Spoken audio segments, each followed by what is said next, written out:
vertical or is it flat? And Allah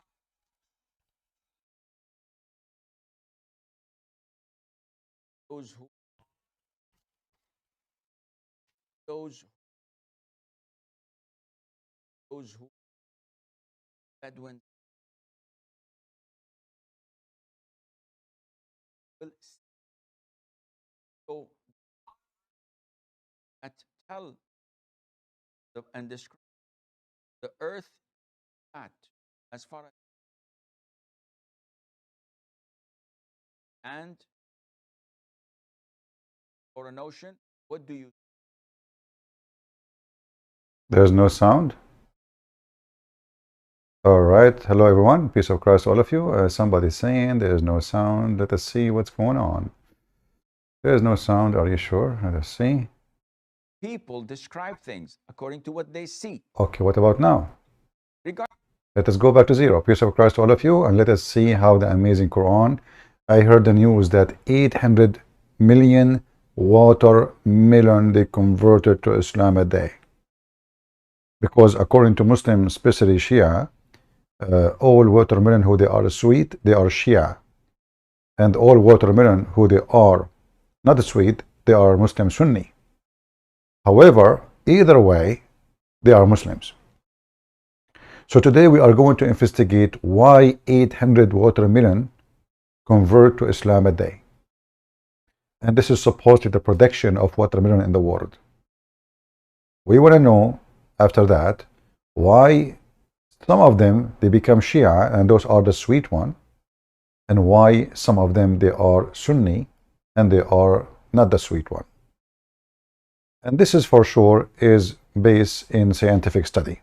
However, we will start with the flat earth just for a snack. regardless of what astronomy says or NASA science. Hold on. Let's go from zero. Aisha, according to the Quran, is Earth spherical in shape or is it flat?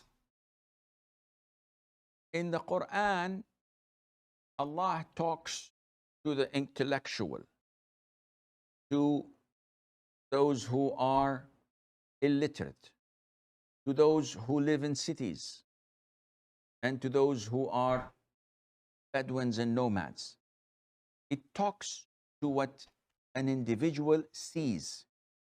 So there are verses that tell and describes the earth to be flat as far as you can see. Be realistic.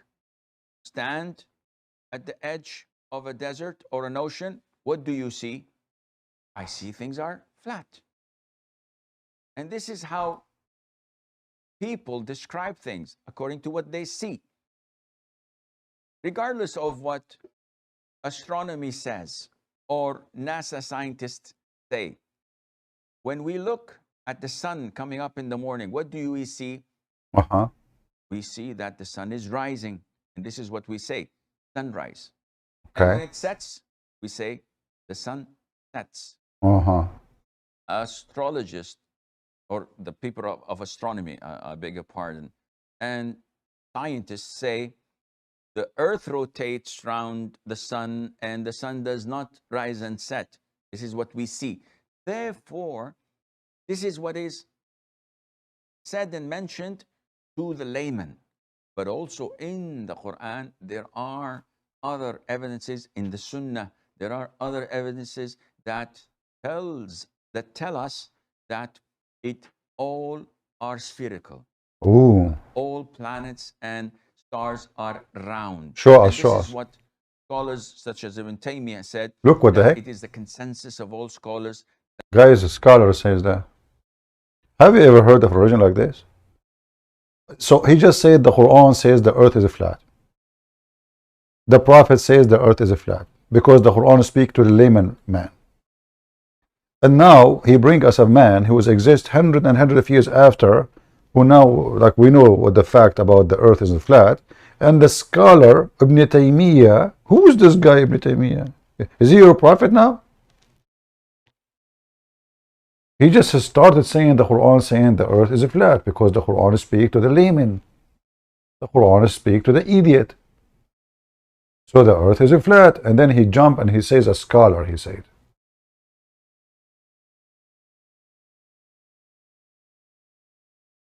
Do even Muhammadan follow God or a scholar? Guys, some people, they are complaining, saying the sound is not good. Did you hear the guy when he was talking or not? Was his voice clear? If the voice was clear for one, it should be clear for everybody. This is YouTube. This is not a private service. So was his voice clear for you? Did you hear him fine? Let me know, please. Here you see the duct tape of the Muhammadan. Islam as a religion is a duct tape religion. The Quran say clearly that the earth is flat. And there's tons of verses in the Quran, and he mentioned that. And then he jumped, he says that there's a scholars, they say that the earth is not flat. So we don't take the Quran? Let us play the video again. Maybe we did not hear the guy. According to the Quran, is earth spherical in shape or is it flat? In the Quran, Allah talks to the intellectual, to those who are illiterate, to those who live in cities, and to those who are Bedouins and nomads. It talks to what an individual sees. So there are verses that... Okay, people are saying that the video sound is low. Let us see if we can fix that. I'm not sure what the problem. Okay, give me a second. The video sound is low. That's what they are saying. What we can do? Bad boys, what you gonna do? What you gonna do when I come for you, bad boys? All right, let's go to sound in the computer. All right.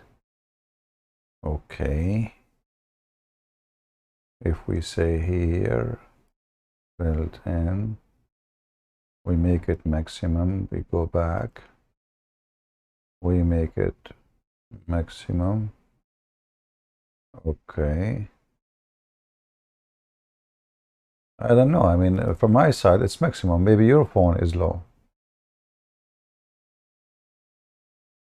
They are saying the sound of the video is not right. Let us see if there is anything I can do here. Okay, here. Advanced property. You guys ruined my program. I'm going now to spend time just to fix the audio.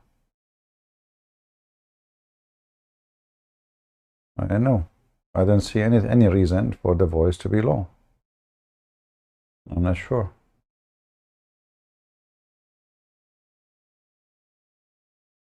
Are you guys drinking camel urine or not? This is what happened to you when you ignored the Prophet advised. Okay? Oh boy. So the Quran speaks to the lame man, the idiot man, and the smart man. Spherical in shape or is it flat? In the Quran, Allah talks to the intellectual, to those who are illiterate, to those who live in cities, and to those who are Bedouins and nomads. It talks to what an individual sees. So there are verses that tell and describes the earth to be flat as far as you can see. Be realistic. Stand at the edge of a desert or an ocean. What do you see? I see things are flat. And this is how people describe things, according to what they see. Regardless of what astronomy says or... So look, you see, he confirmed that the Quran make it clear the earth is flat, and the Quran speak as we see. So then you jump, you say scholars, they said long after that the earth. You Muslims follow who? Who's your God? I found this website here, and this is Indonesian website. And like for me, I like Indonesian Ustad. I found this picture here. Look at this. Look, this guy in the top. He have a bow, like he's riding everybody. He's the boss. Ummaha Grand Price. What is that? I don't know. Maybe this is like Ustad discount.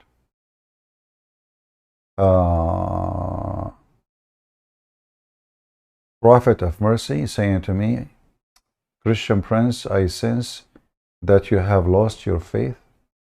Prophet of Mercy, you must be true prophet. You remind me of your prophet when he tried to commit suicide. Do you think this is what happened to him? He lost his faith?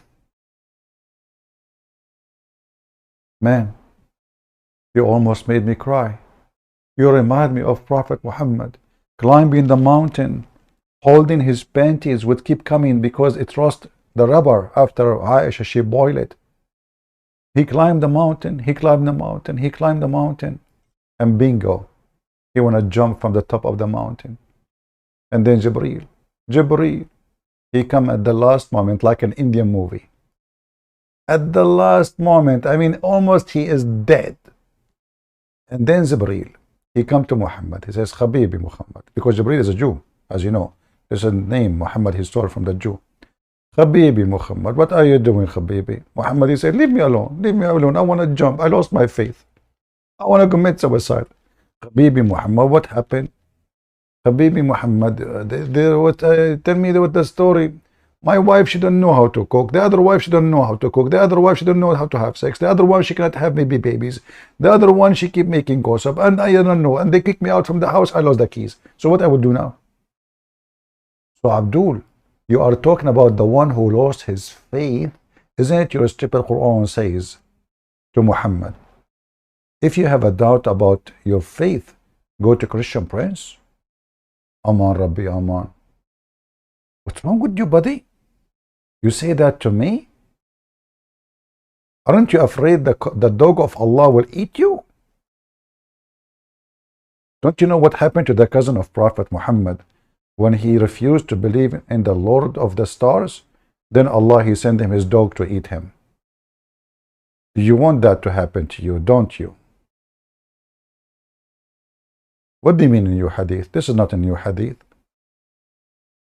I grow onion over my tongue saying this, repeating the same hadith. The Prophet tried to commit suicide. The Prophet tried to commit suicide. The Prophet, by the way, he is not mentally ill. No. But I mean, he lost faith. His penis is not working. He have always diarrhea. He ate poison and he keep vomiting. The wives are cheating around. Abu Bakr said Hajar al-Rasul, which means he lost his mind. And what you expect from the guy? And then there's no more Quran is coming. Why? Because Waraq ibn Nawfal, he died, brother.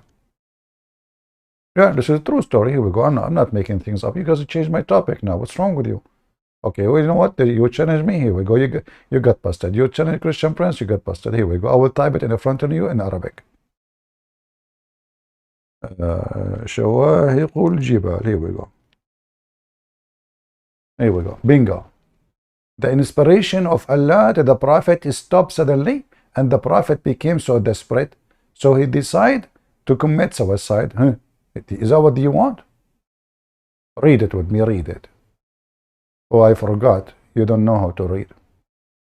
So here it says, the inspiration. Look at this story. I feel sometimes when I cry when I read it. It's so emotional. You know? It's so emotional. Let me get the tissue. I are crying right away. The second I see this story, my prophet is going to the top of the mountain trying to kill himself, and nobody is doing anything. Not Lily Dawah, not Mimi Hijab, nobody. They are busy making interview because David would make them famous.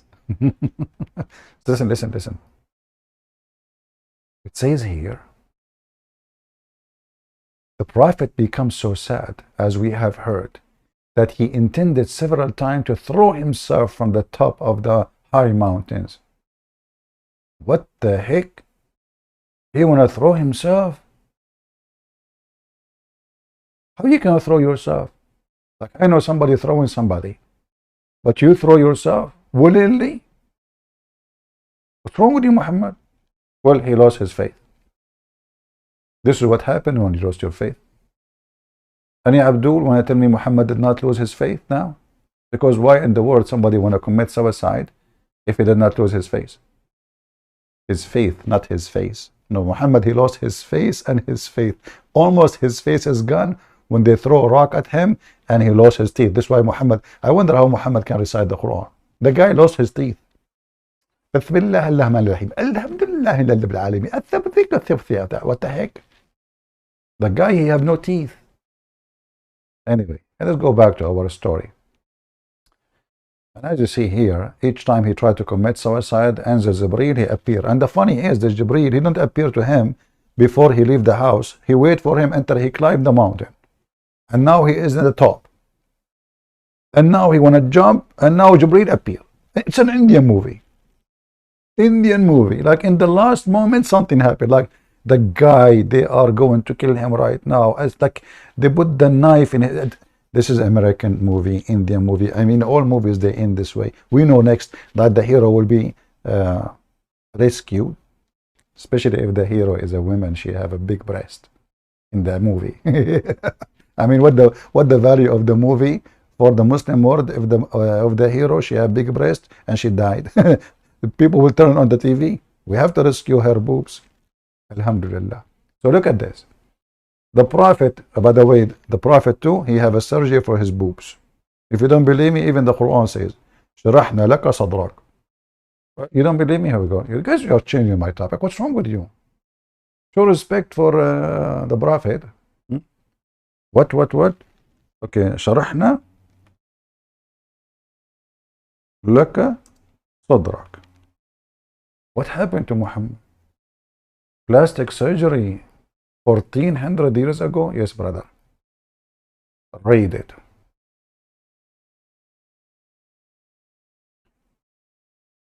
Open your breast. What kind of a translation is translation?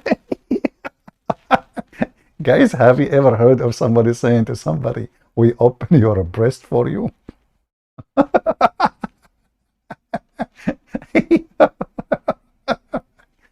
You Muslims are going to kill me one day with your translation. I mean, this is, they open his breast? How you do that? I thought it says we expand your breast. Now if you, look, who's the translator? Hilali and Khan, let's change it. Let us see other one, Itani. What? We smooth your heart? What the heck? The other one open the breast, the other one is smooth your heart? Soothe your heart? What the heck is that? Let us see Kattab. I think Kattab will fix it. And we uplifted you. What? Where is the heart? What was talking about? The first one, he said the breast. The second one, we smooth your heart. The second one, we uplifted your heart. I mean, what the drama will go? I don't know what to see in this one. Muhammad Asad. We opened up your heart. Like, what the heck? Sadraka is heart now? It is continue. Yusuf Ali. What? From heart to breast to boobs. Here it says, have not we expanded the breast? We have to be honest here. Muhammad, he have a small, penis. He have a small breast. I mean, the whole guy is messed up. And Allah kept making surgeries. And this is a real surgery, by the way. If you think this is metaphorical, Muslim, they will say to you, this is metaphorical. No. Go and read the interpretation. You will see two angels. They came to Muhammad. They opened his chest. They opened the chest, looking for the best. They found nothing there, not even a spare to change the flat tire of Muhammad. Where is the spare? Here we go, me Quran for you. So we expanded the breast. What the heck is that? And Muhammad here is making a chapter about what? The angels, they opened his chest and then they took out from his chest all kind of like, bad material, screwdrivers, etc. That's why it says in the verse after it, we remove from thee the burden. The word for burden. And if you don't believe me, I can show you the reference, about how they open. Even if there's a Muslim, he said, I swear by Allah, I saw the stitches. Hey, Muslims, what the angels use for stitches? What do you mean stitches? At that time, there was a chest, and they're using what? A rope? What they use? What they use for stitches? How they stitch Prophet Muhammad? Unbelievable. Okay, we go back to the Muslim website. You see, guys, you are taking me away from my topic. I like those Indonesian stars. Look how they are happy. They are happy people. All of them, they are smart. Do we have any Muslim here from Indonesia? If there is anyone? I mean, why all of them, they are smiling except the one in the top in the right? What's wrong with this guy? It looked like, there's something happened. All of them, they are smiling. And by the way, Islam make you happy. The second you convert to Islam, you are happy. If you don't believe me, go and look at the street. You go in the Middle East, everybody is happy. They are very happy. Extremely. So as you see here in this web page, it says the amazing Quran. And that, that title really grabbed my attention. Like, one is looking at the sky, the other one is looking at the ceiling, the other one looking left, the other one looking right. And this guy, he spent maybe 2 hours to make this graphic. However, who is a Muslim is willing to call us and tell us if there is any word in this website is true? Look what it says here. I'm going to read for you because most of you are ignorant. You do not know English, which is created by the Arab, my people. Islam come to bring light to remove darkness. True. Now we know how to beat our wives. Before we do not. And now we have a license to beat them. Never beat your wife when it's dark. Turn the light on. At least you can see where you are beating her. So Islam, brother, is forming a civilization. Okay, it says here, forming a civilization just an advanced order of life, even leading the world civilization for more than 13th century. Brother, don't you think this is too much exaggeration? No, brother, no, brother. But have we ever known how Islam come to our brothers and sisters in the interior Papawa? Interior what? Papawa? What Papawa? I'm not sure what does that mean. Hey, Abdul, shouldn't you ask the question first how Muhammad received the religion? I heard that when Muhammad received the religion, there's a guy came to him and he started squeezing him. Have you been Indonesian squeezed by the Prophet? Angel like, have you been squeezed? How come? How come the Prophet, he received Islam by squeezing and none of you being squeezed? Who is a Muslim would like to practice a squeezing with me? We will play the squeeze game.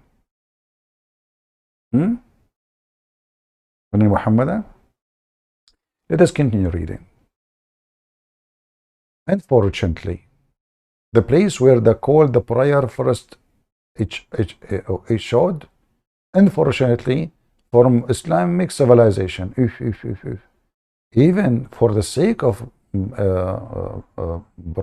breathing, breathing Islam there. I don't know what I don't know. I can't read this English. This English is too tough for me. This is Indonesian and English. I apologize. Papua is an island. Ah, it's a island in a Christian majority. Okay, it must be beautiful then. There's no women wearing those tent and walking in the street. I mean, you see, people hardly they can breathe without wearing this tent. And now it is so hot, so humid in Indonesia, and you are wearing a tent. Allah is merciful, brother. Allah is so merciful. You know? Zoom out. Michael, you made me really upset. What do you mean zoom out? What about you zoom out? You zoom out, I zoom out after. It's not fair that I zoom out with what you don't zoom out. Okay, I will zoom out. Did you zoom out too? Guys, when you ask me to do something, do the same. It's not right, you know. You have to be fair. I zoom out, you zoom out. This way we are zooming out together, and everybody is a zoom time. So everybody like win-win. So now, amazing Quran. Sunday, December 2019. This is yesterday. Okay. And those are the emails. Don't email them. Man, this is an email or what? I don't know what is that. Like, this is a nickname or somebody. Also, watch a special offer. There's an offer. Is that a business? I thought I'm going to watch like Islamic website, and it turned to be there's an. What are you talking about? Article? What? That's it? It's finished? Who's this? What he's wearing? What is this shiny stuff? Brother, what are you doing? You scared the hell of me with those clothes. Why is so shiny like this? Are you like you know, those women who go to party at late night and they have shiny fabric? Look what he's wearing. Okay, and where is the amazing Quran? No, that's it. This is the website. So I open and I'm reading. I was expecting to see amazing Quran, and that's it. What I will do now? Who is a Muslim would like to join us? Guys, why you are laughing? Why you are laughing? I mean, those, you know, first of all, you are a bad Christian because you should not laugh at Shaitan. Okay? As a Christian, you should not laugh at Shaitan. You should like curse Shaitan, not laugh at him. Shame on you. What are you doing? You know, this is what your mom taught you when you were 60 years old? Who is a Muslim would like to call us and tell us about, especially if you're Indonesian. But speak to me like a man if you are a Muslim from Indonesia. Because I notice Muslim men, when they call me from Indonesia, they have a special accent. And it doesn't sound manly. He says to me, Christian Prince, please Christian Prince, answer my question. Please Christian Prince. What the heck? I was saying to myself, what happened to this guy? He just came from the bathroom, he's so wet. Christian Prince, please answer my question. What the heck?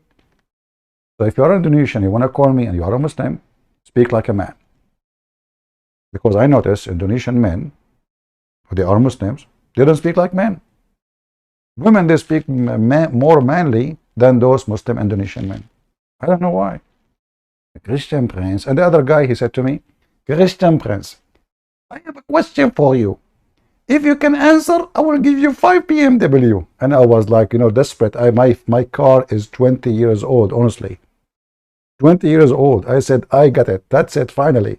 I will get the prize. I mean, just answer the question, get the answer. And then the first question was, Christian Prince, show me where in the Bible it says Jesus Christ, he said he is a Christian. Like, what the heck? How I can answer him? Jesus Christ is a Christian? Show me the verse. I mean, how you can answer that?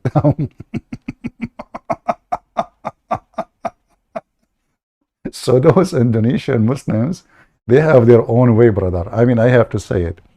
Now, Indonesian Christian, I did not talk to many of them. I'm sure they don't do that. But 5 BMW, if I show you one verse in the Bible, Jesus says he is a Christian. Are you sure?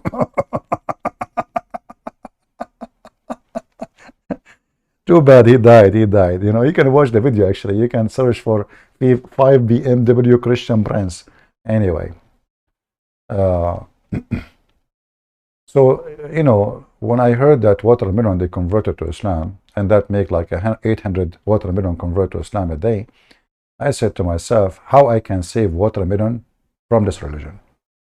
Because, you know, watermelon is a sweet. Usually they are sweet. And even the seed can be useful. Like, you know, you can have fun with it, eat it, fry it, whatever. So it was very sad that not only that, I heard that the first, not only watermelon, even eggplant, the first vegetables who did accept the family of Muhammad and witness to Allah, and for them it was eggplant, which is absolutely true, you know. By the way, there's many videos in YouTube about this, in case you do not know, you know. But let me show you.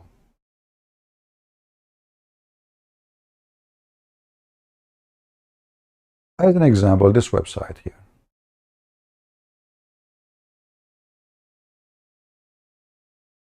I will use Google translation, don't worry. This is the book, it's called Bihar al-Anwar.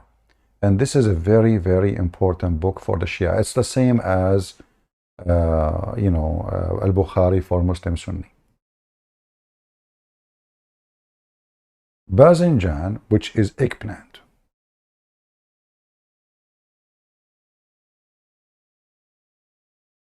And Muhammad, he went, when he went to heaven, he saw the eggplant. And he said the following: when I went to heaven, he told them, eat eggplant, for it is a tree from the trees of heaven. She witnessed for the truth in the front of Allah.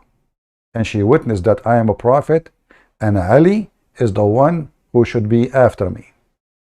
So whoever ate it, it is a cure for every disease. And whoever ate it, whoever ate it as a disease, which is funny, is going to be a disease for him. Which means if you eat it because you hate Muhammad, is going to be disease for you.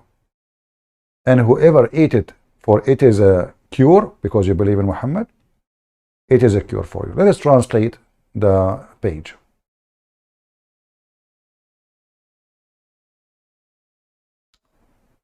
All right. The Prophet, he said,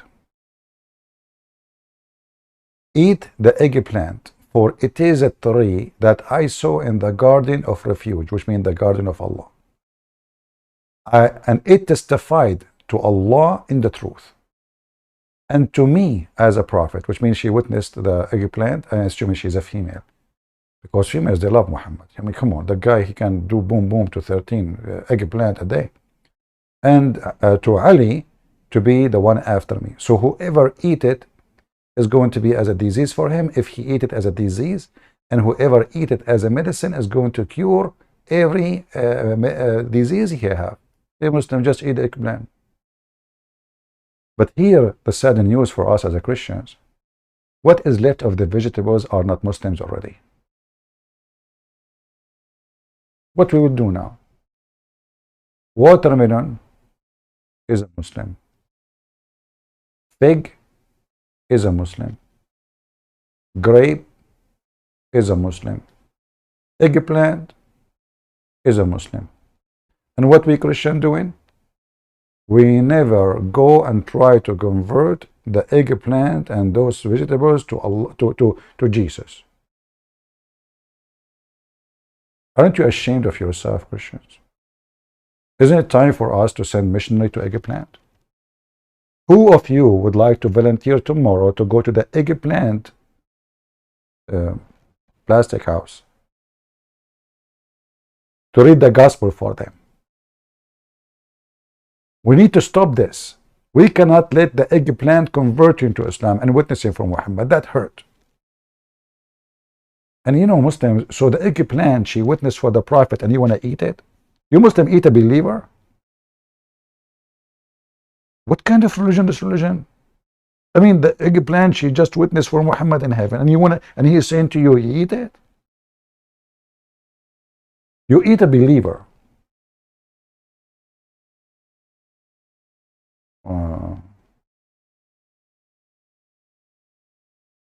Showing the screen what? You guys, you cannot read the screen?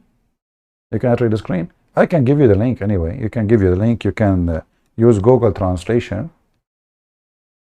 Here we go. Let me use Google Translation. Sorry, link shorten. And you use Google Translation in your side. All right. That is better.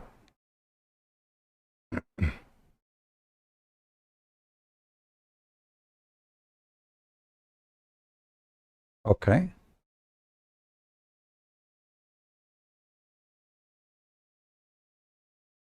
This stupid website asking me to have a membership. Scam. What you can do. Okay. So now, where is 100 advertising appear in front of me? All right. Let us see. Tell me if this is if the link work.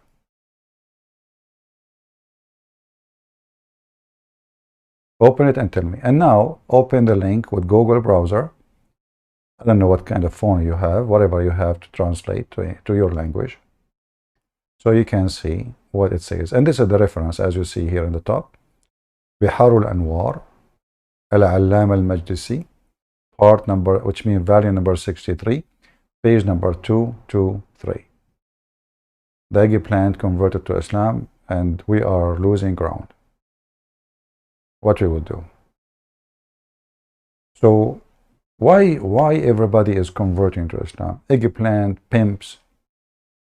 But I mean, I want to know, who is a Muslim can tell me what is amazing about Islam for somebody to convert? Because I want to convert to, I like eggplant. I like to follow the footsteps of the eggplant. Any Muhammadan?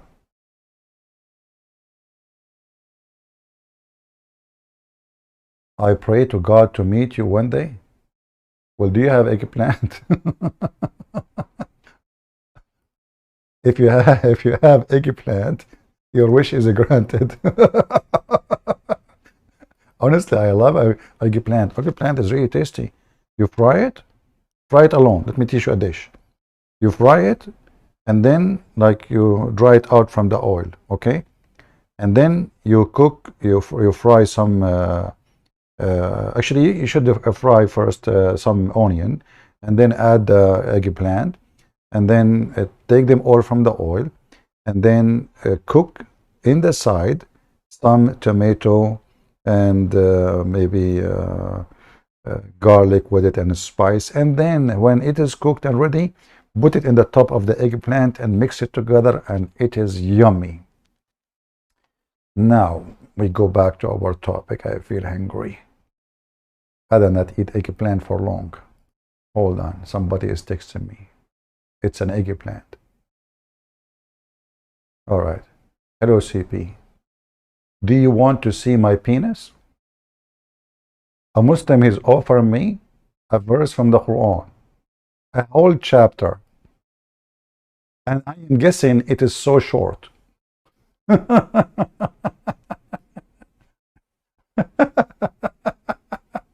Oh, this is from yesterday. Sorry, this is from yesterday. This is not. This is. You want to see my penis? Oof, that's deep, brother. You want to show me your penis? Do you have one? Or your prophet don't have one? Debate me about it. I have the hadith where he said that he was the most weak person between all mankind. And then he invoked Allah, and then he sent him a dish of shish kebab. Another guy, he is saying hello. The same guy, you know. How many names you have?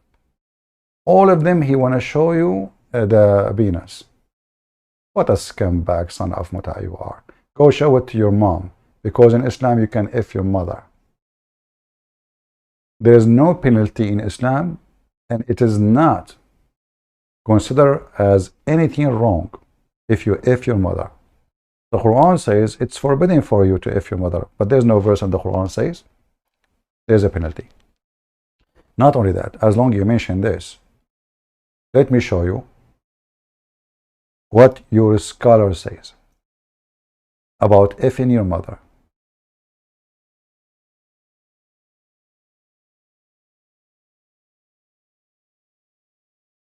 And this is the sect of Mimi Hijab. This is the Sunni sect of Mimi Hijab.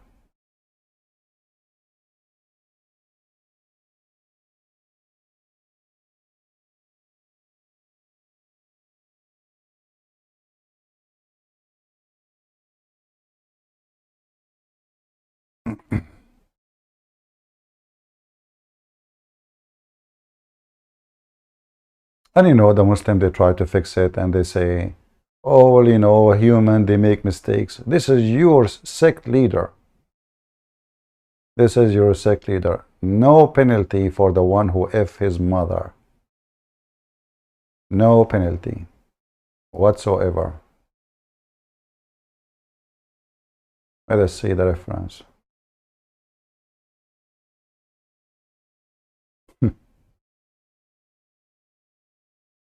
Let us see.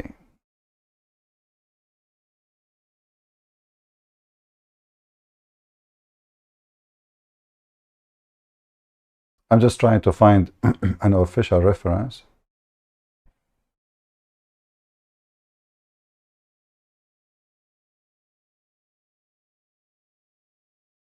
Here we go.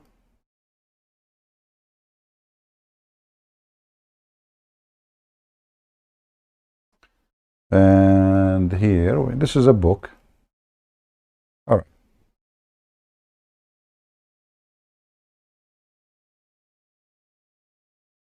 This is a book, it's called Muhalla Ibn Hazm. Let me show you the name of the book. Variant number 6. And here, we see this.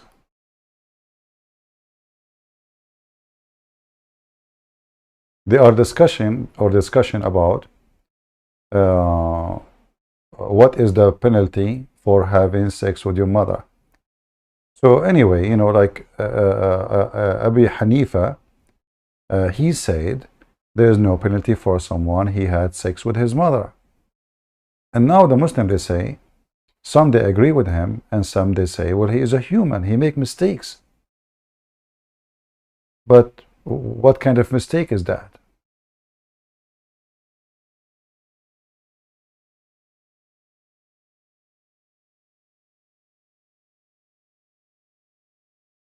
Huh? And now they are discussing that if he do that, this is not legal, and he should pay his mother a dowry.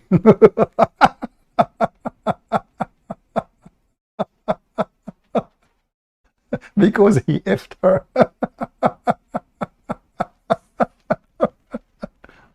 What a religion. Oh boy. Okay, let's go back. Let's go back.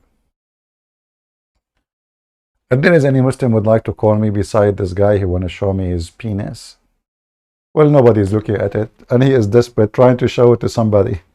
He tried to find someone in the age of Aisha in the Middle East. Let us see what will happen.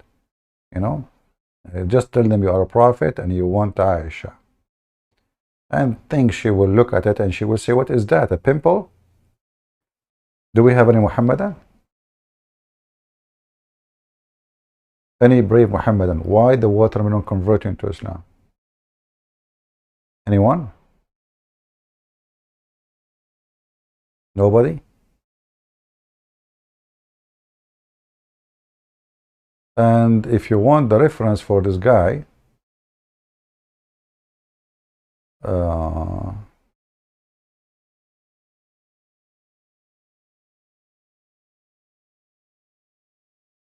I can provide you the book, even the page. It is Al-Muhalla Ibn Hazm, volume number 9, page number 532. 532.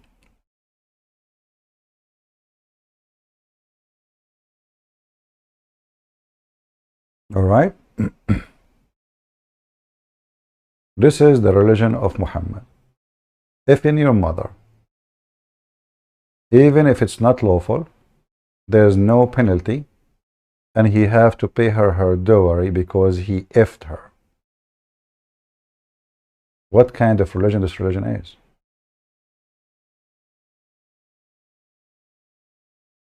And why even we should question or debate about it? This is telling you how disgusting this filthy cult is. This is, should be out of a question that someone he do such a thing. And how his mother, she allowed him to do it anyway. Both of them, they are scumbag. The son, the mother is the same. Very simple. Do we have any Muhammadan?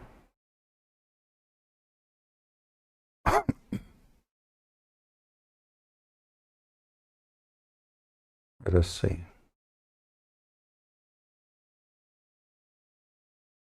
Man, this website to shorten URL is full of a scam.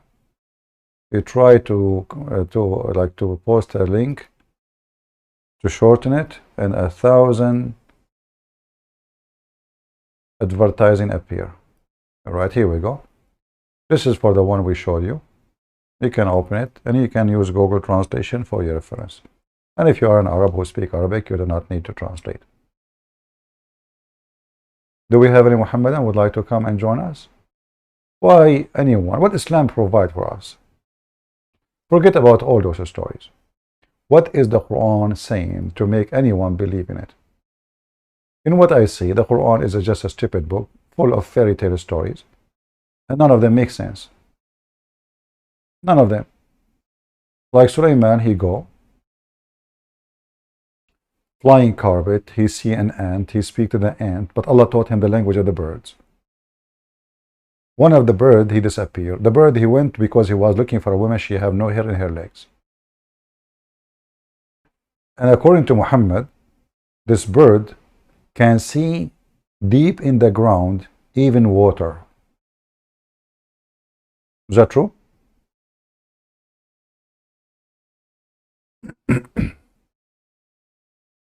Any Muhammadan?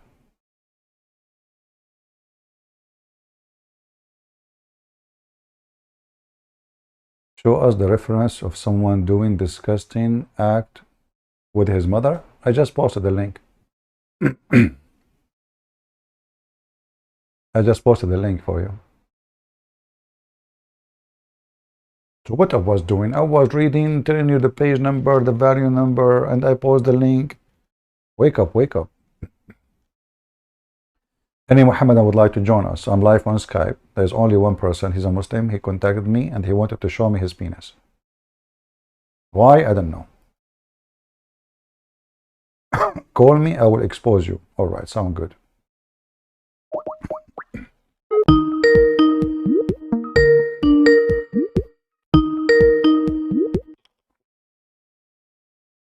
Hello? Really? It looked like Muhammad. He came from his grave. What the heck is that? Let me guess. The other Muslim, he showed you his penis and you scream like this, aren't you? What was that?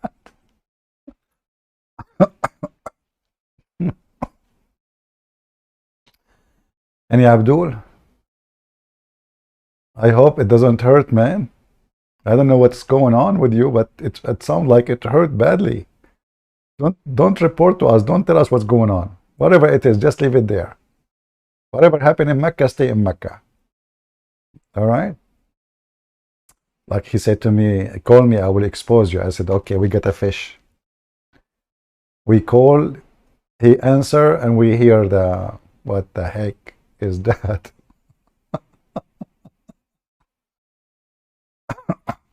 As you see, Muslims, even donkeys can call me. So come on, call me. You know, where is your sheikhs? What is, did you hear? It's even a donkey, he knew how to use Skype. Oh boy. You know, what is really amazing, that the donkey which Allah He sent to carry Muhammad, peace be upon him, he don't want Muhammad to jump on him. Anyone knows what happened? Imagine yourself, you are a prophet of Allah, and Allah He sent a special donkey for you to carry you, and now you are going to jump on the donkey so you can go to heaven. The donkey don't want you. The donkey go not. And Jibreel then, you have to involve. Jibreel, he scream at the donkey, he says, do you know who is he? Which means Muhammad. The donkey, he shake his head. What? Who is he? He said to him, this is a prophet Muhammad, the most honorable man in the world. Aren't you ashamed of yourself? And the hadith says, the donkey started sweating. What the heck? Yeah, almost he pee in his pant. Really? This is Muhammad? Sorry, I don't know. I swear by Allah, I do not know. Muslim, this is true story. The donkey, he started sweating in his pant after he learned that this is a Prophet Muhammad himself. So the donkey is coming from heaven for a special mission to carry a guy, but he don't know who's who. We arrive, he saw Muhammad. Muhammad is a stinky person. The donkey don't want someone stinky like Muhammad. Why the donkey don't want Muhammad in the top? Who wanna help me? Muhammad Yusuf, what you can do, Christian Prince, Islam growing fast in China and Japan and South Korea. They are smarter than the West. My friend, Islam is dying in the Middle East. The Muslims, they spend a lot of money to convert one Japanese, and they made tons of videos about him. What Japan, what Korea? Go and check the numbers. Even in America, after all the immigration, you are not even 1%. And all those 1%, most of them, they are from the nation of Islam. A racist group of African who believe Muhammad was a black man and the white man is the devil, which means your prophet is a devil. As I know, and from what I know, that most of the Kurdish, they are converted to Christianity. As I know, there is a huge number of Christians from Morocco, and the number is growing so fast. As I know, that Jazeera TV made a program crying for 16,000 Muslims leaving Islam a day. A day, not a year. If you don't believe me, go check it out. 16,000 Muslim leaving Islam a day. A day. Any Muhammadan. Actually, we found this video, and I asked some of you, if you remember, to add subtitle. I don't know if any of you did it. And I asked you to download the video from Al Jazeera TV.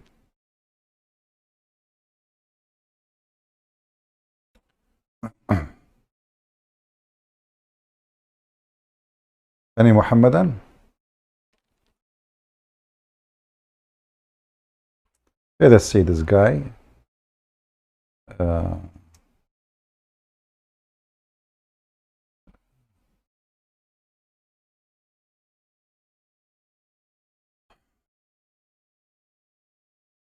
Somebody asking what?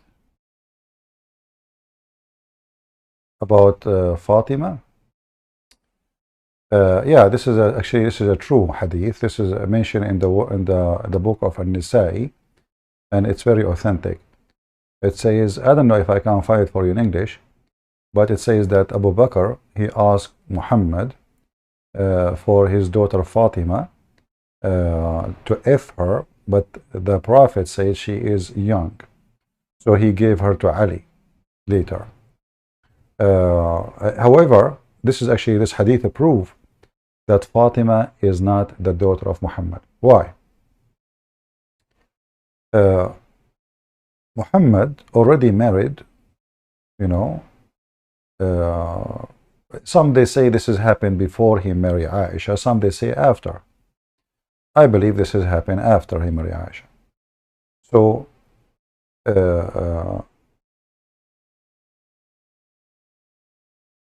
if Muhammad is married already from the daughter of Abu Bakr, which is Aisha, and Abu Bakr want to have sex with the daughter of Muhammad, that is not acceptable, because Muhammad already is his son-in-law. And you will notice here that Muhammad did not say she is not lawful for you. All what is excuse is she is young. Let me see if I can find you the hadith in English. Give me a second. I doubt I will find it in English, but we can try.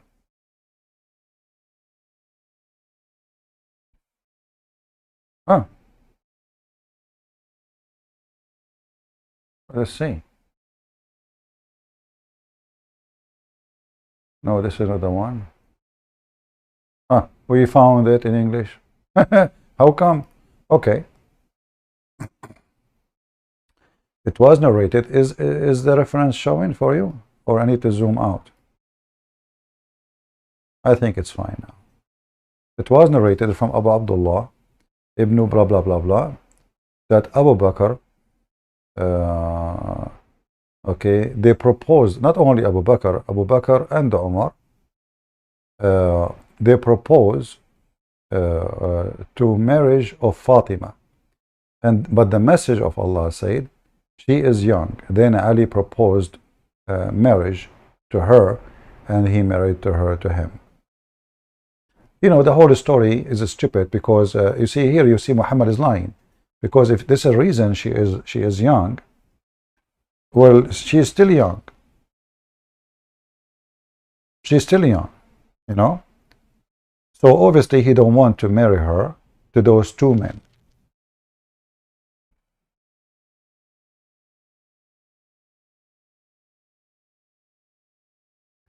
Just type Al Jazeera TV, 16,000 Muslims convert to Christianity a day. Just type it and you will Google.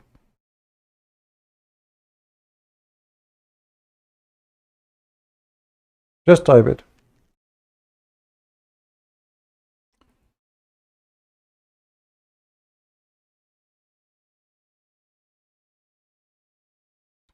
Let me see if I can find you.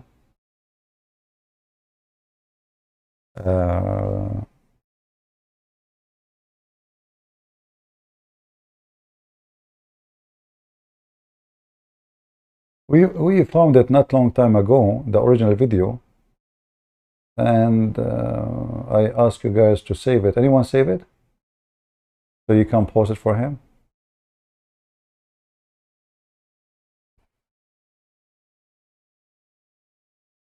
In just 1 year, Saudi Arabia has budget 500 billion for propagating Islam in Africa. But that will not really do any much, because at the end of the day, you see, anything worked by money will be destroyed when the money is gone.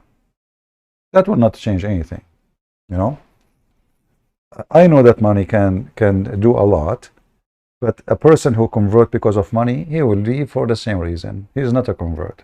We as a Christian, we don't want only want to convert because of money, because he's a fraud, and that is not good for us. We don't want such a person. In Islam, they can do that. You know, even the Quran says, وَالْمُؤَلَّفَ قُلُوبَهُم, which means buying the heart of those who their heart is inclined against Islam. Just pay them money. And as you see, Islam is running away from Saudi Arabia. Islam is running away from Saudi Arabia. Right now, you can go to Mecca. You can go to Mecca as a Christian. If you don't believe me, you can even buy a ticket. Right now.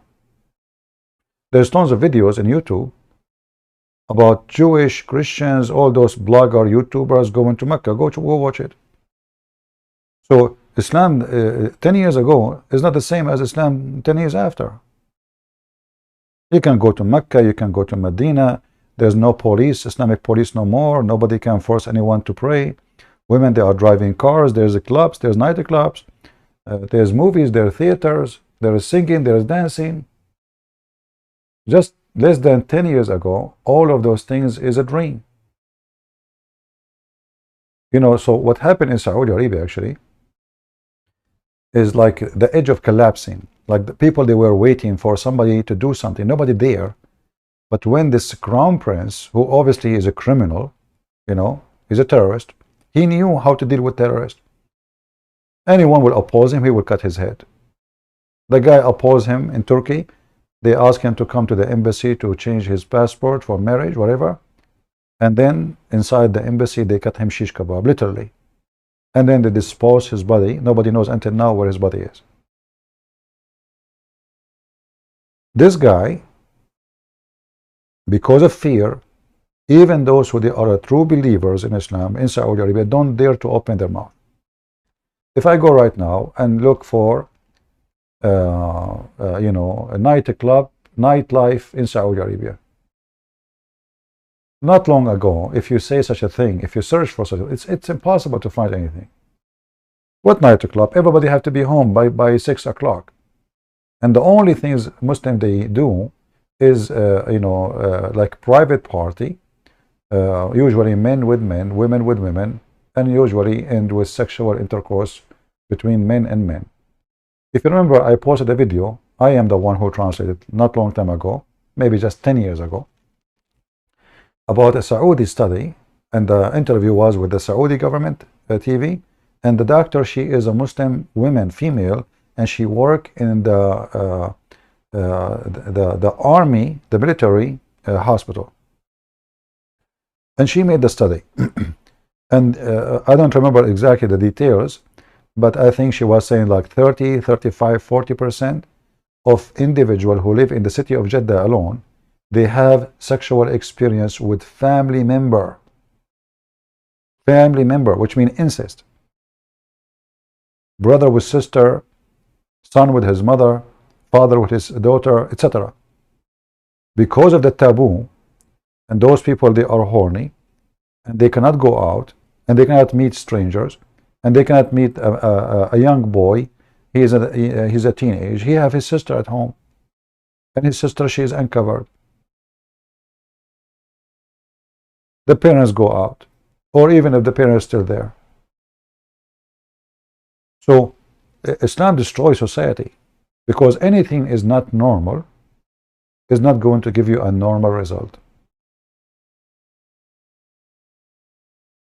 When you subjugate society for what is called conservative, but have nothing to do with conservative, because still you can do muta, you rent a woman, but those young youth, they cannot afford to get married, and they are teenage.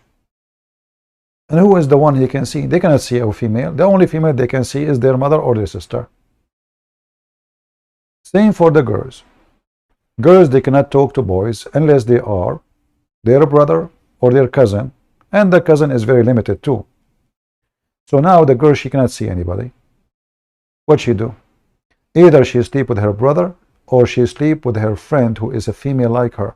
This is why the percentage of lesbian and homosexual in those countries is extremely high. In the appearance, there is zero, because nobody there to talk about it.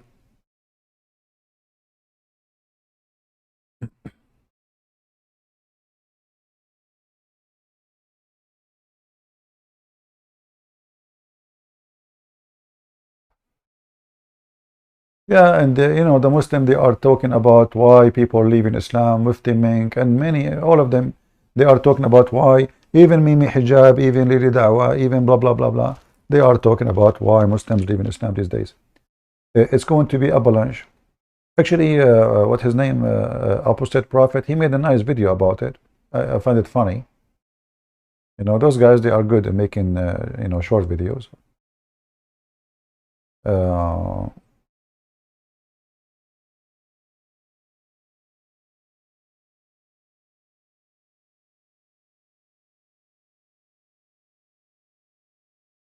I don't know if you remember the video. Let me see if I can find it for you. I don't care for sure what he's saying, but what the Muslim they were saying is funny.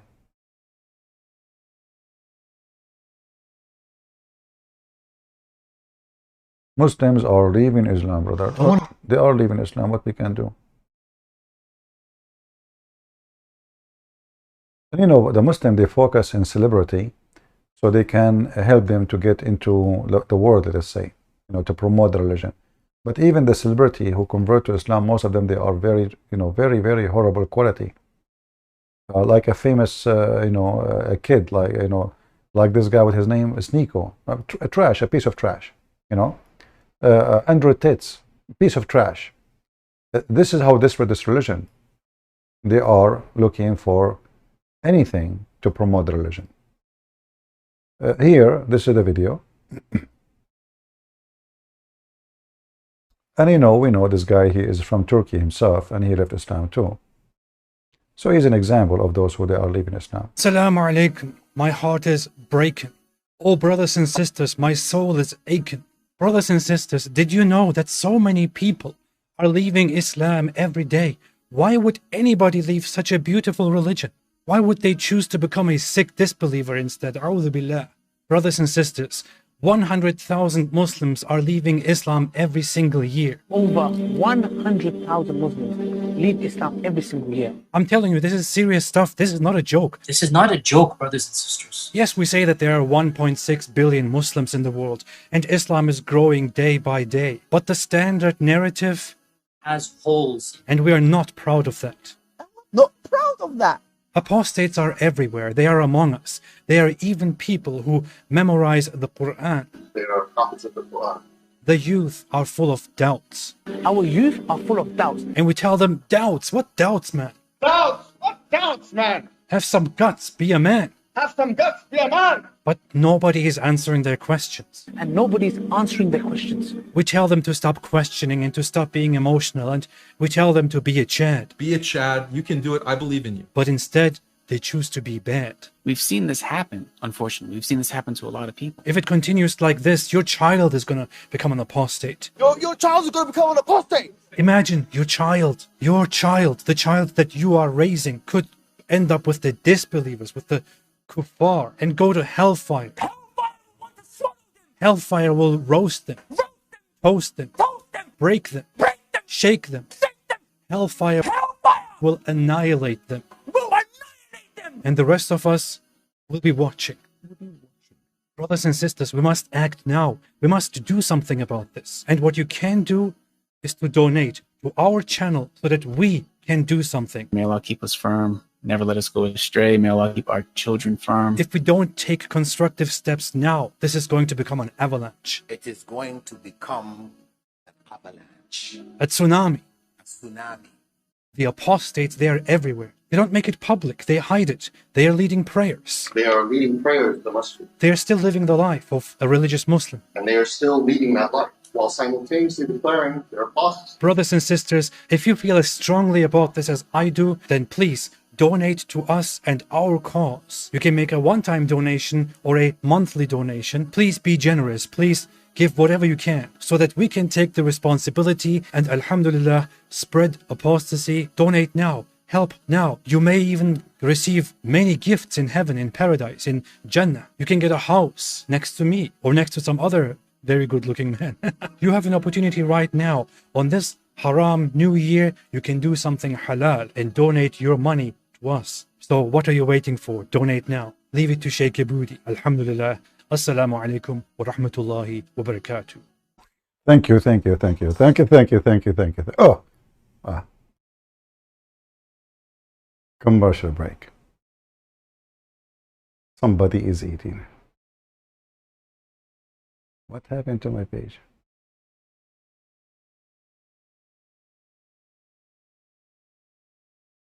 So do you see what happened to Muslims? They are leaving Islam, left or right.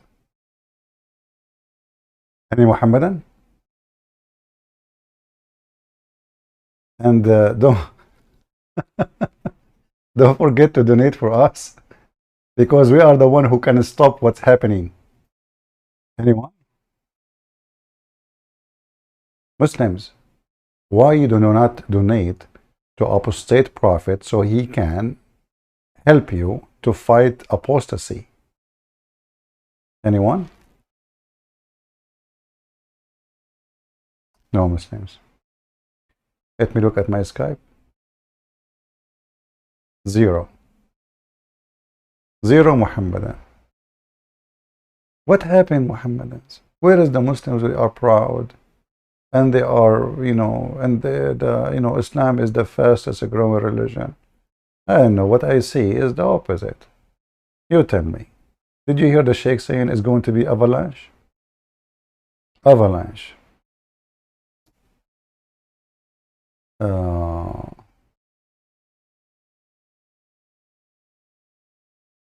Yeah, as you see, everybody want to marry Fatima, And the funny is that Fatima later, Abu Bakr and Umar, both of them, they were involved in her death. As you know, even Umar, he commanded to burn the house of Fatima when she is inside the house. According to the stories, that Umar even, he kicked her in her belly and he made her lose a child. And then she died. This is Islam, my friend.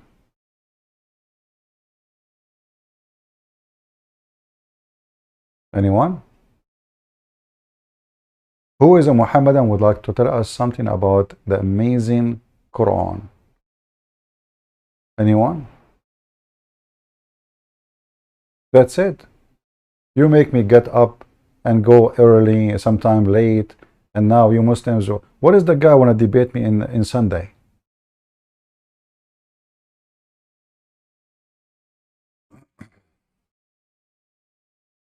The Muhammadan, they speak about Islam is growing, but if you notice around you, you will see that Muslims, they lost their faith long time ago in Islam, because no Muslim can answer them. Look at this. How in the world anyone can believe in such a stupid story? Like this.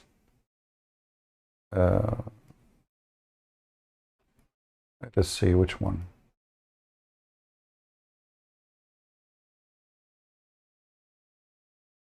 Give me a second.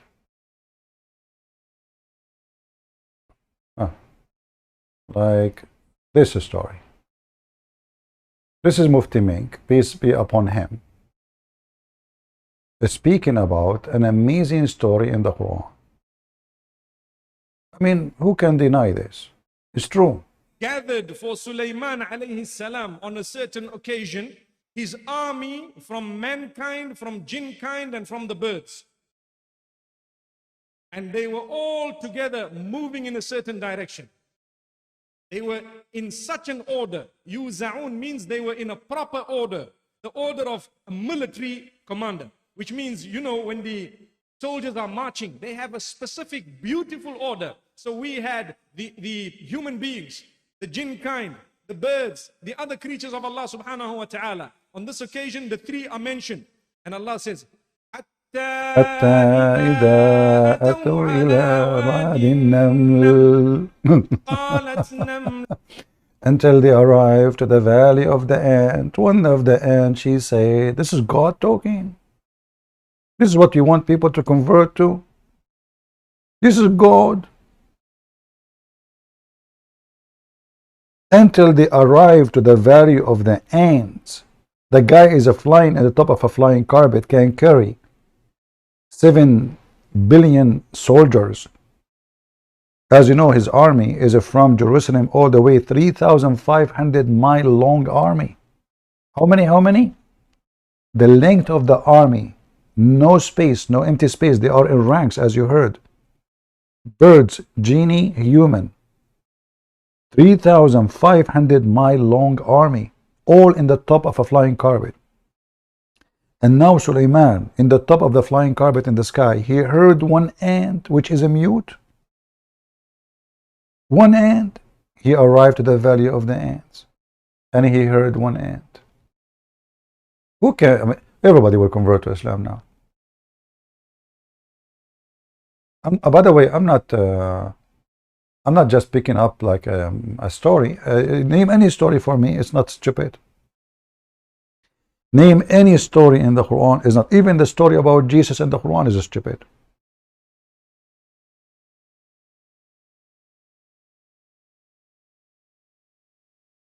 Allah, He made someone look like Jesus. Like how stupid this story is. Why, brother, He made him look like Jesus? Because He want to save Jesus. Or cannot He save Jesus without making someone look like Jesus? And now the Christian, they think this is Jesus. Why? Because Allah decided to make someone look like Jesus. And then you will read in Islam that Muhammad, angel Jibreel, he was cloned by Shaitan. Shaitan came to Muhammad, gave him satanic verses. Muhammad, he saw angel coming to him, he gave him the verses, it turned to be Shaitan, and his name is Al-Abyad. Jibreel, he cloned a guy, his name is Dahya al-Kalbi. So look, everybody clone everybody. Shaitan cloned Jibreel, Jibreel cloned Dahya, Jibreel cloned a man, and then Allah, he cloned Jesus. Everybody clone everybody. So how we can trust even Muhammad is Muhammad? Maybe he's a clone. How we can trust Jibreel to be Jibreel? Maybe he's a clone. As long as it's proven in your religion that everybody clone everybody. And now this guy flying, Sulaiman, and he heard one ant. Look, even Mufti Minki is holding his finger. Small ant, small ant.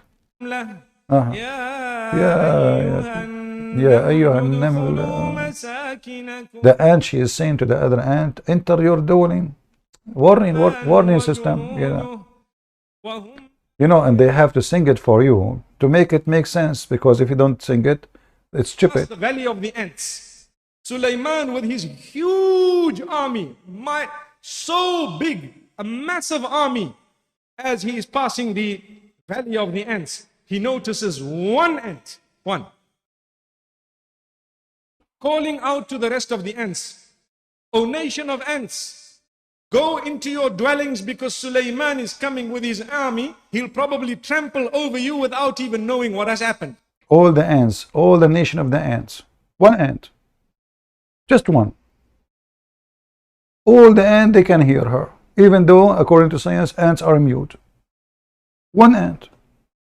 She is the Speaker of the House. She worked for Joe Biden. She took the microphone. She used a Bluetooth. Everybody like watching live in TikTok. She said, enter. And what is killing me in the story? How in the world the ant, she knew the name of Sulaiman? Did you hear what he said? He said the ant, she said, enter your dwelling, otherwise the army of Sulaiman. How she knew Sulaiman? I mean, this guy is so famous. I'm telling you, this guy is not only that. After that, we will hear about a debate. About what? A debate. Yes, brother. Hold on, let me show you. The ant, she debated Sulaiman.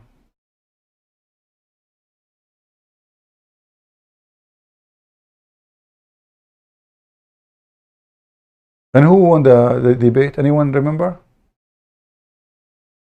Who is the one who won the debate? The ant.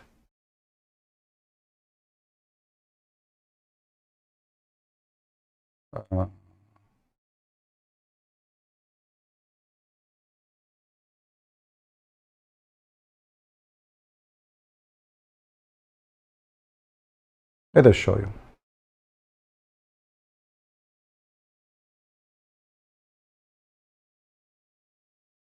And for sure, those are true stories, proven to be scientifically correct.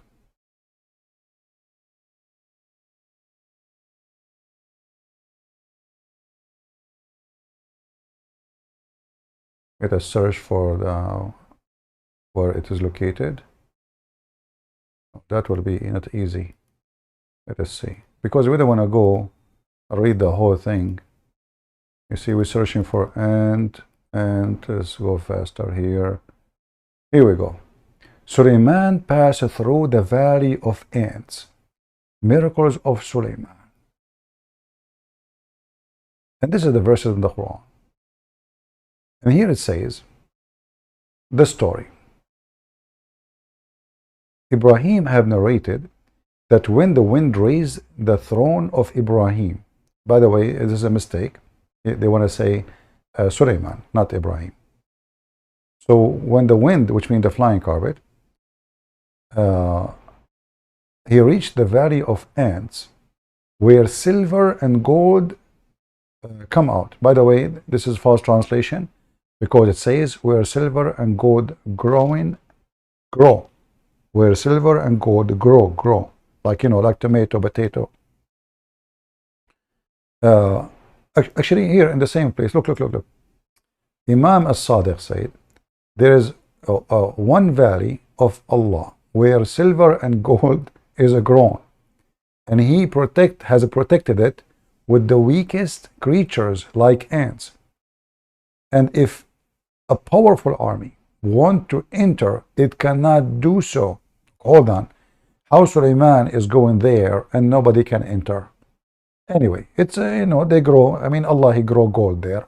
That's a true story. No comment. And then here it says,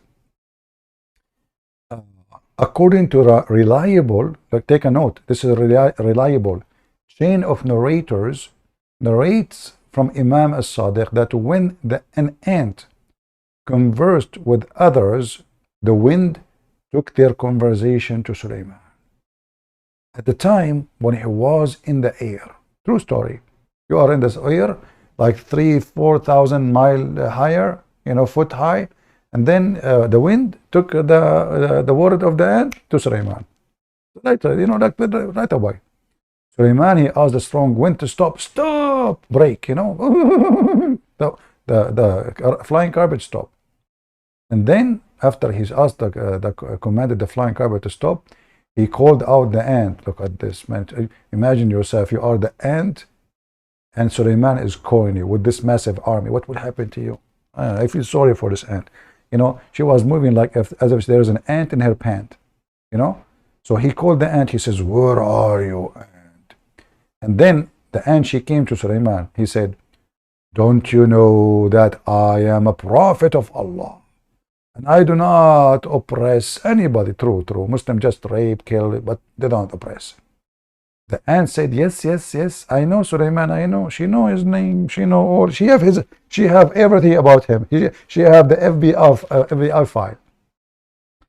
Then Sulaiman said, "Then why did you scare others from me and order them to enter their holes?" The ant, she said, Habibi Sulaiman, I was scared. When their vision fall on you, they will become fascinated. Do you see how we get the sentence wrong in the Quran? When she said they will crush you, she's talking about they will fall in love with Sulaiman because he is so sexy. They will be fascinated when their vision fell on you. So this ant, she was not warning Sulaiman, sorry, the ants, from hiding because he will crush them by their feet. No. But when they see Sulaiman, he is so hot. He's so hot, you know, like unbelievable. Actually, I have referenced that Sulaiman, he used to put his penis under the coffee and he boiled the coffee. Very easy. So the ant, she was afraid that those ants, when they see Sulaiman, how hot he is, they will have a crush on him. And then the ant, she asked Sulaiman. And now look at the debate. The ant, I thought that Sulaiman will question, the ant will investigate. It turned to be Sulaiman now is the potato. So the ant now, she is saying to him, listen, Sulaiman, who is more honorable, you or your father, Dawood, which means David? Look at this question. She put him in the corner. What he will say now? The ant, she is asking Sulaiman, who is more honorable, you or your father? Sulaiman said, my father is much more esteemed and honorable than me. The ant, she said, idiot. Then why it is so that your name has one more alphabet than your father's name? Look at this, look at this. I'm going to pull my hair. I'm going to do, what, how, look, this, this is must be a student of Christian Prince, this ant. How she learned this, in how this is a skill of debate we never saw before. The ant, she got Suleiman busted, and now he must be more honorable because his name have one more alphabet. What the heck is that? And now the Muslims, you know, when they read this, they learn wisdom. This is wisdom. Look at this amazing debate. The ant in one team, Suleiman in the other team. Both are Muslims, brother. The ant, she cornered Suleiman in the speed of anti. Yeah, listen, who is here have a very long name? I mean, just think about it. If you have one more alphabet in your name, you are the most honorable. Very simple. Okay, I don't know. Muhammad name is very short in Arabic. It is Muhammad, four letters.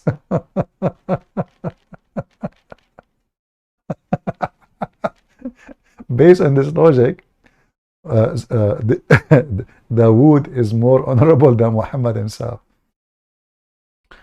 Anyway, and sorry, Suleiman. Do we have any Muslim, you know, he want to explain to us how this beautiful wisdom is amazing, you know?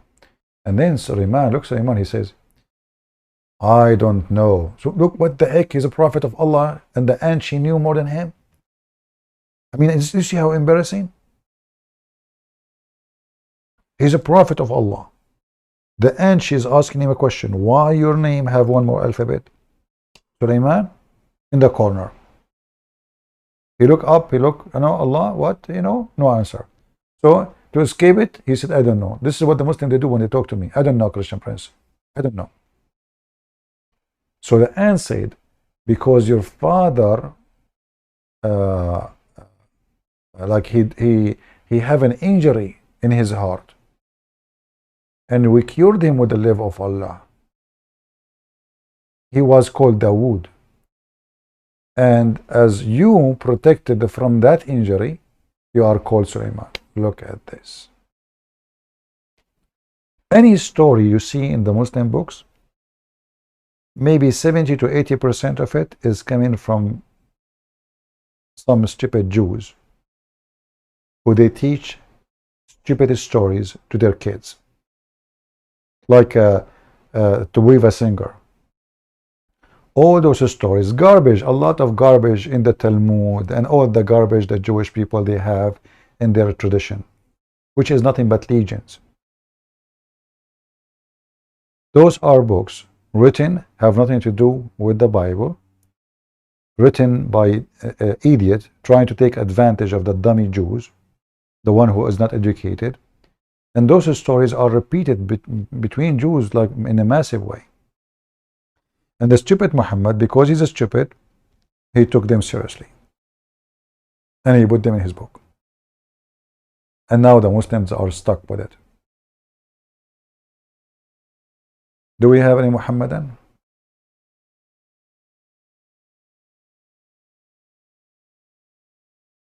Anyone?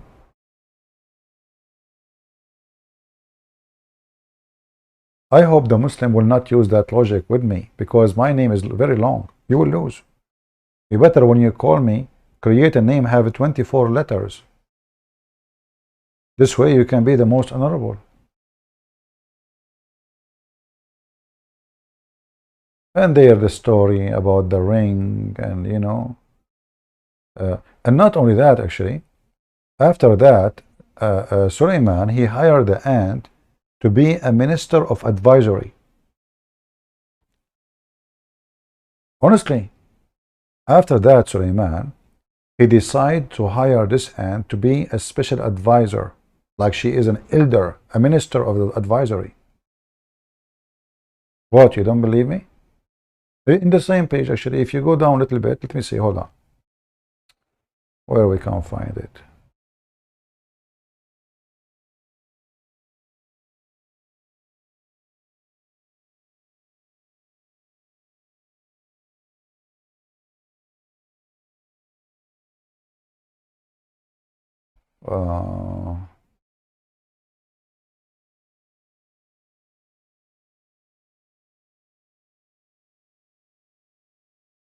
Okay, here we go. Actually, he says, look.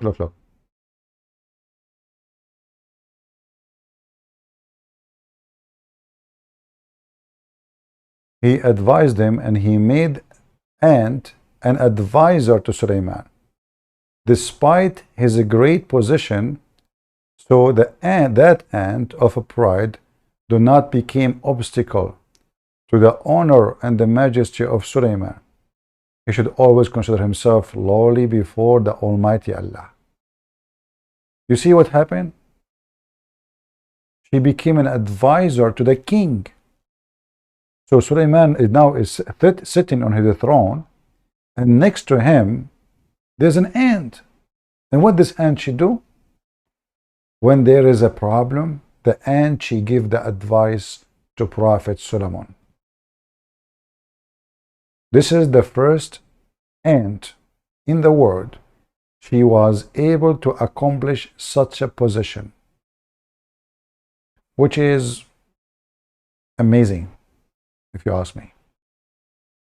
And I don't know why it's not a cockroach. I mean, cockroach is even bigger. And a cockroach can handle fire, like 400 degree. So, you know, and what about a frog?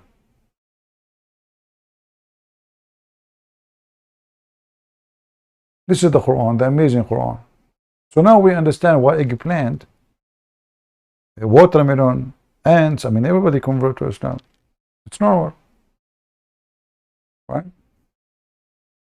I mean, if you read those stories here, you will actually, the story, there's the story about the wife of Suleiman, one of his wives. She killed, supposedly this wife, she is a half human, half genie. So the father of this woman, he married a genie. And then they have a daughter. She is half female, human, and half genie. And there was a king. He is really bad, you know.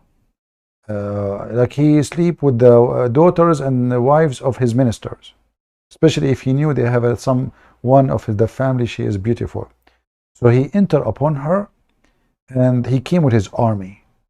Her father is a minister for him, so she told him, "Why you don't come alone? Are you afraid you need protection with your army? I'm a female." And when he get inside, she hit him with her shoes. And she cut his head.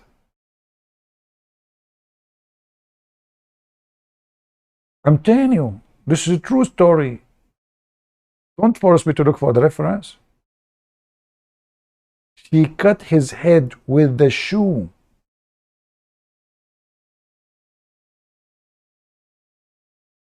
Let me see.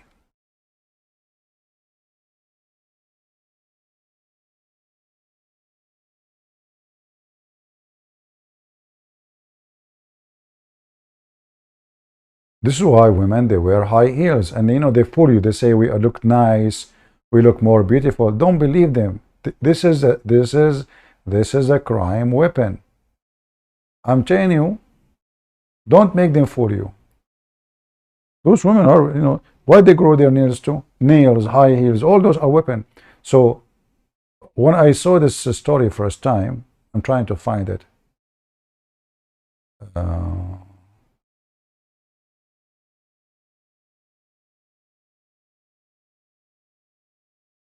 Yeah, maybe in different. Okay, where we were. Let me try. I'm trying to remember where we can find the story in English.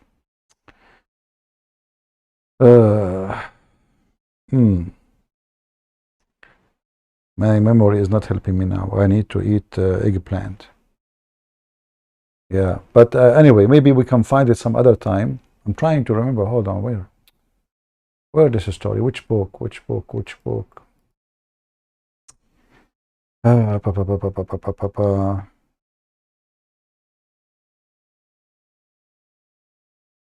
Let us see.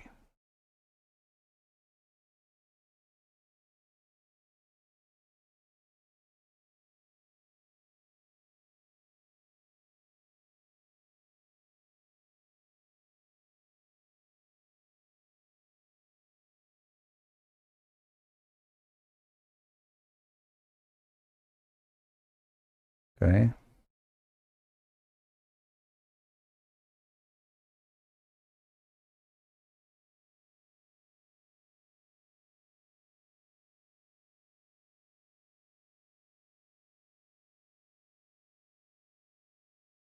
There is many, actually, there's many names in Islam. They are they married to genie. Like, you know, as an example, the female. This actually, this one we're talking about is Balqis. Let's see. Hold on.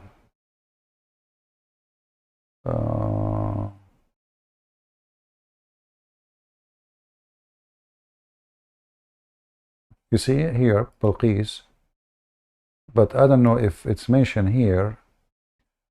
Let us see.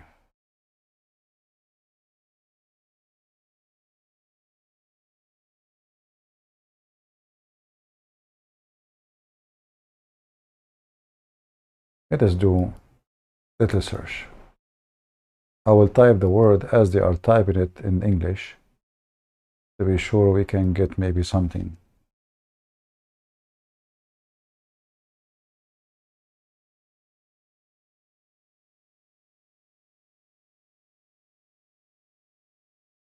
Oh, we are typing in Arabic. Guys, are you going? Are you bored? Shall I leave? Huh? Queen of Saba. Okay, hold on.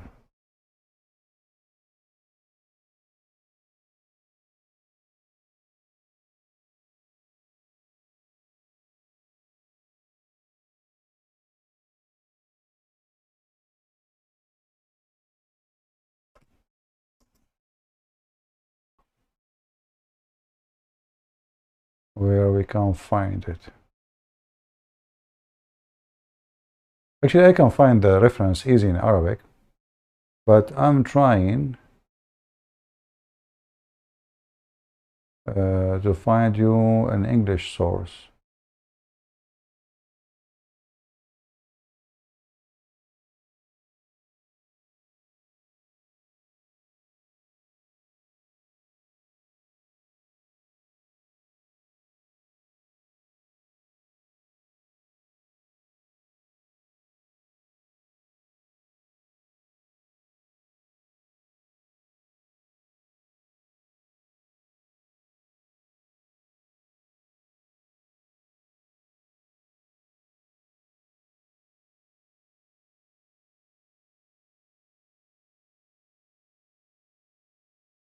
Um,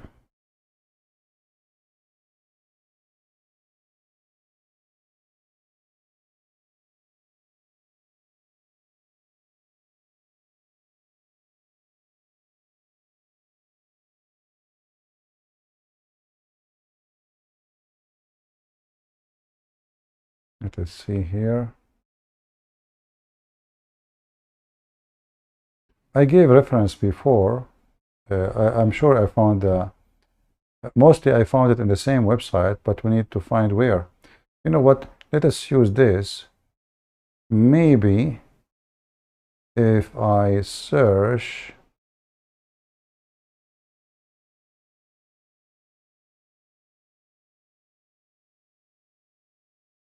in the same website,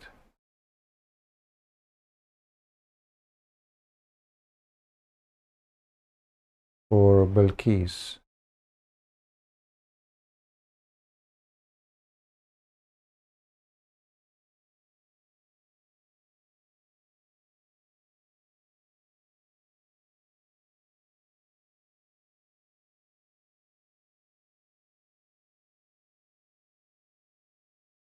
Okay, let's see here.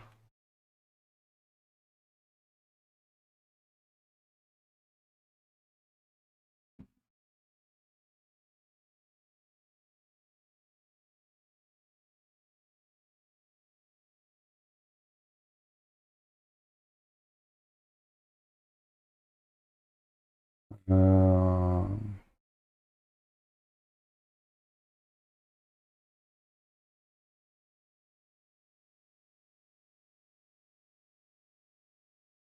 yeah, actually, I found different. I'm trying to find the reference, but here they are talking about that Balqis. You know, when Sulaiman he wanna see her legs, because Sulaiman he liked legs as usual. So the shaitan, the genies, they made Balqis become hairy. So when he left this, when Balqis she walked over the water, which was like a floor, sorry, over the floor, which was like a crystal. So Sulaiman he was able to see her panty, and Balqis she thought that the floor is like there's wet water in it, so she left her skirt, and then Sulaiman he saw that she was hairy, you know, like hairy booter. So here you see, this is supposedly an Islamic study. This is not a hadith now, but I want to show the hadith. I cannot find the hadith. Yeah, all those is a fictional stories copied from the Jews, and the stupid Muhammad and the Muslims, they copy them. As simple as that. But I can find in Al-Qurtubi in Arabic, and we can use it.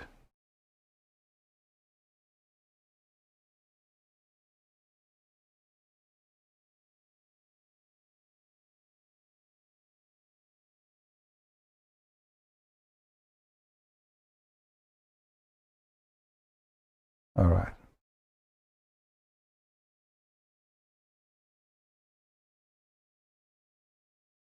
Let's see here.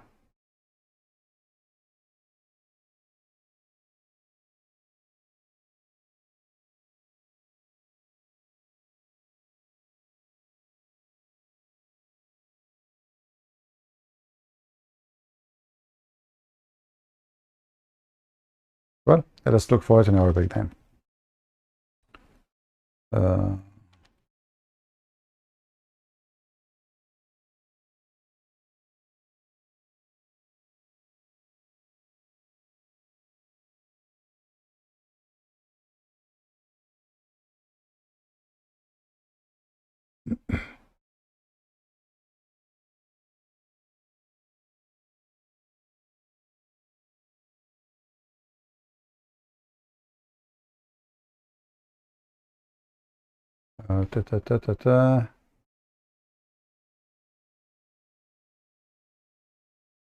All right, we found the reference in Arabic.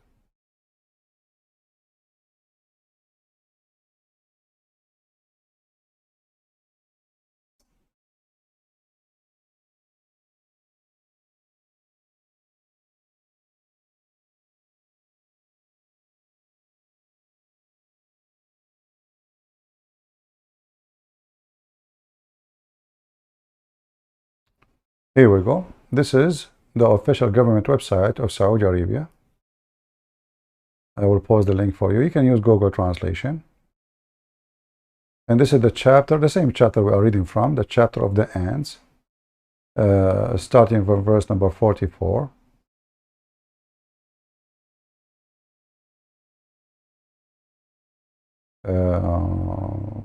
Let us see.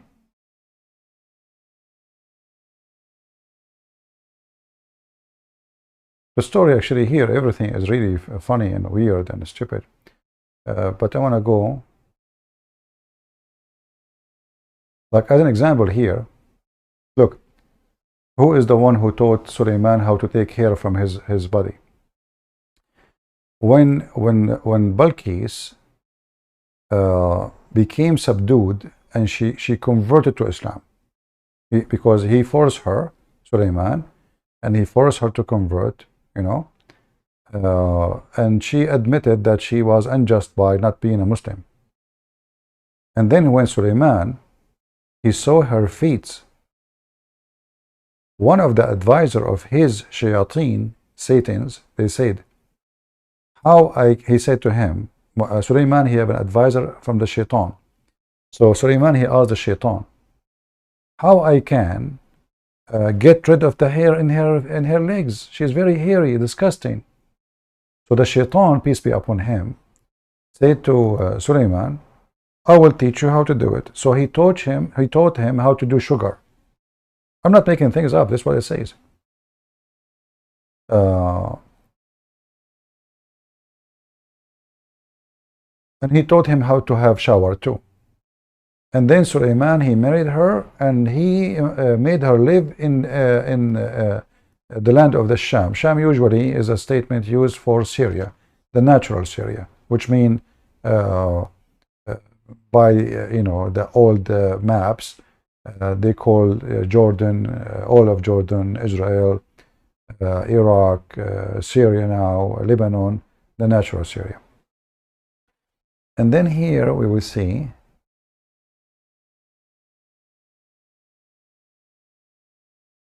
some, they say he married her in Yemen.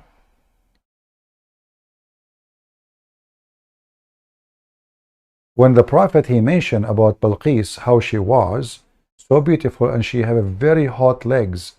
Aisha, she said, do she have her legs better than mine? Then he said, your legs is better than her in heaven. I'm not making things up, by the way. This is what it says in front of me.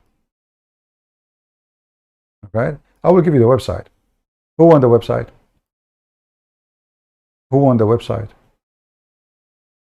So Aisha now, she is jealous. Muhammad is talking about how beautiful the legs of Balqis, the woman who was a queen in Yemen. And Sulaiman now, he captured her after he invaded her kingdom, doing jihad. So now they were talking, Muhammad talking about how nice her legs. Aisha, she said to the Prophet, is her legs is better than mine? Muhammad said to Aisha, obviously Aisha, her legs is scary. So he said to her, and this is talking about hair, hair. So you have hair. So Muhammad, he said to her, well, you know what? Your legs will be better than her in heaven. Which means for now, it's not. Let me use Google Translation so you can read with me and laugh.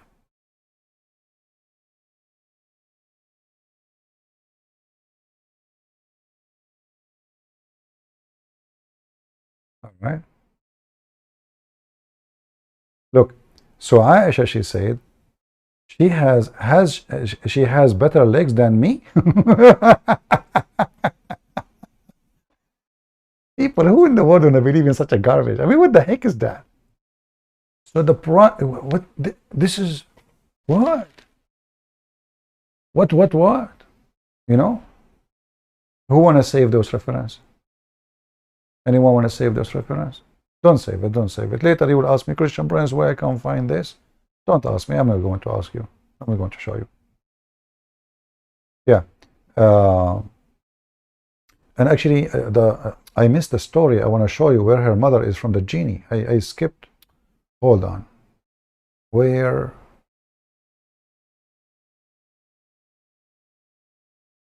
As you see here, Balqis, she surrendered to Islam by the sword, and she converted to Islam, and she just admitted unjust to herself. And then he asked Sulaiman, he asked Shaitan, how he can, not demonic, Shaitan, this is false translation, how I can remove hair from her legs without harming her body. So Shaitan, he taught him how to do an-nawra. An-nawra, sorry, not in light, this is false translation.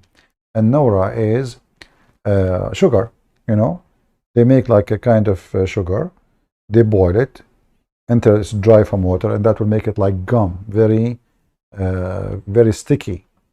So women, they put it in their legs or any area where they want to take hair. And then, like fast, you take it from the skin, and that will be really hurting. So supposedly Shaitan is the one who taught him how to do it. Okay, and then where is about her mother? I'm trying to find about her mother.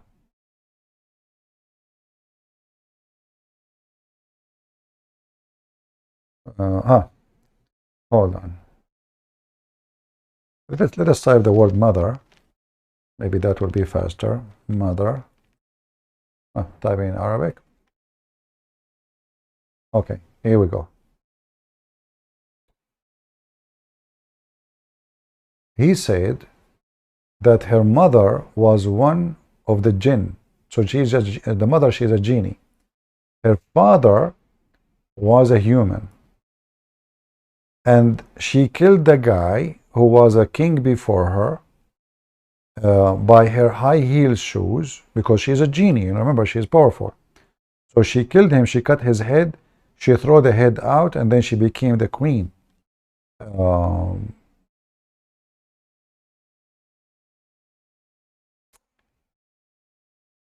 I mean, the story is long. All of it is just funny, stupid stuff. I mean, who in the world want to believe such a garbage? You know. This. Here we go.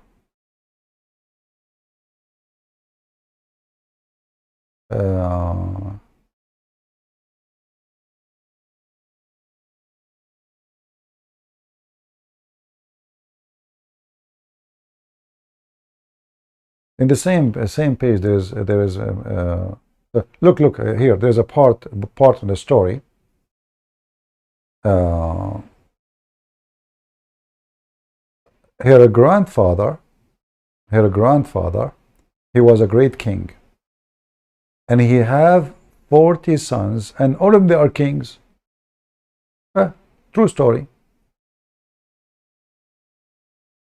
And then kings, they come from around the world asking for her to marry them, and nobody, she refused everybody, because she want to marry a Muslim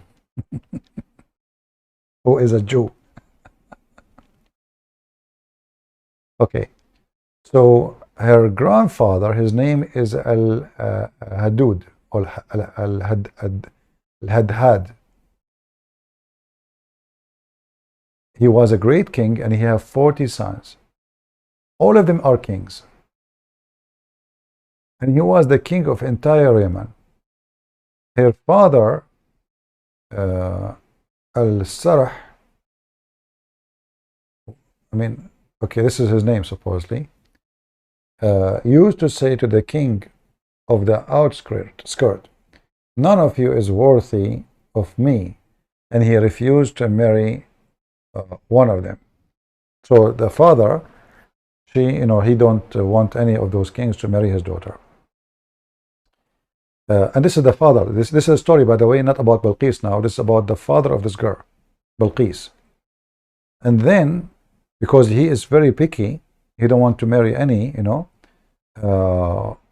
refused to marry any women from those people, even daughters of kings. And then they married him to a woman. She was a genie, and her name is Rayhana. And they have even the name of her father. Look at this. She gave birth to him. This story here is different from the most popular one, but let us go and see with this one. She gave birth to him with the child. His name is Balqama, and this is Balqis, the original name of her, and she have no other child except her. All right. Here it says,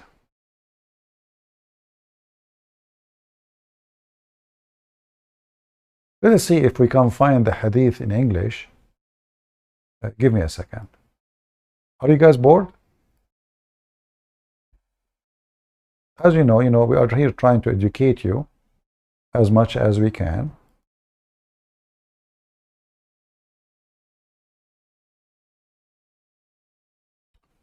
Okay, hold on.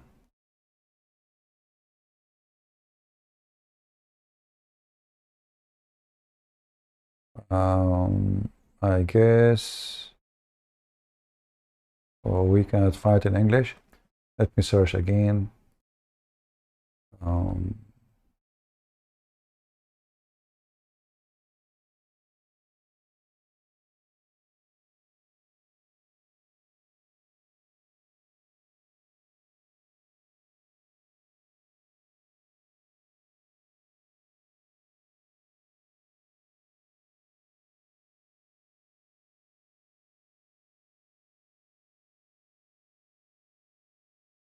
Yeah, I'm trying to find in English, but until now I don't see anything in English. Let us try more.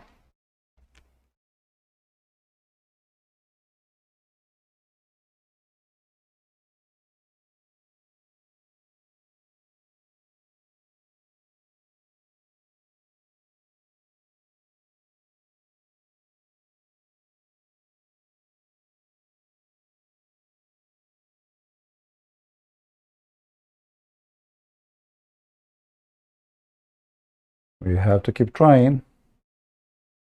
Nothing. Nothing in the English website. But I will give you, let us see this one here. This website here will be very confusing. We need something else. Anyway, I mean, the website we have already in Arabic, it can be fine, but you know, it will be better if we can find in English. Let me post this link for you. And again, remember, you have to use Google Translation.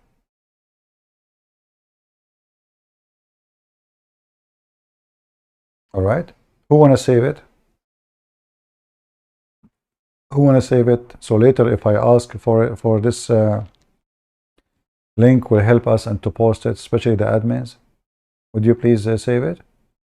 You know, I don't save links in my, rarely I save link in my bookmark, because if I want to save everything, I know there's no bookmark in the world. It's going to take me longer time to find it in the bookmark from finding it in the internet.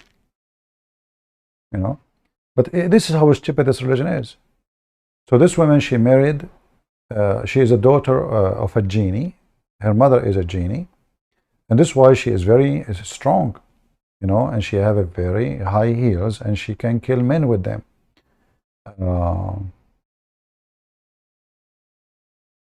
Here, look at this story here. And you know, the same page, by the way, there's tons of stories contradict each other about the same person. So now this girl, Balqis, look what it says here. If you can read with me in English. Here it says that the reason her father married a genie,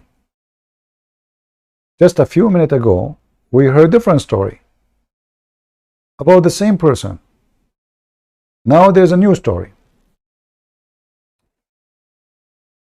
The reason her father married a jinn was that he was a minister of a king. But he was a king, now he's a minister. And this is a different story, he's a minister. He was a minister of a king, and this king, he is an idiot, you know, he raped women, and he forced his ministers to give their wives to him so he can rape them, their daughters too. So this minister, he was a minister of the king, and he's a jealous man. He will not let anyone do that. So this king, he raped women, and he subjugated them. The minister, he was like a person who have honor. Jealous here mean honor, like he have an honor. And so he did not marry, because he knew if he marry a woman, the king will F his wife. So he is the only minister is single. So one time he accompanied, like he went in a company of a man. He did not know in the road. He was in the road. He saw a man. So the man, he said to him, like, do you have a wife? The minister, he said, oh no, I don't. I will never marry, because the king of our country, he raped women, you know, who they are married. He take them from their husbands. So he said, which means the man, if I marry my daughter, he will never rape her. And he said, like, this is the father, he's saying, the minister, well, if you marry my daughter, he cannot rape her. You know, translation is not, you know, not good. He cannot rape her at all. Then the minister said, he will rape her. The man, he said, no, for my people are from the genie. We are people from the genie who cannot be defeated The translation again is not good. So he's saying, no, he cannot, because we are genie. He cannot overcome us. So this minister now, he marry the daughter of this man. And she is the one who gave birth to Balqis. You see how the story changed from the beginning of the page to the end of the page. The same, we're talking about the same person. One, she was a daughter of a king, blah, blah, blah, and now she is, a minister, and now the minister is marrying a woman. She is a genie because simply his king, he will rape women. So he married her. And the mother of the woman, the mother of Balqis, she died. So Balqis, she built a palace in the desert, far away. Why? Because he didn't want the king to know about her. And they, by mistake, her father, he spoke about her beauty. Like he said, my daughter is so beautiful. And the news went to this king. He heard about her, that she is so beautiful. And then he told the husband, he told the father, bring your daughter to me. Bring her here. You want to rape her, you know? You know how much I love women, he said. And then he put him in jail. He ordered him to be in prison. Why? Because he refused to bring the daughter. And then he made his army march toward the palace of this girl, which is Balqis. And then when he arrived to her, here we have the funniest story. Hey, females, are you wearing your high heels? Ladies and gentlemen, now you will see the power. I don't know if this is in here in this page where they will talk about how she killed him. Actually, I think she should. Al-Qurtubi, I think, mentioned it. Yeah. He mentioned it. So anyway, you will see how she killed him by her shoes. You know what? I should put a sign for all females who come into our chat that shoes are not allowed. I mean, just for security reason. As you know, I am wanted by a lot of people. They love me. What if the Muslims, they pay the women who is wearing high heel shoes to do something to me? Because you will see that this king, he's a king, he have a massive army, yet she killed him by her shoes. Listen carefully. So he came, he imprisoned the father of this woman, Balqis, the queen, who later became a queen, and he went to her palace. When he went to the palace, his army want to enter with him. So the servant girl, according to the advice of the smart Balqis, she is from the jinn too. Even the servant, she is not a jinn. And the king, he cannot trust to go inside with those genie alone, so he want to get all his army inside, so one of the slaves of this lady who owned the palace, Balqis, she told him, and this slave is so beautiful. She was like in the image of the sun, so beautiful. The slaves, they said to him, the servants, those girls, not one, many girls, who they are in the image of the sun, they told the king, aren't you ashamed? Aren't you ashamed to enter, to see our like princes, the most beautiful women with an army? Are you afraid of women? So he command his army to be away, like stay away, and he enter alone. And they told him, why you are bringing women? You want women to, why you want your army? You want your army to intervene in something private? So the king, he listened, all right? So he allowed them to leave, which means he commanded his army to leave. And he entered alone. She closed the door on him. and killed him with her shoe. Finally, we found it. Here we go. Do you see it?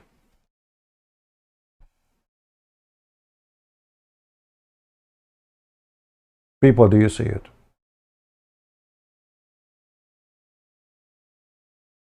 And you are telling me that Islam is not a true religion from the true God? What's wrong with you? How Muhammad he knew the power of women's shoes. The women, she did not use a sword, she did not use a knife, she did not use anything. It's just a shoe. Shoe, you know. Shoe is proven, by the way, to be like not only dangerous, it is like you know, obvious weapon since the like long time. Now be honest, be honest. Do you hear any stories from any other person except me like those? Huh? You never heard those stories, right? You hear it only here. You know, this is why you shut down your cable, your internet, I mean your cable company, because here is the best entertainment. And you are relaxing in your bed, and poor me is reading, translating, my back hurt. Okay, thank you very much. All of you drinking tea and coffee, like in the morning, eating your breakfast, and I'm spending my time looking for the shoes. All this time I'm looking for the shoes that should show it to you.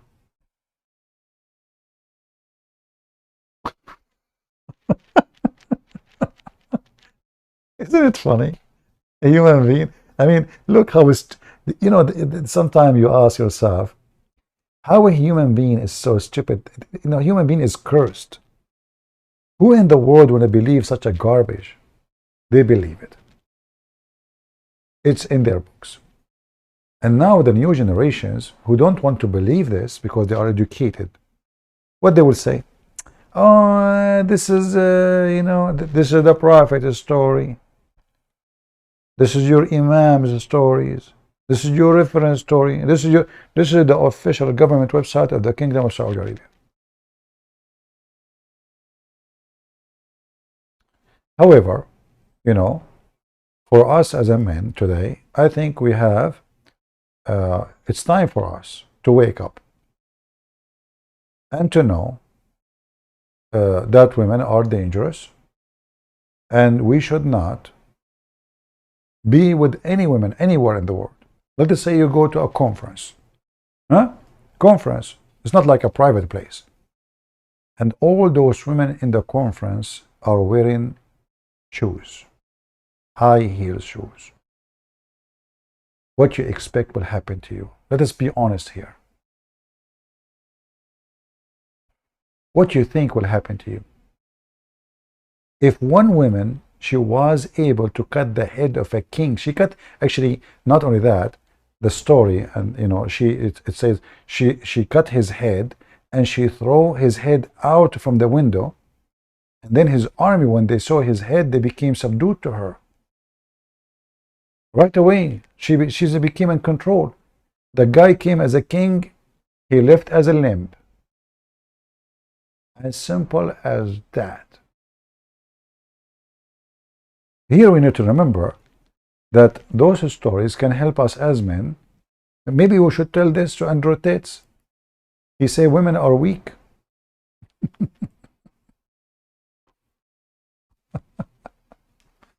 And you know, actually, if you go in the story too, I mean, if you read down, I'm sure later you will see. I did not go down in the page yet.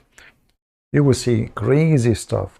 As an example, in the garden of Balqis.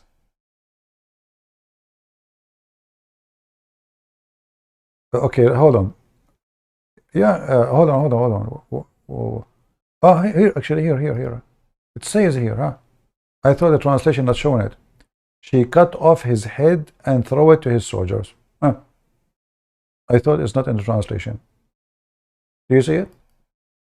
So she killed him by her shoes,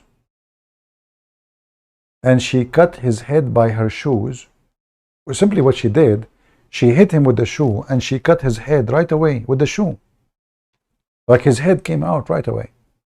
And then she took the head and she threw it at the army, you know. You know, the army became so terrified, and they became subdued to her, you know. And then she became the queen. You see how she became a queen? The guy came to rape her. She cut his head by the shoe. She's the daughter of a genie. And now she became the queen. Now, after she became the queen, should I continue? I think you guys should go and rest. What do you think? Should I continue? Aren't you bored of the story?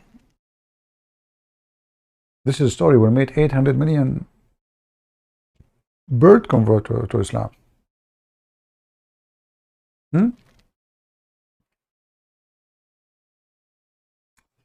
So now she became the queen because she killed the king by her shoes. But in her garden, she have a bird which is called al-hudhud. All right.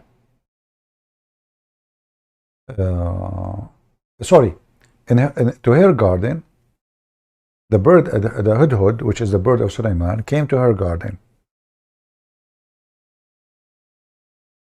He go up in the sky, and this bird, al-hudhud, he have a vision. He can see all the world to the end. It should say that here. Hold on.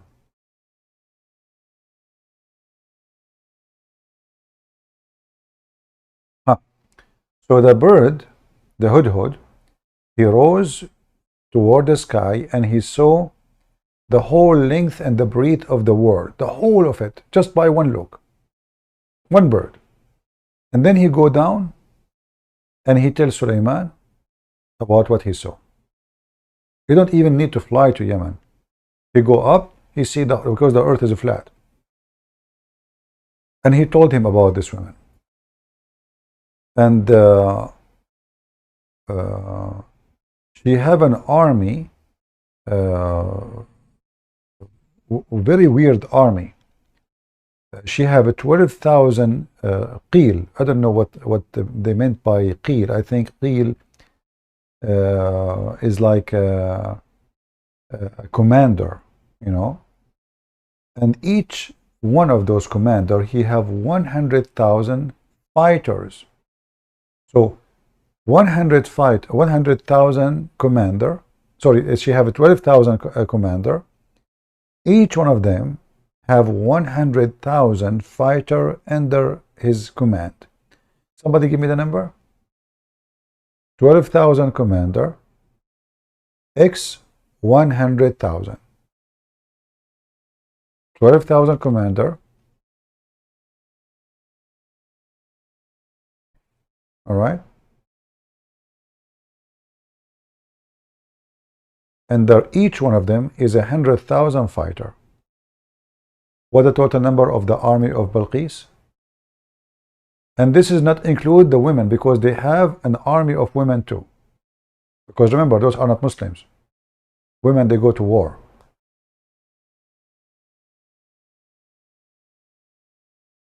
Anyone have a number? Should I use my calculator? You guys are lazy.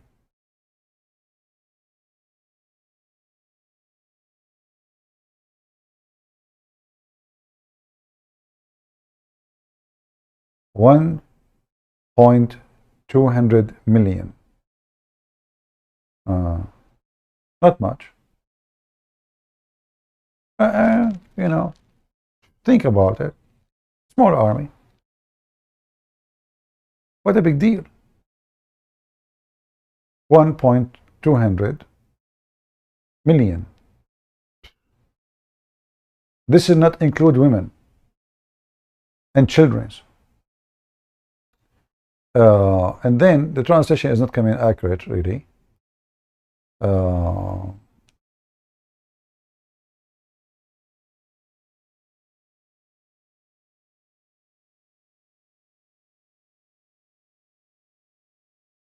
I mean, the story there is really messed up. if you read, like the king, he asked him, who are you? The king of the genie and the human and the shayateen, and the birds and the beast and the wind. This is Sulaiman.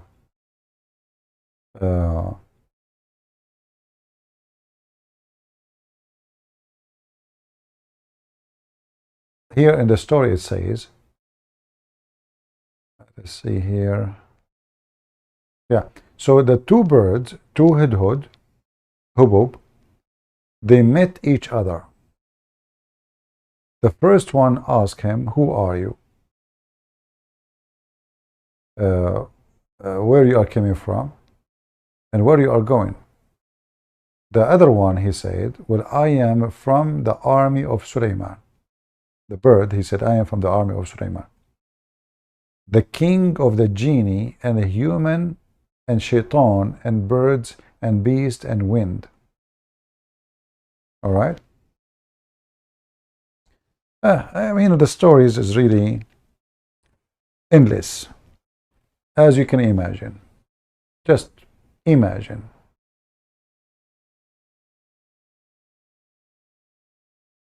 Use your imagination. The king of the jinn, who are you? He said, I am from the army of Sulaiman, the king of the jinn, the mankind, and the devils, the bird, the beast, the winds, and everything between earth and heaven is the king. Sulaiman is the king of all those things. Yeah. So now the bird of Sulaiman, he asked the other one, where are you from? The other one, he says, I am from the country. The king is a woman. Her name is Balqis. And he gave the details about how many armies she have and how many fighters. You know, endless stupid stories. And all of this, as you see, in a very official Islamic website. This is the government of Saudi Arabia website. This is not a guy in YouTube. You know, he have no authority. He can claim whatever he want. Abdul making things up. This is their official. And this is the link again. I'm tired from translating, so I'm going to stop reading the story. Yeah, exactly. Even kids will not believe in such a garbage. Who is going to believe in this? The only thing trust me, the only thing I believe is true is the story about the woman. She killed the man, the king, with her shoes. That is the only part I think there's a truth in it. What do you think?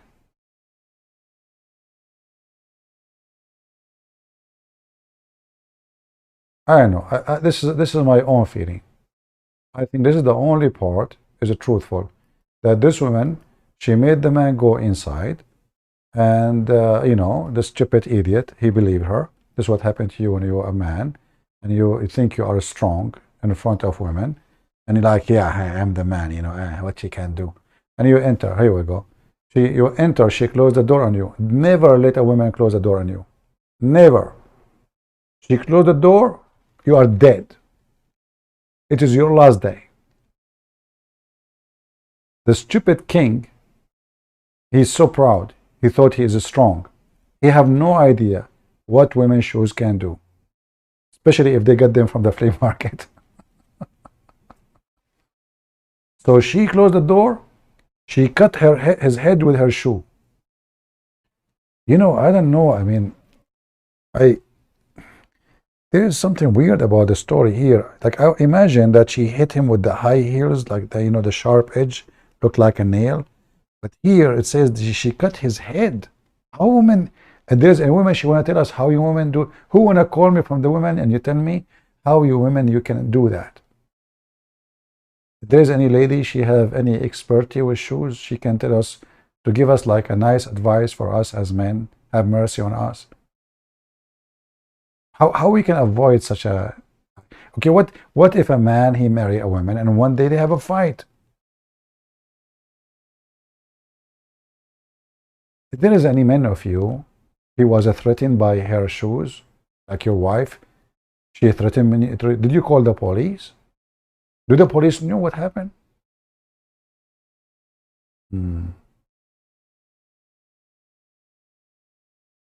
Yeah, the Muslims always they add their own spice as usual. Do we have any Abdul? Remember the names, those names we are talking about, they are coming from the Bible too. But Muhammad and the Muhammadan, as usual, they add their own spice. The woman, she killed the guy, she is a daughter of a genie, she have all this, etc. I know. You know the thing. You know the thing.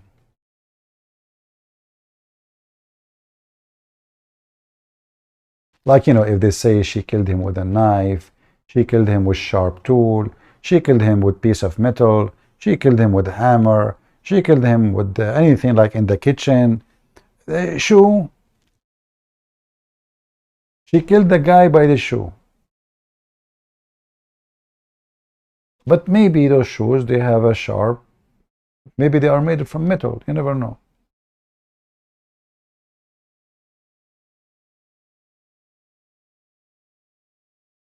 Any Muhammadan?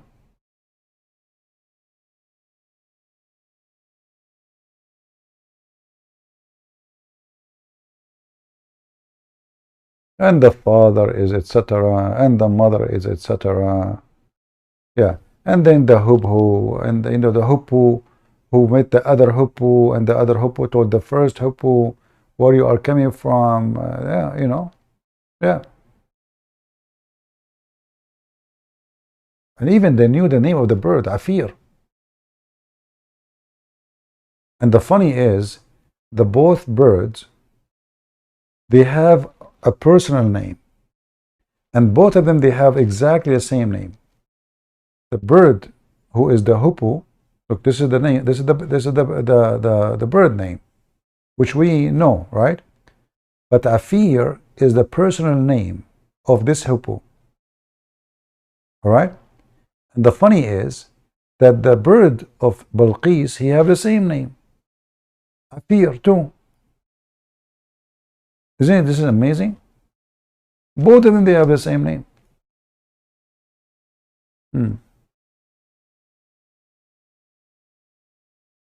Any Muhammadan?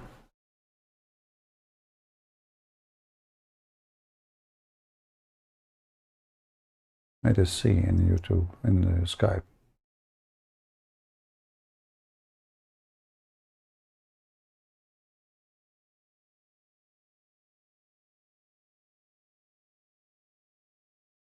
Oh boy.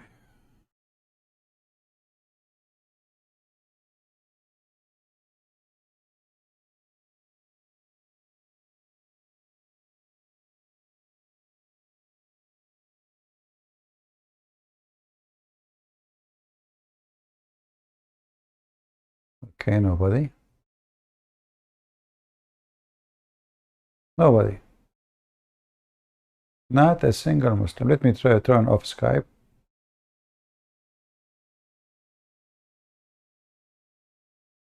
Should we take calls from Christians? Maybe tomorrow I will make just a program for Christians to call. No questions, just, you know, hello, say, you know, whatever you want to say.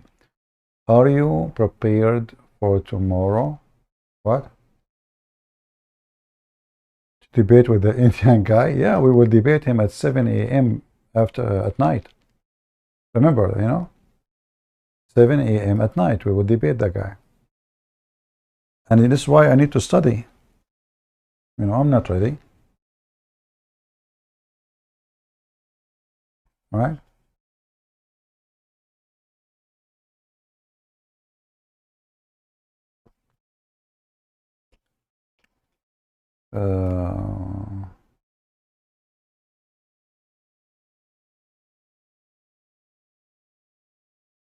Second knife is life. You know what will happen if we go there? He will ignore the chat as usual. You know, he's a coward potato.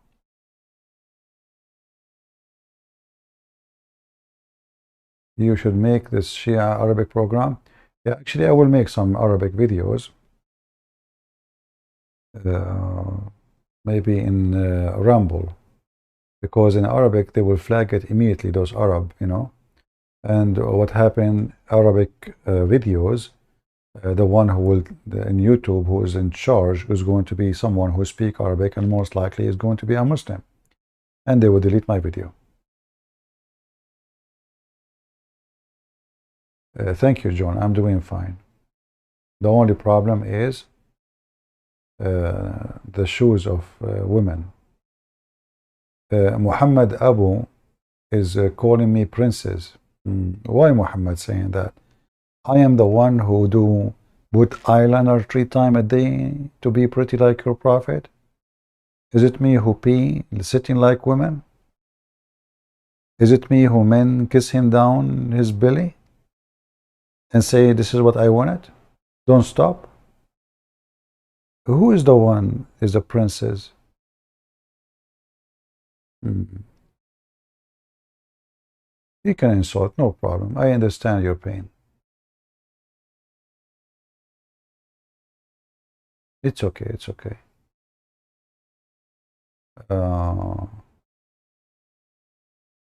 Can you give me the source of what you claim about what is going in Morocco?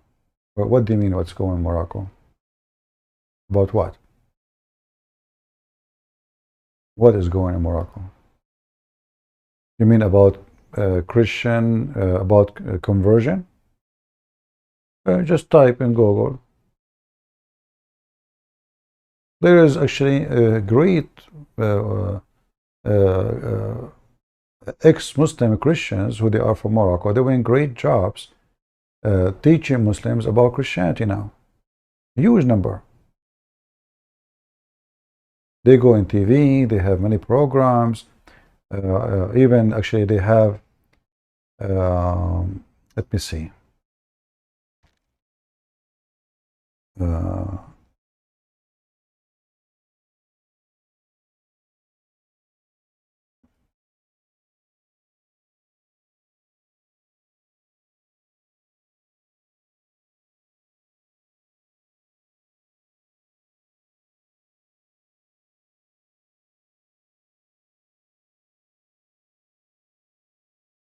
I mean, I just type, you know, look, this is this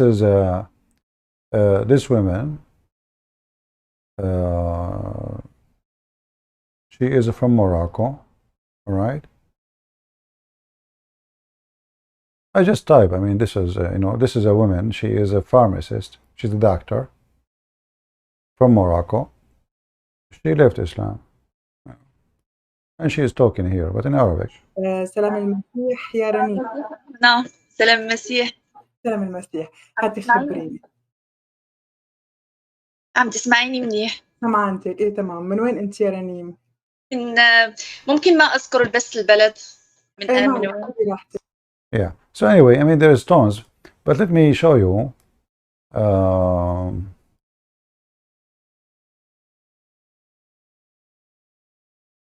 I mean, they are very active actually.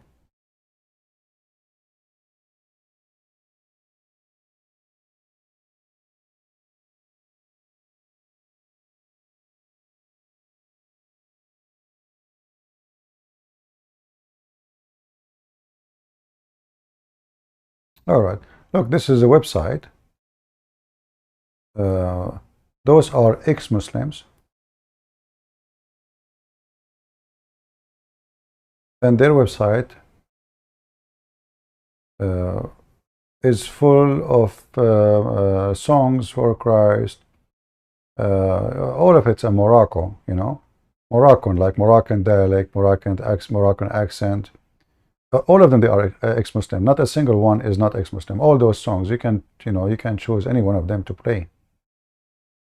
Maybe I should, you know, play some of them, or maybe one.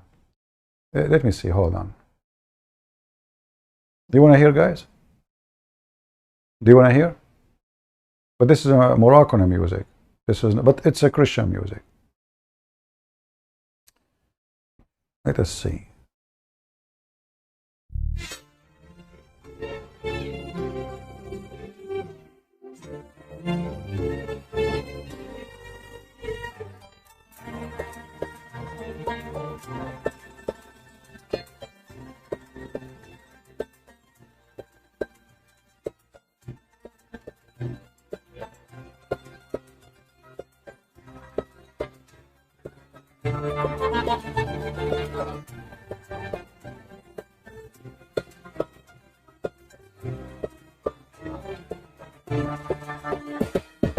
يدخل ديارك بأهلي لك سيد الجليل نترنم بصوت نشيد لك يا ربنا المجيد نترنم بصوت see, it's going to be very hard for you, I mean, to catch anything. How to stop this? Okay, hold on. They have a lot of songs actually.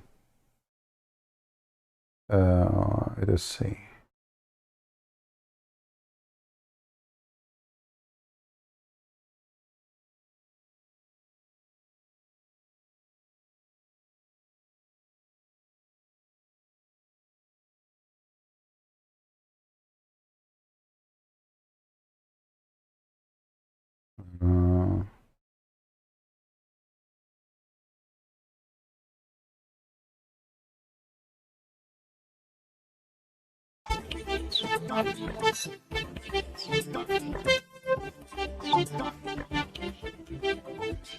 يسوع نوري ونجايا طريقك This is the Moroccan accent, you know.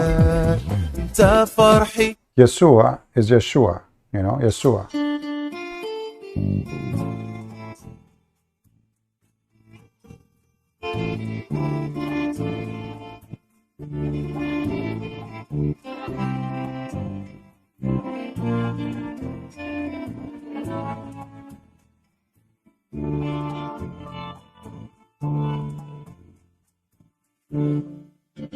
مولاي ترعاني من خيرك عالي الجود ارحمني ما But you know, I don't know, I mean, this is not fun. We want takbir. There's no takbir here.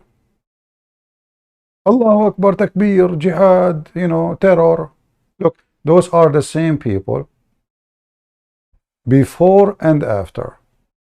After they convert to Christianity, they are different people. You see, this is why it's true when the Bible says, you will be born again. Born again. The same people who shout, they hate, they want to kill, they want to do violent, the same people, look, the same, nothing changed. They just changed their God. They don't follow the devil no more. Peaceful, loving, wonderful, you know, you will be happy to be their neighbor. And actually, they are very active. I mean, if you see how many songs they have, and they post it on the internet all for free. They don't make money really, you know, it's just for free. You know, there is many people who have like the skills of art. They will not give any song for free. Even they claim to be supposedly they are like singing for the Lord, but you have to pay for their CD. And their CD is expensive, and not even a single copy will be given for free. All their work is for free. This song is called We Love You, Yeshua. We Love You, Yeshua.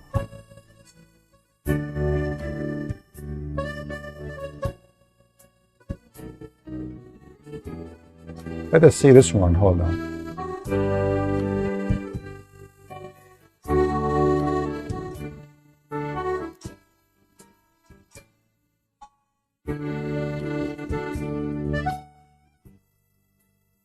Let us see this one.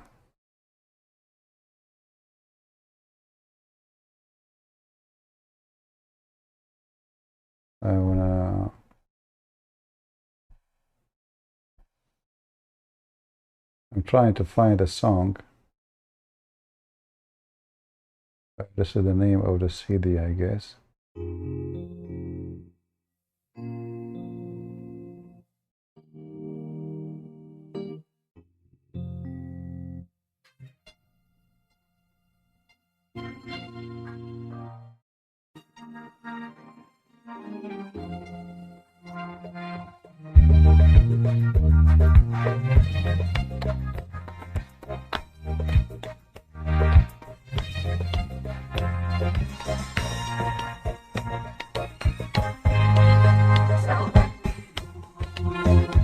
So أهلل, I will praise.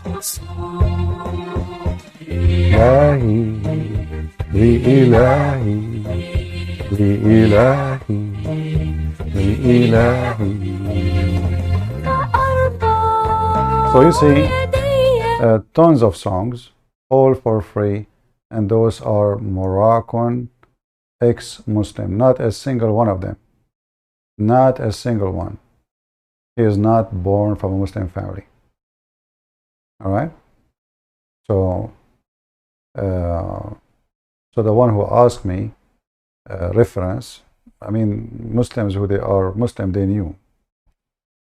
Even the Moroccan government, they made a special law to protect, to stop people from converting into Christianity in Morocco.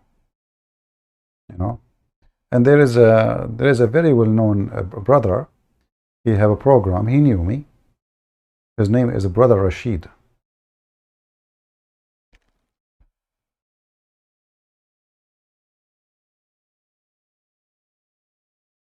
He himself is an ex-Muslim, and he have a very good program, but in Arabic.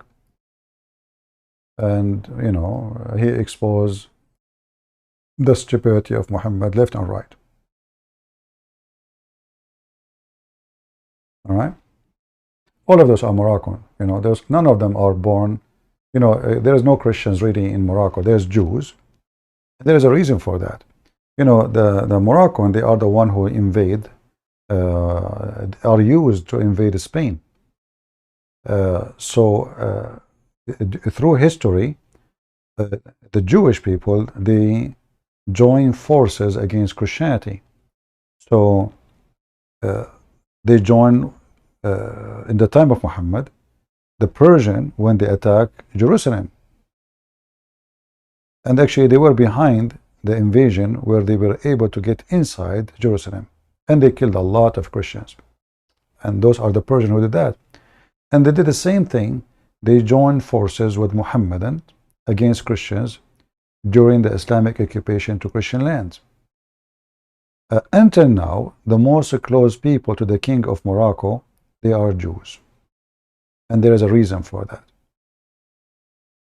They were their best helpers against the Spanish, against the Christian Spanish. And they were, you know, helping anyone who is fighting Christianity. This is the truth. This is why when the Spanish, they took over, they did what is called the acquisition. And many people, they say to you, the acquisition is evil, right? But if you, a person who betrayed the country, well, he deserves, anyone, in any country in the world, if you join the army of the enemy, it doesn't matter who, you are with the army of the enemy, you are part of the government of the enemy, so what will happen to you? Yeah. So in Morocco, there is either Jewish, the only minority exists is Jewish, and Muslims. The Christians who they are there, this is new, or they are from the time of the occupation of France, which means they are French or foreigners who live in Morocco. But there is nobody is born from a Moroccan family. He is a Christian, according to my knowledge. I'm not a Moroccan, so I never been there. I never lived there. But this is what I know. However, now there is a great number of ex-Muslims who they are Christians.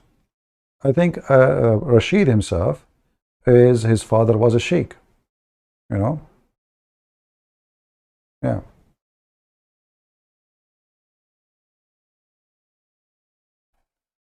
Truth Teller says, Christian CP, but Christians and Muslims are brothers.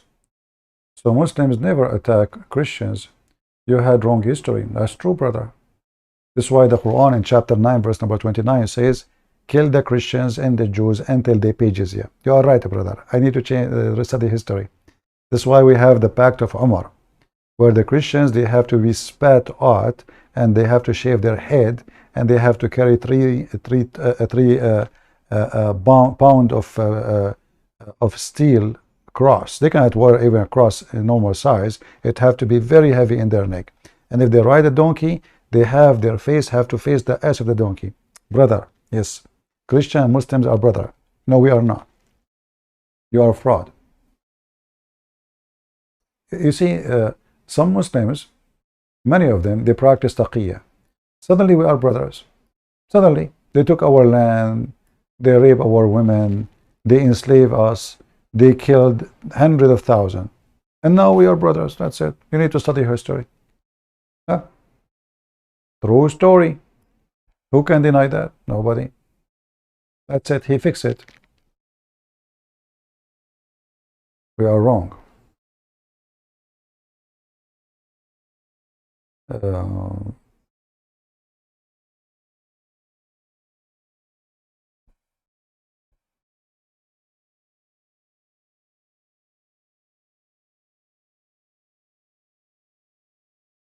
Yeah, I mean, you see, actually all their land is not their land. Even the Moroccan themselves, they've been occupied by Muslims. The Moroccan themselves, the majority of them, they are Amazigh. Amazigh is an ethnic. They have their own language. They don't really care for Islam. They force the Arabic on them. Those are not Arab. They have nothing to do. Libya, Morocco, Tunisia, all this North Africa, none of them is an Arab. Those are African. They are African mixed with the Roman. The Roman, they invade that land and they establish kingdoms there. Because of that, they are half European, half African. That's why they don't look like African. You know, African is black. So if you go to, actually, if you go to Morocco, you will see how they treat black. Just go right now, search racism against black in Morocco. Racism against the black in Tunisia, racism against the black in Libya. They enslave blacks and people until now.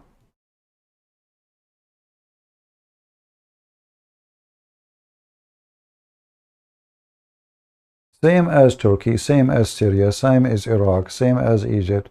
None of those have to do with Islam. They force, and they say to you, Islam did not spread by the sword.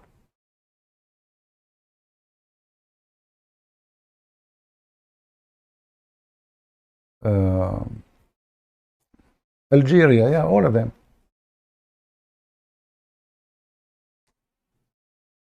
But anyway, by the work of those great Christians who they are ex-Muslims, you know, I notice actually that those who they are ex-Muslims, who they are coming from Muslim background, they work way better to convert people to Christ. They are more in love with the Christ with someone is born of a Christian family. They are real fighters for Christianity. A person who is born of a Christian family is relaxed. You know, he grew up in a family as a Christian. The mother is a Christian. The father is a Christian. He don't care really.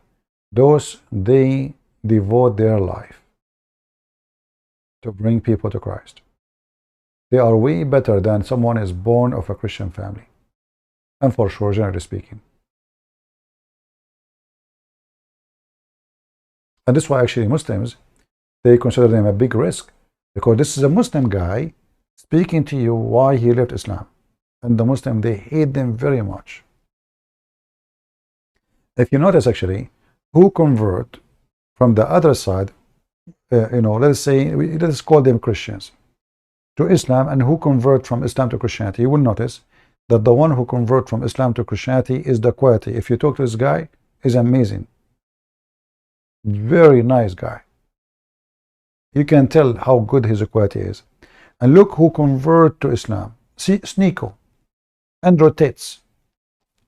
Rarely you will find someone have a good equality and he convert to Islam. You will notice that those who convert to Islam, they have either low IQ or they are coming from a very trashy background. And usually, even those, after they convert to Islam for some time, they will notice Islam is really a stupid religion, they will leave. And mostly, they convert because they are maybe angry, like a woman, she is not able to find a husband. Muslim, they marry anything for the sake of the papers. A white woman, she is overweight. She is old. No man from her country care for her. A Muslim Abdul, he is 19 years old. He talked to a woman 70 years old over the internet. Oh, you are so beautiful. I love you. The woman, she go crazy. 19 years old, in love with her. She married him. A year after, he got a green card. He dumped her. Very simple. You know? So, a pimp who is no Christian, obviously, he's a pimp. I mean, how you can be Christian, you're a pimp? You cannot. Pimp, a drug dealer, a gang, somebody convert to Islam in jail because he want to join a new gang. In the same time, people, they have a wrong idea. They think that Muslims are really strong, powerful. We live in the Middle East between them. I could not believe how coward they are. You know what coward mean? Coward. They are only brave when they are big in number and you are alone. This is the only time you will see them. Suddenly they become like lions. If you go and check the war in Lebanon, Hezbollah used to send thousands of fighters to attack the Christian territory in Lebanon, and they never been able to pass 1 meter. And all those who they are in the border, the line between east of Beirut and west of Beirut, it's just a few hundred fighters, not thousands. The Christians didn't go by thousand to war. They have a few hundred, they organize it. Few hundred are able to cover the whole borders, and nobody can go inside. The other side, they attack like goats, and they lose a lot of dead men. The Christians, very organized, go into war in a smart way. If you go as an example in Syria, ISIS, Al-Qaeda, they surrounded a Christian town in Syria. Everybody in the town is a Christian. There's no Muslim. They could not even get inside the town 1 meter. 1 meter. All the town are Christians, and they are farmers. They are not even army. They are not trained. They don't have tanks. They don't have really the heavy weapon. They have weapon. But all the weapon of ISIS, all the weapon of Al-Qaeda, and suicide bombers, just to cross the front line, they could not. Here we go.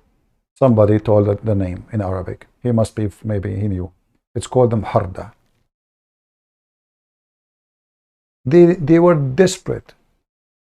For more than, I don't know how many years, they tried to attack this town. They could not. Real men.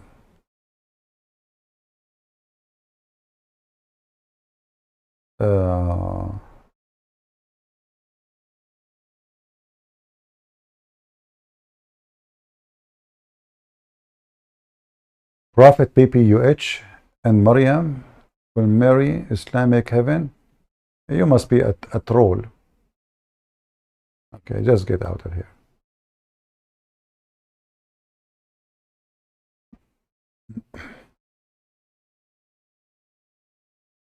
You see, even ISIS,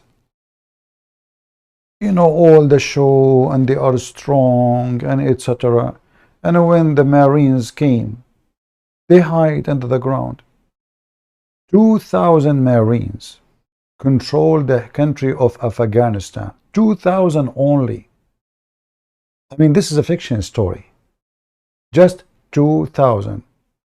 Taliban, they have hundreds of thousands of fighters, including kids actually, hidden in the mountains, in a massive size of land. Just 2,000. The American, they withdraw from Afghanistan 2,000 Marines, not 200,000. So how in the world a country of a brave, like you see Trump, he says you cannot win with Taliban. Trump is an idiot. 2,000 for more than 20 years controlling the country full of Taliban. How brave they are then. And then you go to Israel. The same story.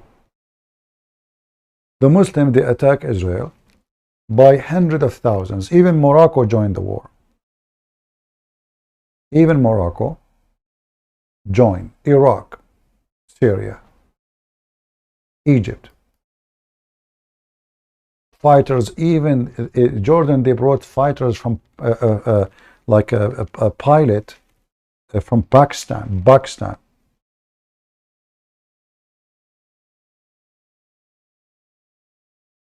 Still Israel destroyed them.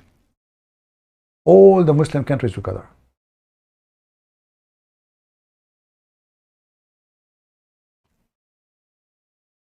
Actually, sometime, you know, like if you have time, you can watch documentary about the war, and you will hear stories. It's really amazing, you know. I believe strongly that God is involved in this victory, because none of this victory actually makes sense. Like I saw the documentary, how about 4 airplanes only. 4 airplanes, just 4. They came all the way, volunteer. All the airplanes, they are not fighting airplanes. 4 volunteers, they came with their airplanes from all the way from USA to Israel. And those airplanes, they stopped working. There's only 2. And then one of the 2 stopped working too. Or maybe broke. I don't know. I don't remember in the documentary it says. You can watch it. All the massive army of those Arabs, they run away and they are tail between their legs. They thought that the Israeli, they have a massive size of airplanes. When in the fact there's only 1 working. Just 1. So if they continue, you know, if they continue, they can really, I mean, accomplish something big. But they run, they were terrified. 4 airplanes. Not 40, not 400. 4 airplanes, and most of them, 3 of them, they are broke. They run. They run, and then the Israeli, they chased them. And they took a massive land. They took Jerusalem. The Muslim, they attack Israeli. They want to throw them in the ocean. Because, come on, they are no match. They are just a few, you know, immigrant coming, few thousands. We attack them from every side. Massive army of Egypt. Egypt alone, you know, Egypt alone now is 100 million citizens.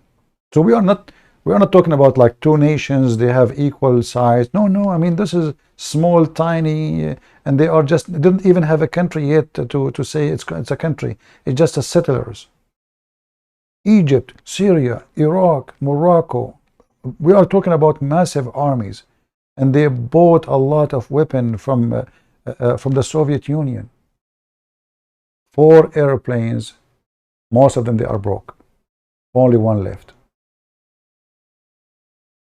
I saw the documentary. It's hard to believe, but this is what happened, you know. Not only that, which war was that? I heard about it. It's really strange. I mean, how things work. I think this is in 1973.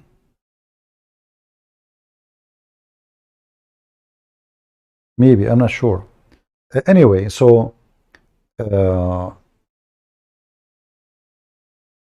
imagine a nation going to war. The Minister of Defense, he go vacation. So the Egyptian, they are going in war, and then they have like you know, they have a code. The Arab, they have a summit, secret summit. So they have a code. They will publish it through the, you know, like Morse code or whatever.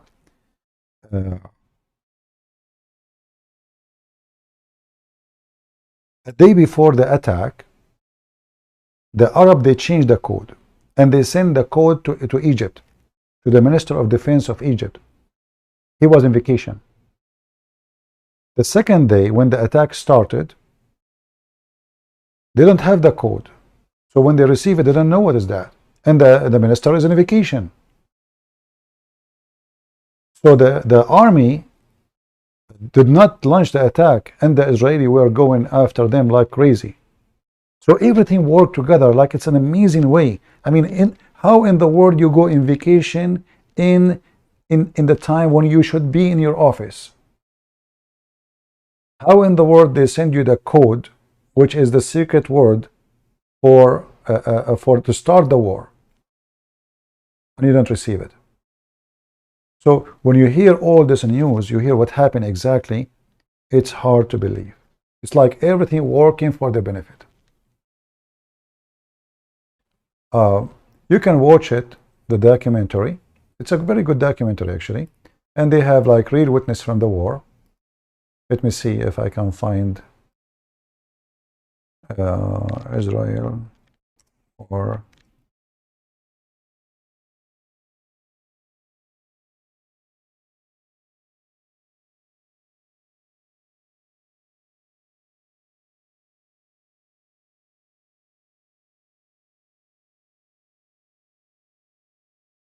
let us see.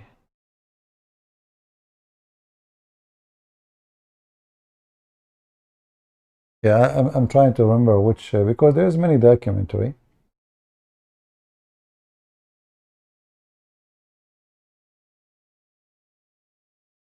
It was really amazing to see what happened. And the funny is, each time they attack, they lose more. Each time they attack. Jamal Abdel Nasser, who was the president of Egypt, very arrogant, he very proud. He looked at the Israeli down like, you know, they are just little tiny people. What they can do? I mean, we can smash them. We can, like, I mean, if we throw rocks at them, we can destroy them. And then what happened is really horrible. They've been smashed literally, and they lost all of Sinai. They went in which war? Like in '67, even before, they lost Jerusalem. Then they lost the East Bank, and then they lost the Golan, and then they lost Sinai, and at the end they came to a conclusion that, you know what? Each time we attack them, we lose more land. What's the point of this? This is why you see like Emirates now. They sign an agreement, same as Egypt, because they knew they are no match. If Egypt now, a country of 100 million citizens, they attack Israel, who is going to win? You know, like in Israel, by the way, there is something very funny. The Orthodox Jews, I find it the most funny, hypocrite people in the world. They are protected by the Israeli army, but they make fun of the Israeli army. Not only that, there's a huge number of Orthodox Jews, they call themselves anti-Zionist. They are anti what? They are anti-Zionist. If I am a president in Israel, I will kick them out of the country. I will strip them from citizenship. Like to weave a singer, you know? Yeah. They spit at their soldiers, they chase them, they hate them, they throw rocks at them. Very stupid.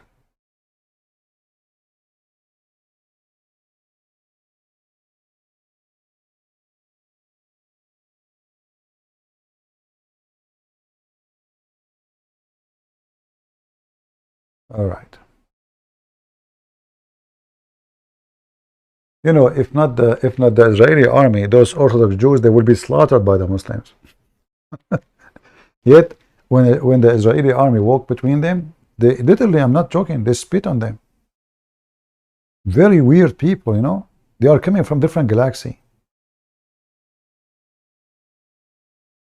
What if those Israeli army, they go home? What Hamas will do to those Jews?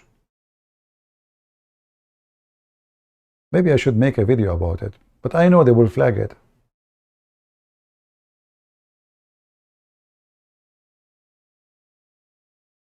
Potatoes.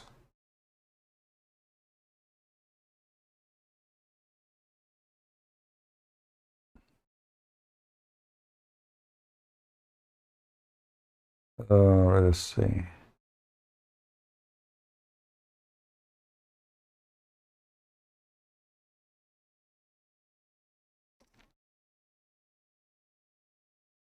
Maybe it was this documentary in CBN.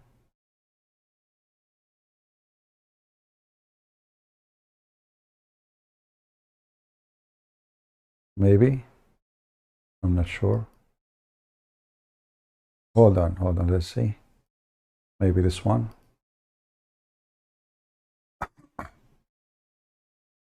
But I don't know if I play it, you know, YouTube might give me copyright, you know.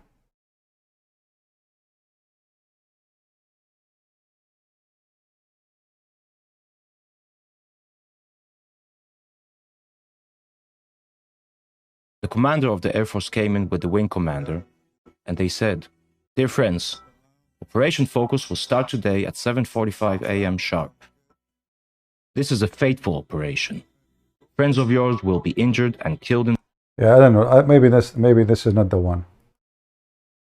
Yeah. But I think it was in the CBN, you know, CBN, the Christian TV station. So maybe you can check it out and search for it.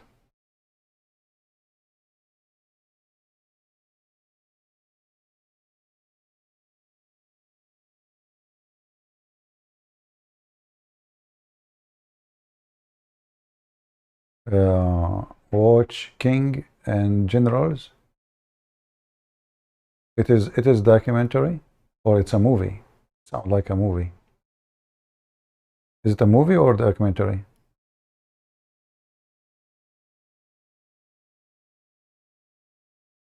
King and Generals. Okay.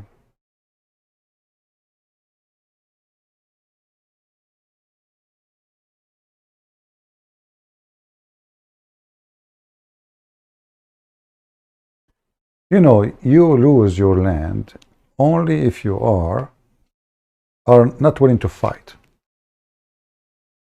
Because there is only one of two ways to lose your land. You lose your land and you are alive. That means you did not fight. And you are a coward.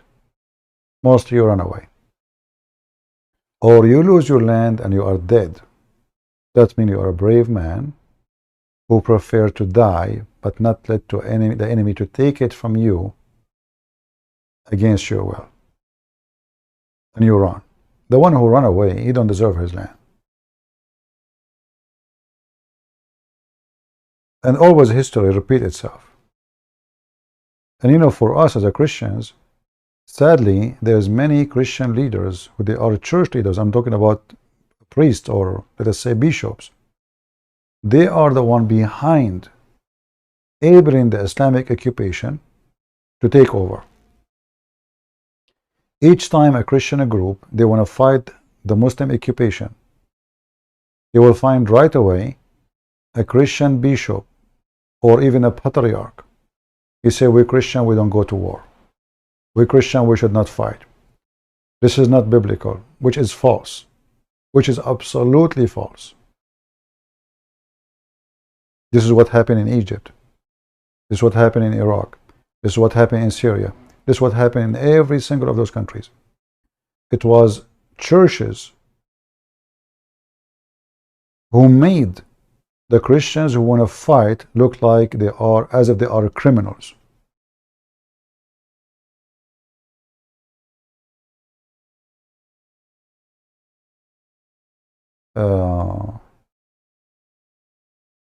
Are you still in the Middle East? No, I'm not in the Middle East. But I did not leave the Middle East because I'm running away. I lived willingly. Actually, I did not come to the state even to stay in the state. I came to the state. I don't share my private information, but I came to the state only to celebrate Christmas vacation. I did not even bring with me clothes. I don't even have a bag with me because I was supposedly will go back in a few days. They said, don't you want to change your clothes? I said, I will buy from here. So I came to the state to stay for a few days, Christmas to the New Year, and then a day after I will go back. That was my plan. I never came to the state to be an immigrant. Never was my plan. But, you know, life is funny. You know, life is funny. Like sometime, maybe the Lord, He wants me to be here. You know. So I came just for Christmas. In the airport, when they came to pick me up, they said, "Where's your bag? You know, where are you going? Shouldn't you get your bag?" So what bag? I have nothing. Nothing. Even in the custom, they were wondering, how come you don't have bags? They said, "What is your bag? Don't you have with you anything?" I said, "No, nothing." They check. They want to see. Maybe he's denying that he have a bag because maybe there is something there. You know, I have no bags. Because my plan is to come to the state, stay a few days, and come back. That's it. Even when I went to the American embassy first time to apply for a visa, everybody, when they go to the embassy, they bring with them you know, money proof, like a bank you know, statement to show how much money you want. I was in hunt. I forgot even that I have an appointment with the embassy. So I was hunting, and then I remember, man, I did not go to the. So I went wearing my hunting vest. I just emptied the bullets. I put them, you know, and I went inside. I looked dirty. I have dirty jeans. I have a dirty vest made from leather. And the woman, she asked me. I grabbed my passport from the car, and I went. She said, "How much money you have?" I said, "Why? You want to marry me?"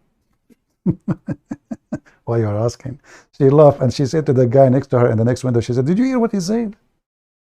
Did you just hear what he said?" The guy was laughing. And I thought she will refuse me, you know, she will say no, you know, because I did not give them any information. I mean, how much money you have? I said, "Why, you want to marry me?" "What do you want to do there?" She said, "For fun." That's it, you know, Christmas time. And then I thought she would refuse me. She told me, "Go and sit there." I said, "Give me a passport." She said, Go sit there." And then after like 15 minutes, they called me to different window. And then the guy, you know, he's the accountant. He said to me, I don't know, I don't know how many dollars. I said, "Why?" He said, "Because for the visa." I said, "What visa?" And they were refusing everybody. All those people, they come wearing suit. They have Samsonite. They have bank account. I have nothing with me except the passport. The passport only. And I made fun of her, and still she gave me the visa. And then, you know, like, I mean, it's life is really funny. You know. In fact, I never applied for a visa all my life and rejected. Never, ever. And you know, like in the Middle East, before I get my American passport, it's very hard to get a visa anywhere, because Middle Eastern, they are known to be terrorists. You know, there is a lot of red flag about them. So you are young, you are Middle Eastern, you are an Arab, and you are coming to Europe. You want to go to Germany, they refuse you. You want to go to France, they refuse you. I never applied to any visa and they refuse me. Never.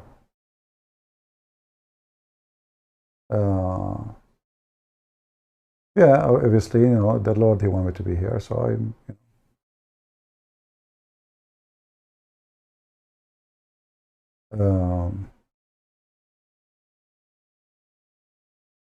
There's many people, they plan for things, and those things never happen.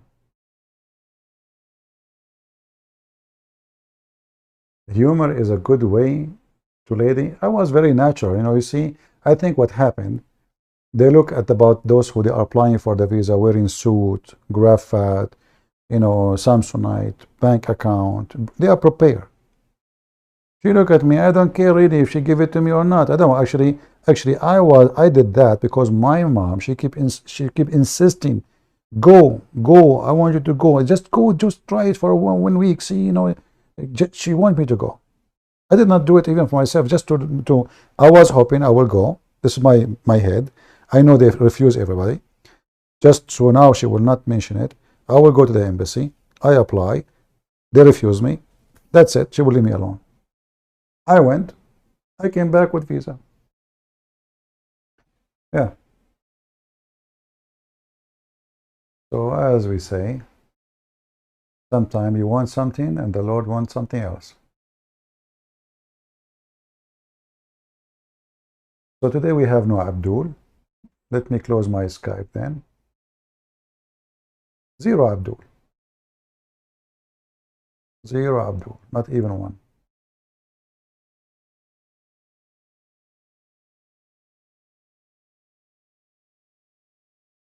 You know, this guy Asad, he is the most funny idiot.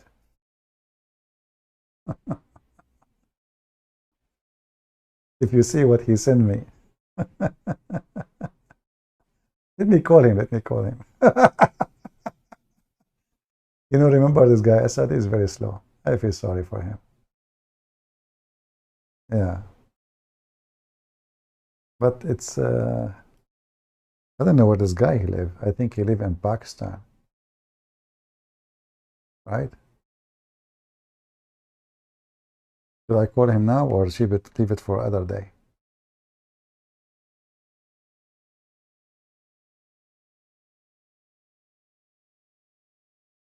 I don't see him online.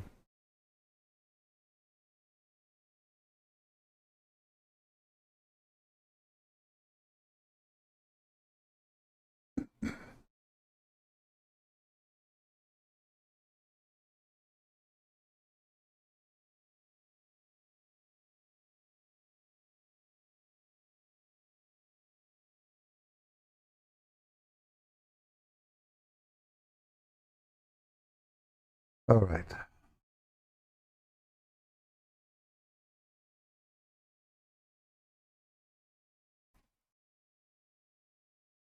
Let me try to text him.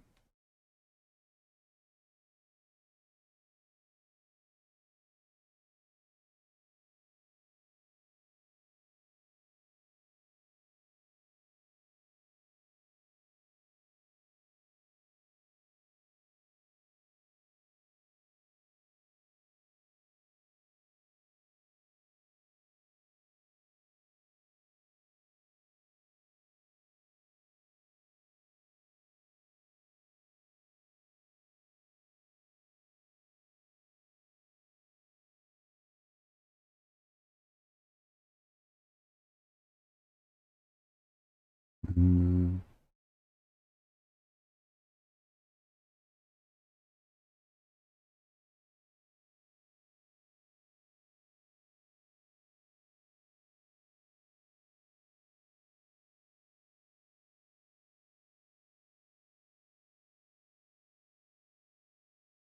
All right. This is the same guy who agreed with me 90%.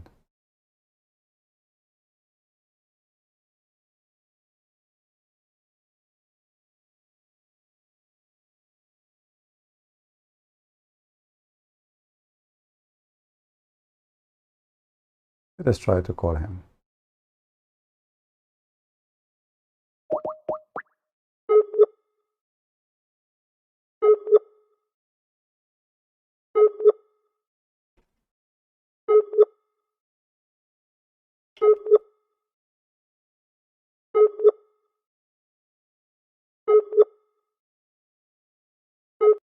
Look like he is not online.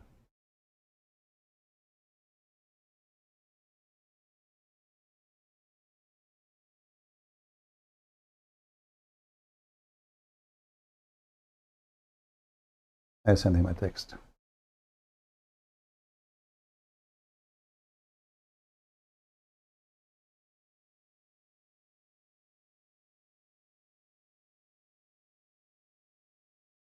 Any Muslim?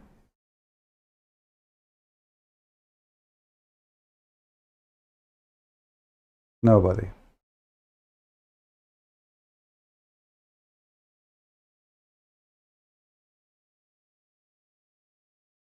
Yeah, he agreed 90% with me, which means Muhammad is an idiot, Muhammad is a child molester, Muhammad is a donkey.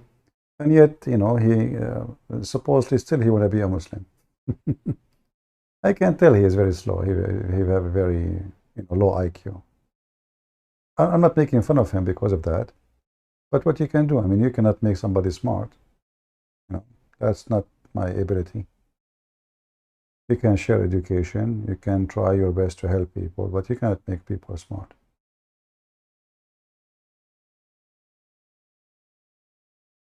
There is a hadith or Quran verse that says, kill unbelievers with your hand. It will be like Allah has done it. Yeah, sure. You will see ISIS always quoting a verse. It says, وَمَا رَمَيْتُ وَإِنَّمَا اللَّهُ رَمَى. I did not shoot the arrow, it was Allah. You did not kill, but it was Allah who killed. Because the Muslims, they were feeling guilty for the crimes they do, many of them.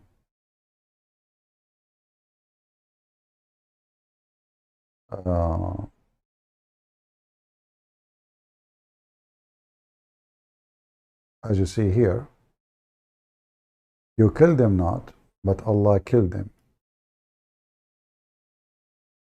You did not throw your arrow, but Allah threw the arrow. This is a chapter 8, as you see, verse number 17. All right, I hope I answered you. Muhammad real name, according to Muslim books, his real name is Qatham, because supposedly there is a family member, a male member, he died, and his name is Qatham before Muhammad. So the tradition is when a new baby is born, they will give the name for the one who passed away to the one who came after. Qatham.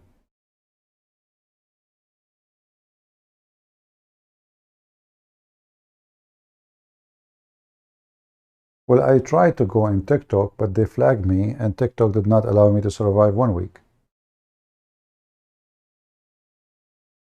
You know, I am not like anyone. Wherever I go, they will try to stop me because my words hurt badly. And you know that.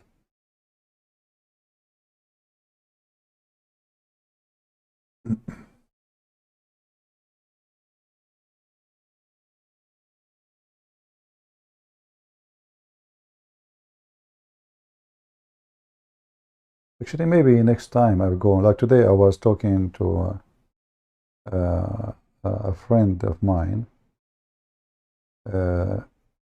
about what is haram. And maybe should I make it, maybe tomorrow if I go live, I should talk about that. You know that the Muslim, they like the Quran says, the pork is forbidden, music is forbidden, all kind of things is forbidden. Wine, alcohol is forgiven.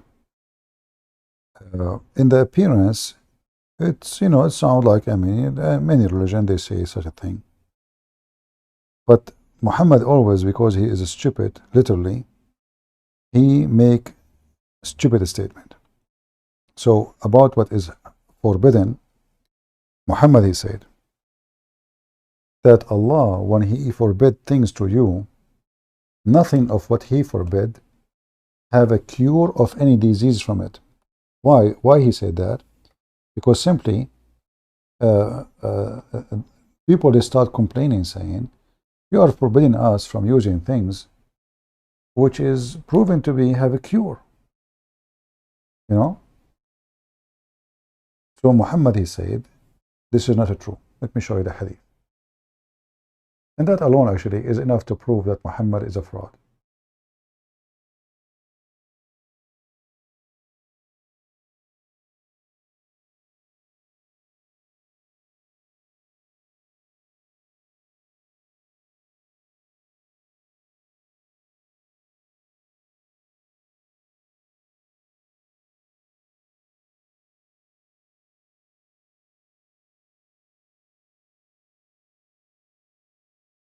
Let's see.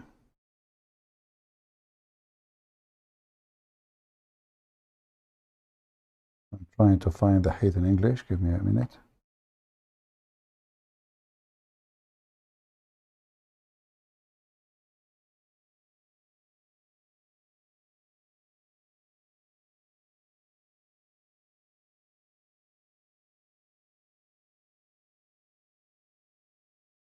Here we go.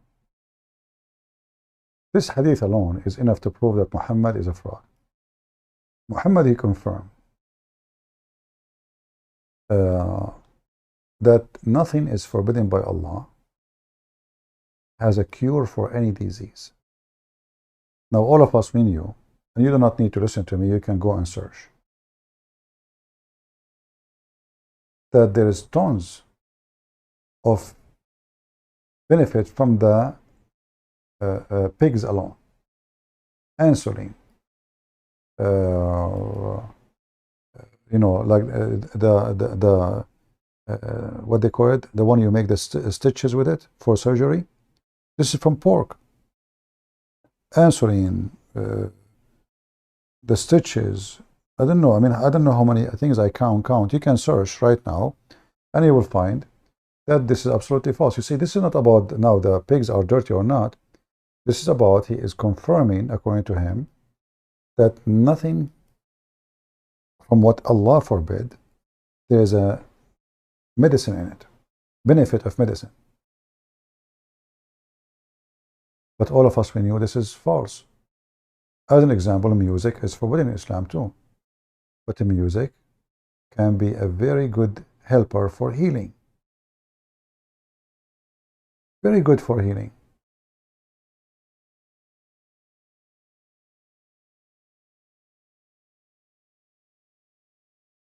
Let me see if I can find another hadith.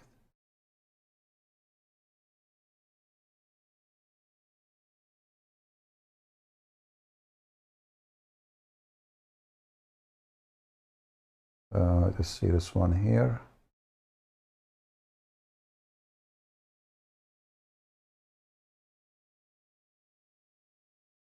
Yeah, in English you find limited number of hadith about it, but here in Arabic I have tons.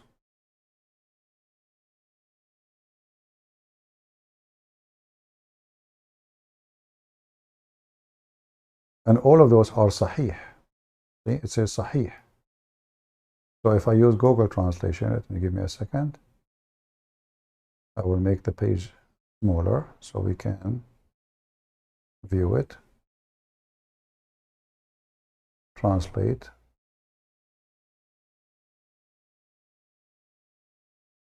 Okay.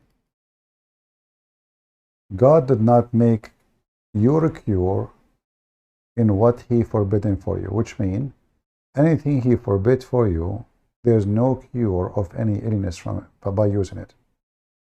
And as you see, this is sahih. The ruling, sahih. You see it? Same this one. Sahih. Ibn Mas'ud said regarding alcohol, God did not make your cure what he, and this is like an opinion, by the way, but the hadith says in general, anything is forbidden by Allah, there's no cure in it for anything. So Ibn Mas'ud, he was giving an example saying, well, as an example, alcohol. Because the Prophet said, Allah did not make any cure for any disease in things he forbidden. But all of us, we knew that this is false. Alcohol is very medically heavily used for centuries and thousands of years.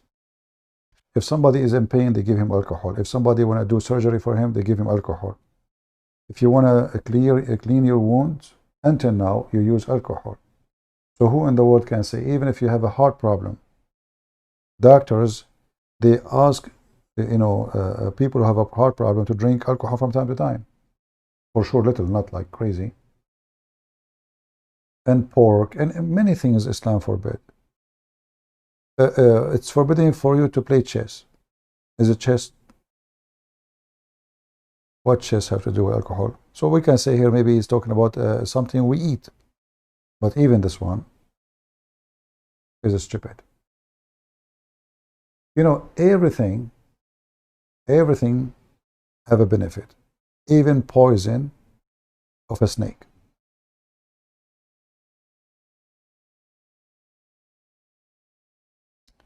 As an example, antibiotic is generated from what? From something not pleasant. From something we don't eat. So even that, which, you know, like can grow on fruit, can grow in bread, can grow unpleasant, they have unpleasant smell, they have unpleasant look, they can damage our food. Even that is a very important to fight diseases. And actually, this will remind me of something Muhammad, he said, it's stupid. If we ask Muslims, can you eat fly? Hey Muslims, who want to help me? Can you eat a fly?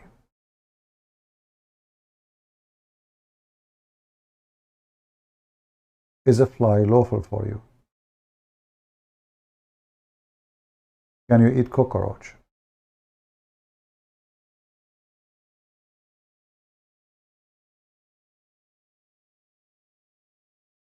Look like today we have no Muslims. Or now they go into sleeping mood. You see, we don't care if you eat pork or not. This is not the question. But you like it or not, pork saved the life of millions, hundreds of millions of human beings. There's hundreds of millions right now, their life depends in a product made of pork. Literally insulin. Every single surgery in the world, the stitches is made from by the help of Mr. Pork, Mr. Pig. It's a fact.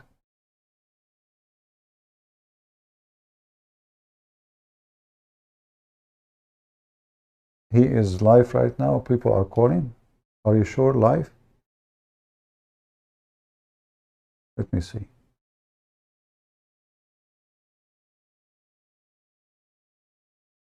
So what do you want to do? You want to go and call him? Why you are being evil, huh? And do you think really there's a real call? Poor guy, he have 200 people watching him.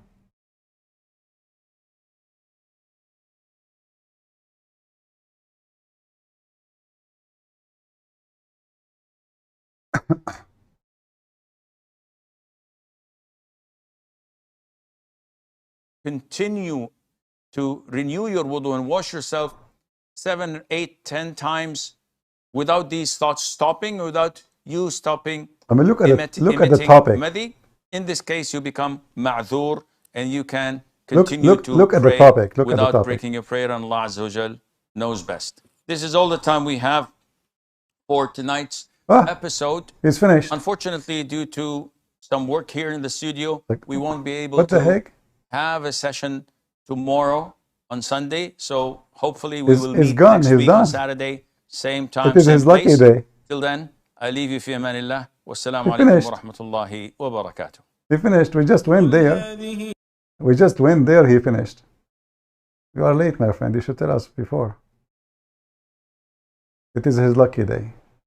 All right, it's okay. Yeah, he just finished. And it looked like fishy, like straight away he want to go on, you know, right away. I mean, I just, that was fast. I just said, okay, you want me to call him? Muslim cowboy destroy me? Really? Are you sure? Okay, good, good. Did he make a video for me? So we can play it and laugh? Maybe tomorrow we'll check it out and laugh.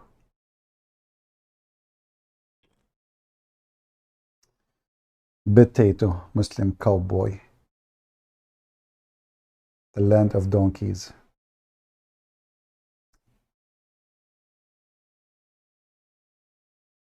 Muslim cowboy.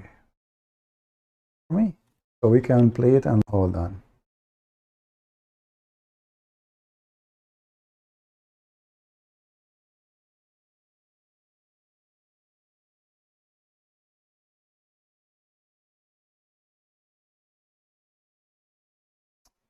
Christian asked about Morocco and Libya. Hey, you are a silly person. They said, where's Allah? Abdul. Yeah. He don't dare even to mention my name. I will squash him.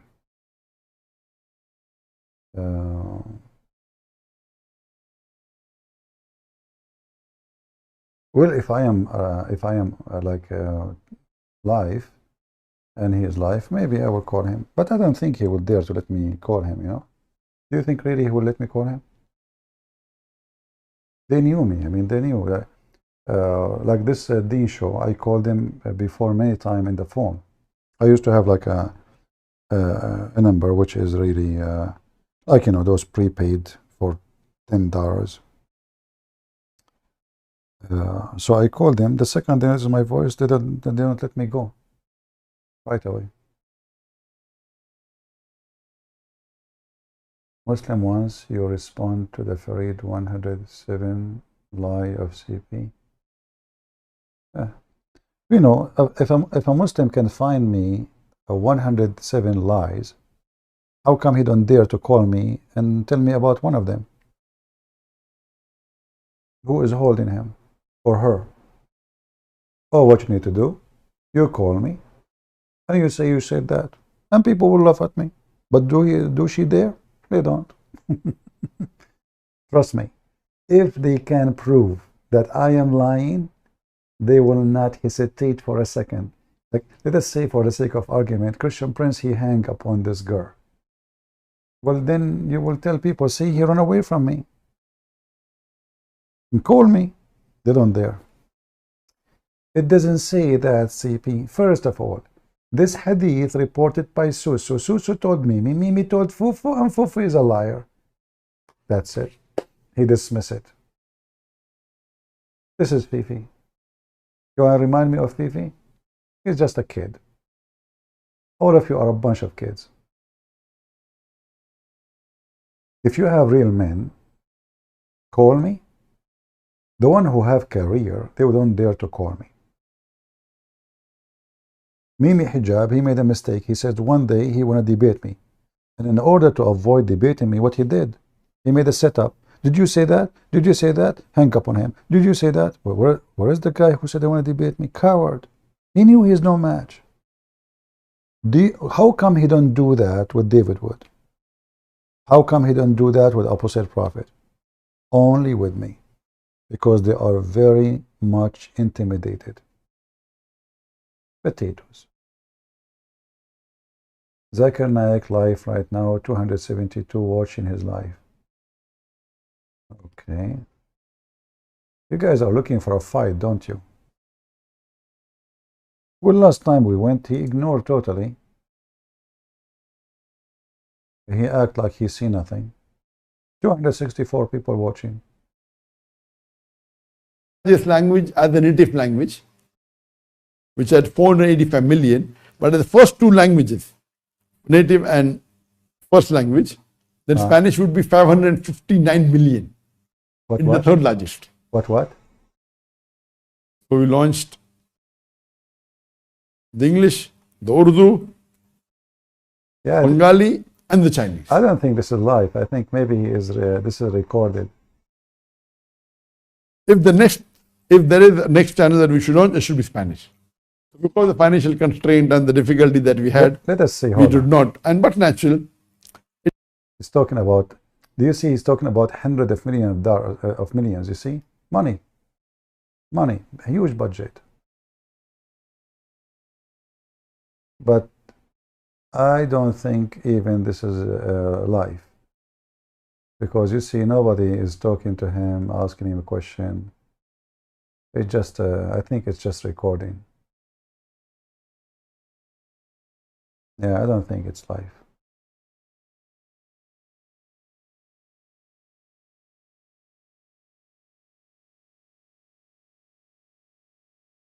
Potatoes.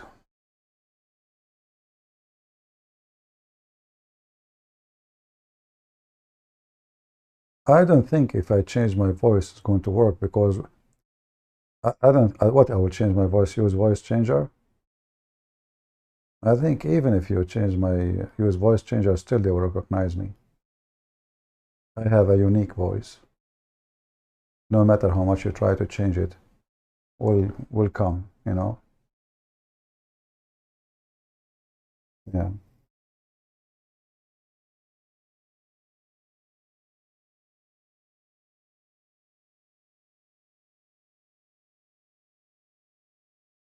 Yeah, mostly it's recording.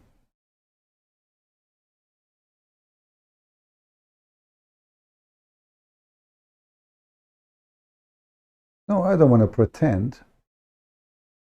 We don't do pretending stuff. The Muslims, they do that. But they don't dare to debate me. Very simple. And you know, this guy is really an idiot. Like, you remember when somebody sent him an email? What about you guys? Send him an email. Muslims, send him an email to Zakir Naik. Tell him, brother, this guy, Christian Prince, he made thousands of Muslims leave Islam. He challenged you for debate. He have a video saying, I challenge you. Brother, can you respond to him? Let us see what he will say. What about all of you go and email him? Let us see what he will do. You know, he's so stupid. He made a video saying he will not debate David Wood because if he debate him, he will make him celebrity. He will make him famous. You're stupid. You just mentioned his name. So now you have it. You have like 3 million subscribers. The one who never heard of David Wood, he will go and search now David Wood. But this is stupidity. He don't want to promote him supposedly, and he mentioned his name. You just did.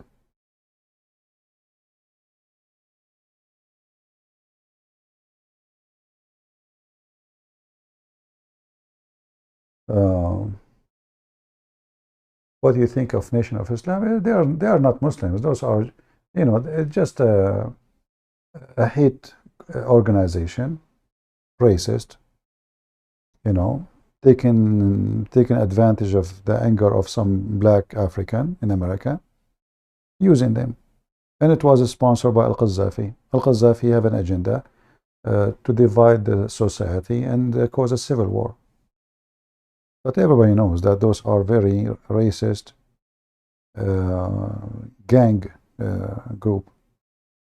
They believe Muhammad is a black man, which is false. They believe that the white man is Satan, which is funny.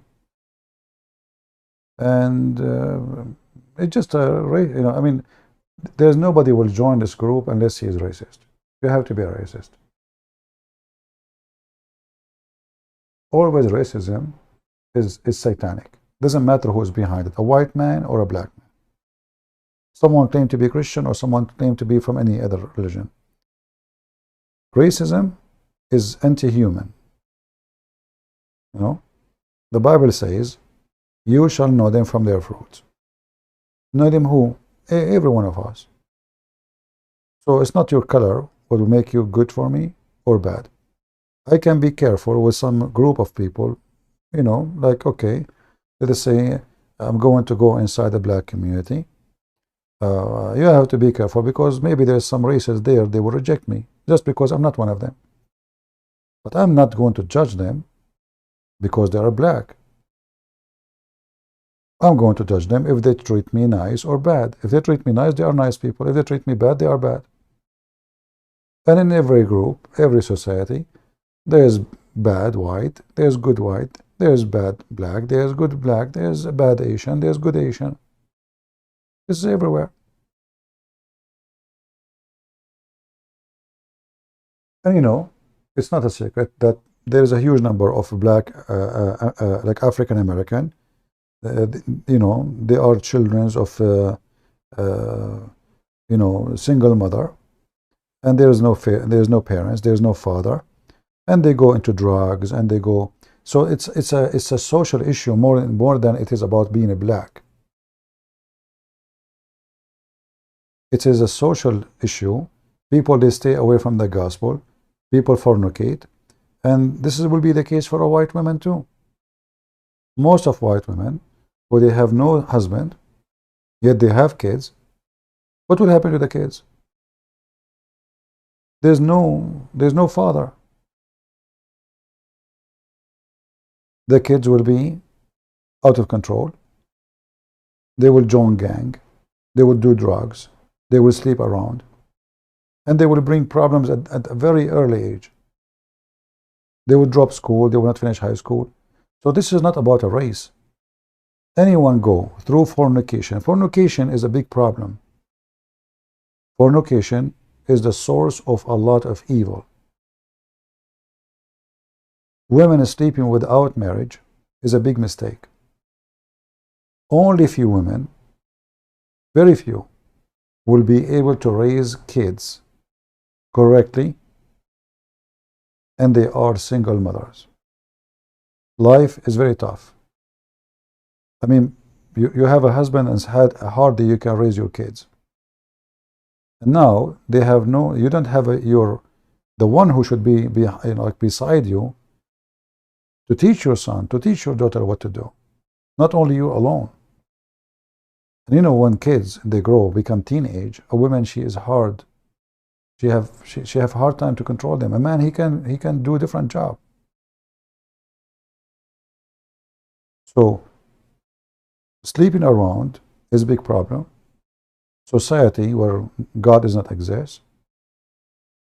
We make babies, we throw them in the street, they go to drugs, they join gangs, they got shot.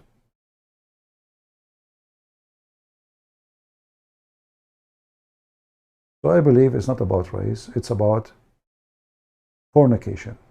I believe the biggest problem is the fornication, the fornicators. You bring the devil to your house. And then even if you repent, you will struggle heavily to take care of your child. Because you are only, and if a woman, she sleeps with many men, she don't even know maybe he's with the father. And usually those men who sleep with women just for fun, when the woman, she have a child, he deny him. You don't know him. You run away. You just want to have fun. He did not sleep with you to have a baby. So women, we should teach our children, the youth, what is the consequence. It's not just sex and having fun. We need to teach them the ethic of the Bible and why we should not do this. What is the harm will be done to our life.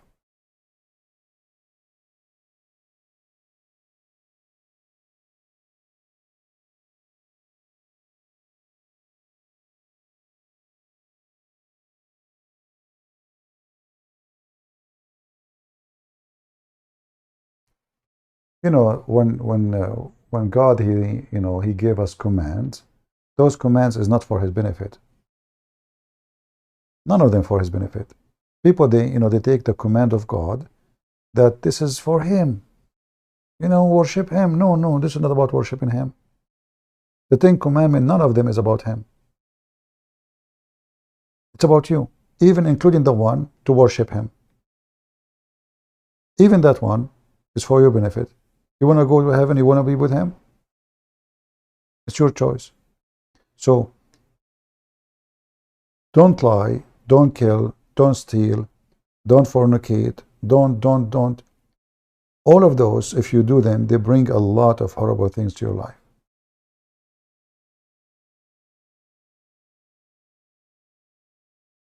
Sexuality out of marriage. Bring what? Besides its fornication. Beside you might have a baby, have no father. Beside you have a baby, maybe you have no mother now, she ran away. Beside you don't even know if this is your son.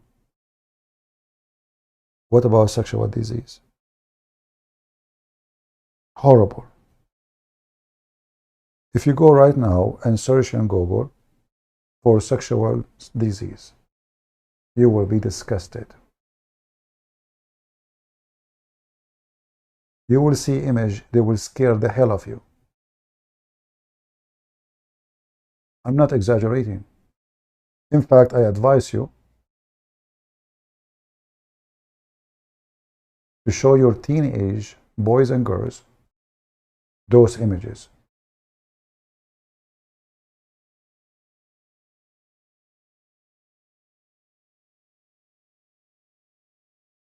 It is horrible.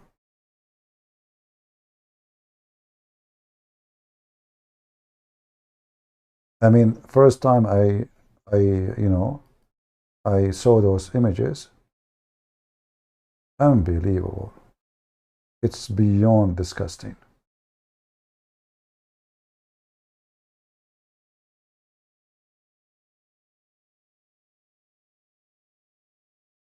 Let me show you something I can show. This is a face. This is not for a private part. I will show you images only I can show here. Look at this. This is a sexual disease. Can you believe it? Can you believe that sexual disease can do this? Yes. Sexually transmitted infection. Eyes. The eyes is gone. Look at this. This is not the private part. So when God, said to us, do this and do that, it's a health reasoning. It's a mental health. It's a physical health. It's a spiritual health. And when you follow your sexual desire like a dog, you might get lucky right away and get this infection. And this is nothing compared to, like there's many I cannot even show you, Then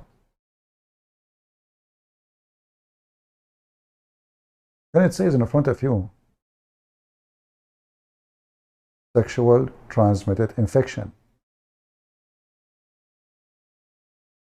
So maybe you should show your young youth those pictures so they can be aware. What are you talking about? How, because when you say to them there's diseases, they don't, let them see.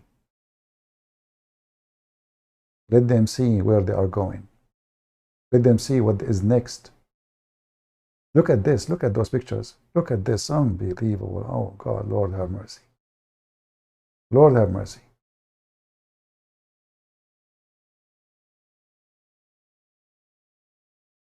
It's hard to believe.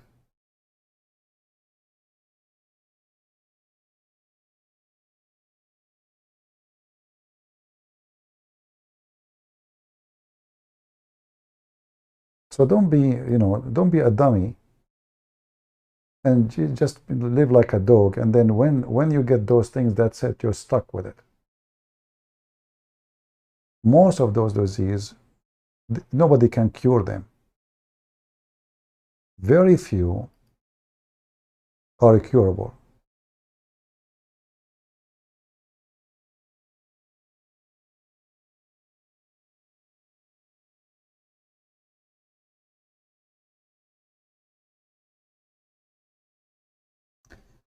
As the Bible says, the wages of sin is death.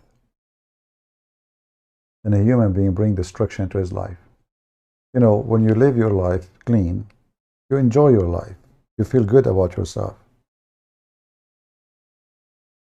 Let us say you never had a sexual disease.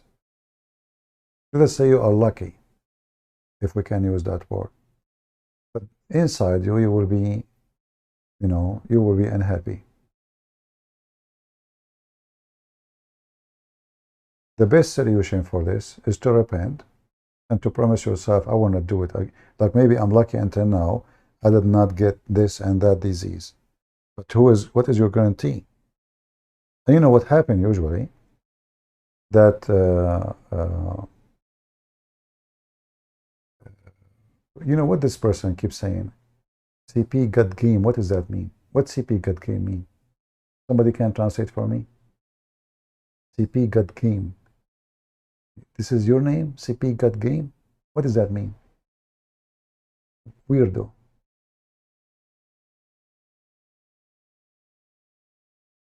Even if you are lucky and you did not get a disease until now, what is your guarantee?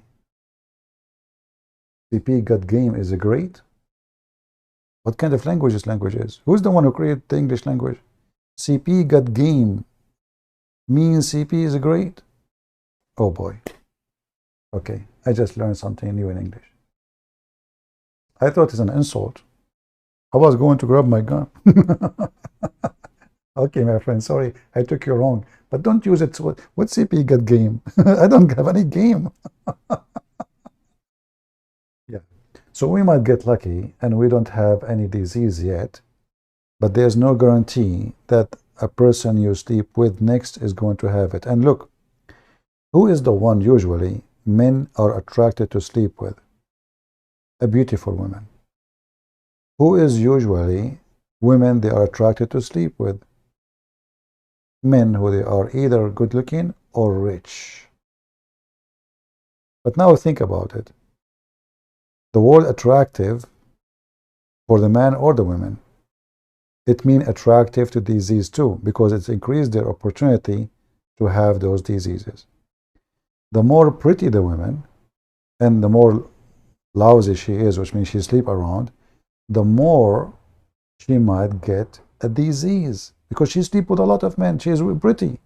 Every day there's a new guy trying to have her in the bed. So she did not have a disease from the first guy, second guy, third guy. How long? And then it will be your lucky day. You sleep with this woman who is so beautiful supposedly, and bingo, you got what you deserve. You got what you asked for. That is reality. I'm not saying to you, go sleep with a woman, she don't look good. This is not the philosophy. That will not make it true too.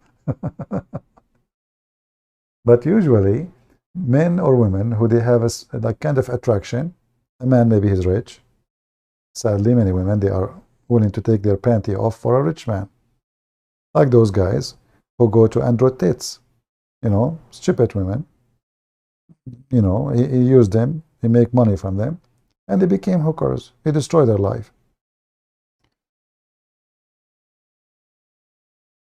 Everything in the Bible is meant for a reason. None of them is about God. It's about you. Even when you forgive your enemy, it's not for the enemy, it's for you. When you forgive, you know, like if you're a person who cannot forgive, this is not forgiveness. It doesn't mean if you forgive the person, you let him go and he will go like you are asking him to do more crime. No, God will punish the person, don't worry. But when you forgive, that means you deliver the hate out of your heart and you live in peace. It's for your benefit, it's for your health. If you are a person who cannot let go, everything in your life you do, you are sad. You are like, what happened to me? I cannot wait to get revenge from this person. I will not do that. So it's for your benefit. It's not for the benefit of even for the criminal. It's your benefit. Everyone will be punished for his crimes. Everyone. Nobody will get away with it.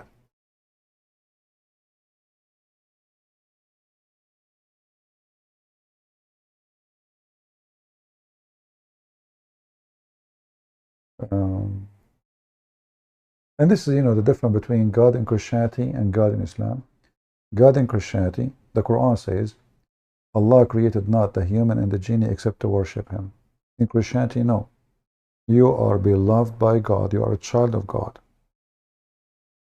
So anything he advises you, let us say it's advice, because you have a free will. As long as it's a free will, it's an advice. Anything he advises you, it's for your benefit. It's a free advice. It's like, you know, you go to a doctor, but this clinic is for free, and the doctor is the best doctor. And you know, using bad language at home.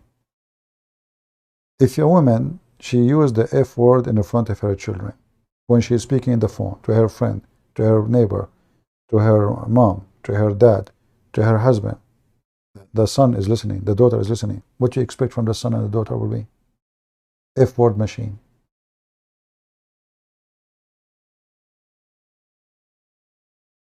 This is why being a Christian is to be in a healthy family.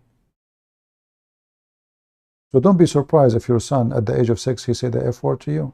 He heard you 1,000 times saying it. A woman, she smoke. A father, he smoke in front of the kids. Don't be surprised if they take drugs. You smoke. What's the difference? There's no difference. Smoke is simply somebody doing something harm, physically harm, to his body. Very simple.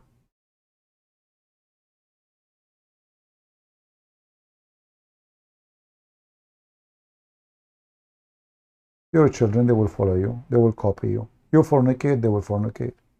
You lie, they will lie. They look at the mother. The mother, she's speaking the phone. She is telling them, my husband is not here, and the husband is next to her. What the son he learned? My mother is a liar. Very simple. You just taught your son and your daughter to be a liar. You just lied. The husband is next to you. You answer the phone. You tell the people in the other side, my husband is not here.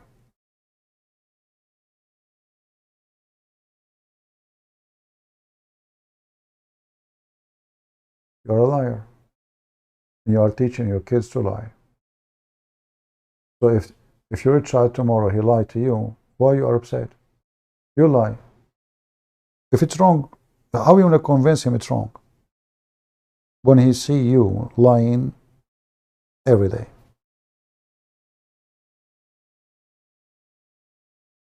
If a son, he go to the neighbors and he stole an apple from their yard, what do you do as a mother? Either you say to him, shame on you, never do that again. Go throw it in the yard of the neighbors.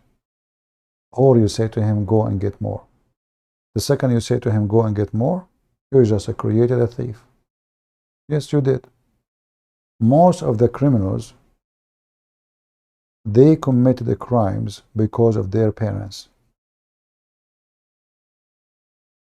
Because when they were children, they never been schooled about what is right and what's wrong.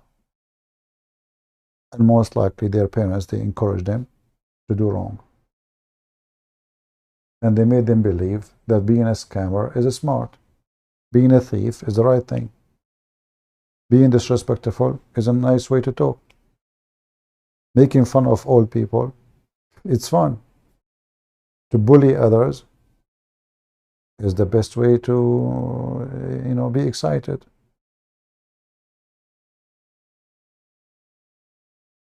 You harvest what you seed. Very simple. Correct?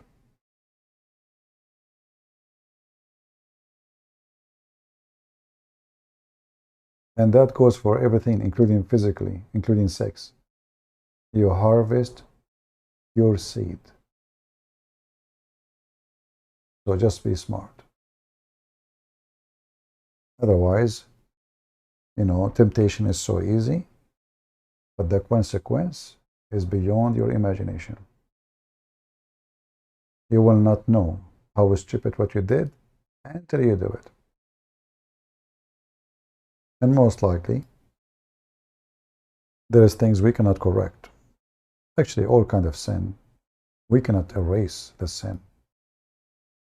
Even for us as a Christian, when we say Jesus, he saved us, our sin is there. Nobody can erase it. The Messiah, he forgive us. He have the power over the flesh. But your sin is there. It is in your, let's say, in your memory, in your heart.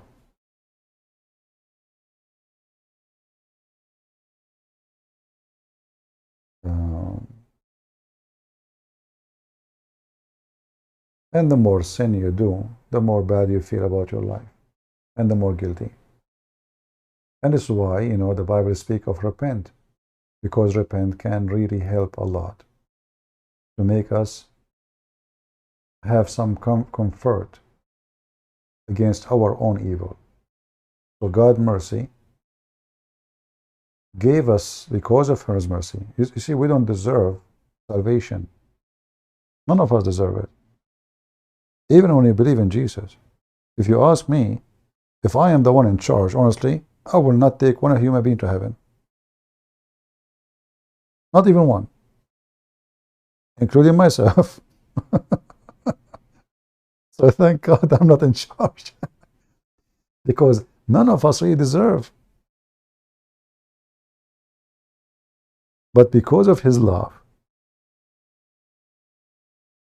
only, nothing more, not because we are good, but at least He told you, if you want to come to my house, take off your shoes. Don't come with your filth. So you want to come to my house, repent. Just repent. Clean your heart from all the garbage you have and leave the rest for me. So people think, or some people think, that they are good. In fact, nobody is good. Only God is good. What is good about us? In 2 seconds, you can go aggressive, you can be angry, you can call people all kind of filthy words. Even you can hurt your parents, you can hurt your kids, you can be selfish, you can cheat, you can lie. There is nothing really good in us. Our good is not good in the eye of God. This is how bad it is.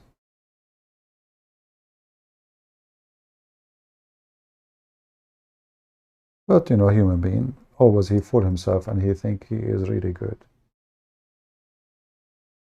We try to be good. You know, we try our best to be good. And the Lord, He understands very well what is in our heart. He knows what is in your heart. And because of that, He forgive you. He knows that, you know, you struggle, you do your best, you don't want to be a bad person. You are fighting it. But if you don't want to fight it, then you are the bad person who don't deserve mercy, because simply you choose to be a bad person. Anyway, it's getting really like very. How many people we have watching? 1,023 only. I think you guys are bored, aren't you? How many hours now we are here? 4 hours. Not much. We have still 10 hours left. All right. How old are you, CP? Very old. Does that make a difference for you? You know, all my life I believe that age have nothing to do with years. There's people, they grow up when they are teenage.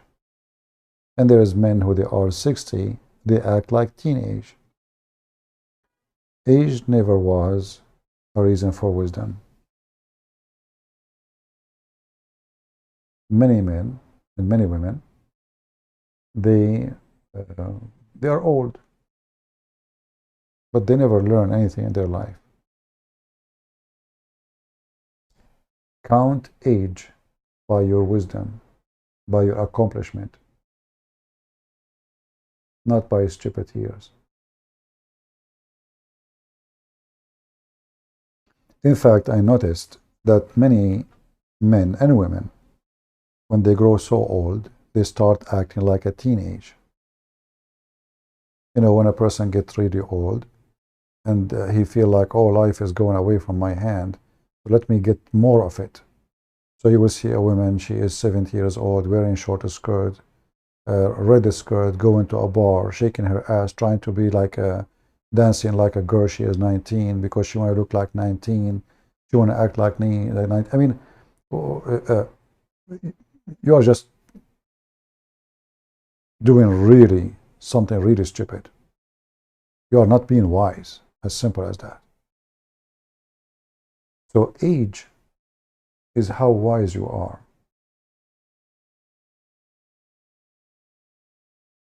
It's not about really how old are you.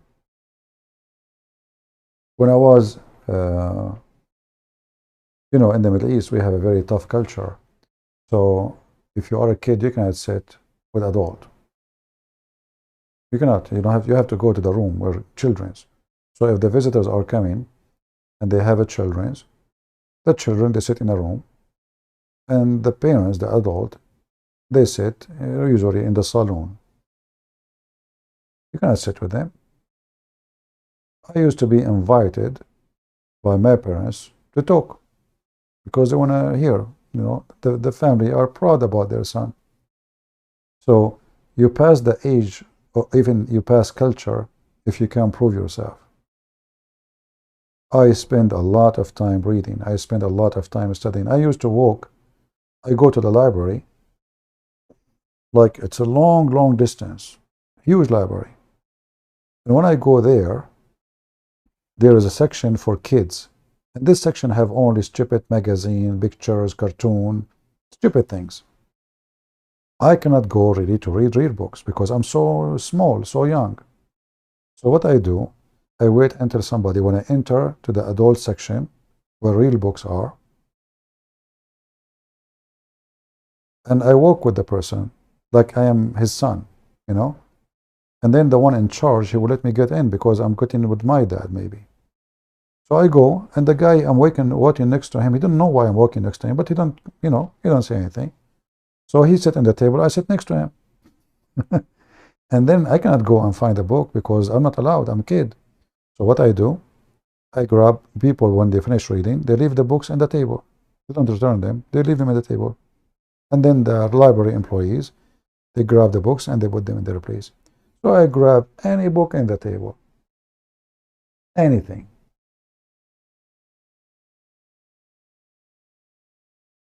When I say adult, I mean not adult like stories. I'm talking about adult like, you know, over 18. That is what I mean. I remember once I was, I think, maybe 9 years old or something. I grabbed a book.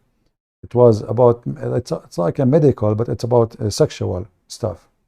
And I did read things for the first time of my life. My eyebrows was almost like, you know, my eyes is coming out, like what I'm reading. What is this? You know, what the heck is that? The whole book was about sex. And I was reading, what? Really? No way.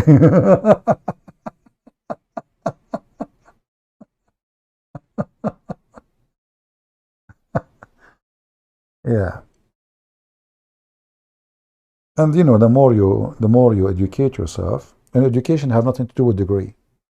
Many people think that education is you getting a degree. That is absolutely false.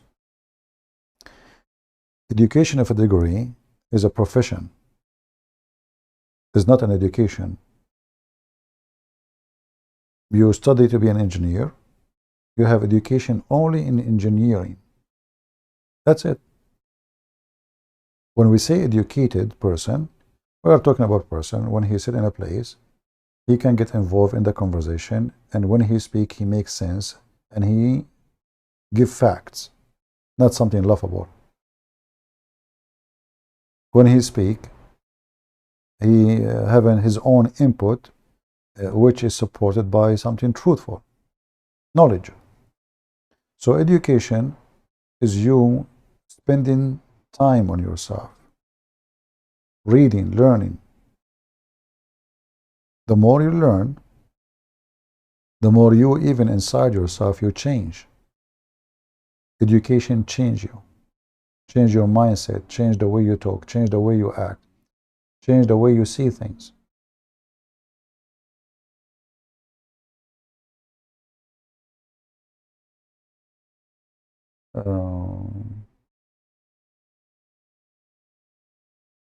Muhammad saying, Moses, I am a illiterate person.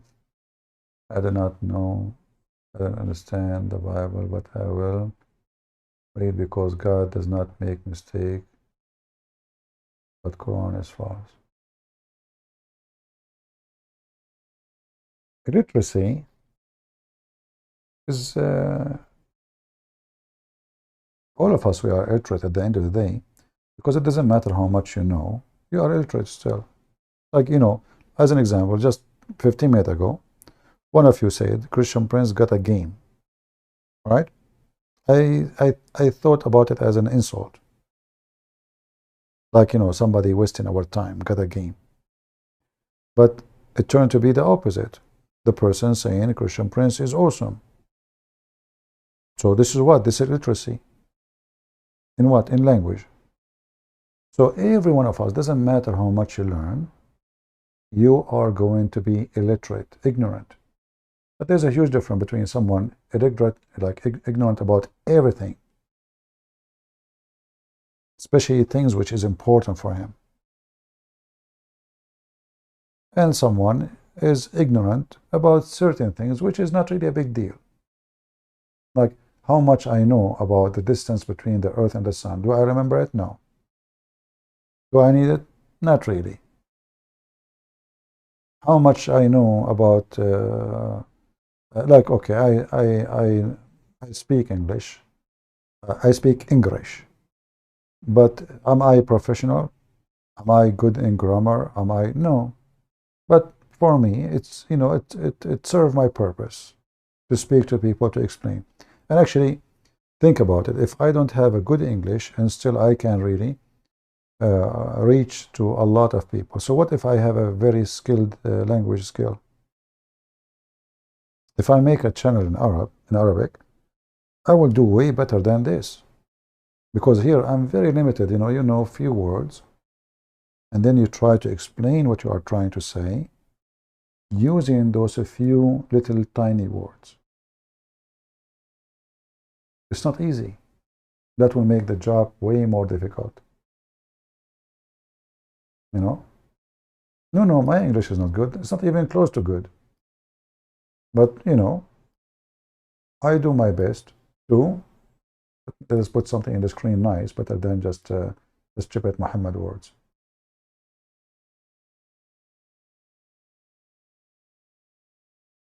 I do my best with my limited, language skills to explain. And, you know, I'm thankful for the Lord that I'm able to explain, even though it's limited.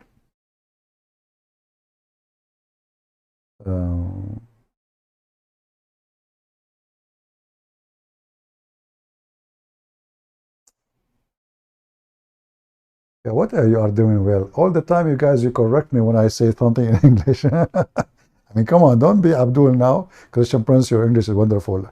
Come on. Don't act like my mom. My mom, she think I'm the most handsome guy in the town. Don't look at me at, like my mom, she see me.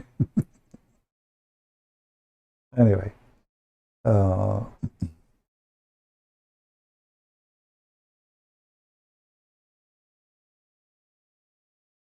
Let's see.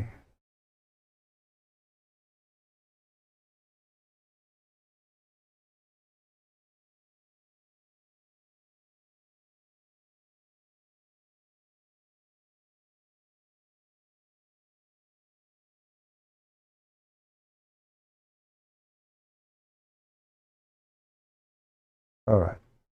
I'm just trying to read the comment, and there's too many of them. Your biography, I read your teacher triggered you. Yeah.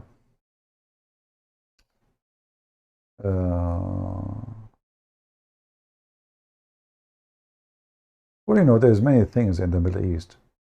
When you grow in the Middle East as a Christian, there's a lot of challenge. So you are in a place where everybody can attack you, and most likely you don't even have the right to respond. So since an early age, a Christian child, he will face a lot of challenges he don't face in different places. The TV making fun of your religion. Kids in school making fun of your religion. Teachers making fun of your religion. You are just a minority. In other words, you are nobody. And then, either you will give up and say, okay, they are right, because you open TV, they are speaking about Islam is right, Christianity is wrong. You open radio, same. You open your book, your school book. The Prophet Muhammad, the amazing Islam, the amazing Quran, the miracle of the Quran. At the same time, in your books, there's nothing say Christianity is good? Nothing. You open TV, is the same. Even movies made for kids is insulting Christianity. So you're growing up in a place where everything is antichrist, which means is anti-you at the end of the day. So either you will become a potato who maybe leave and become a Muslim, or you became more Christian because you are discriminated and you study hard and you fight for your faith. And then you make those who insulted you, insulted Jesus, pay the consequence by bringing shame to Muhammad, exploring him and studying him and showing the world how stupid he is. This is what happened to all Christians in the Middle East.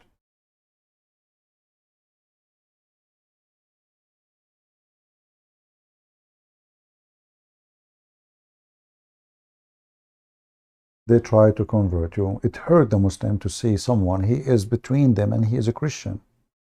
After 1,400 years, those Christians don't want to convert to Prophet Muhammad. Still, they don't want to believe.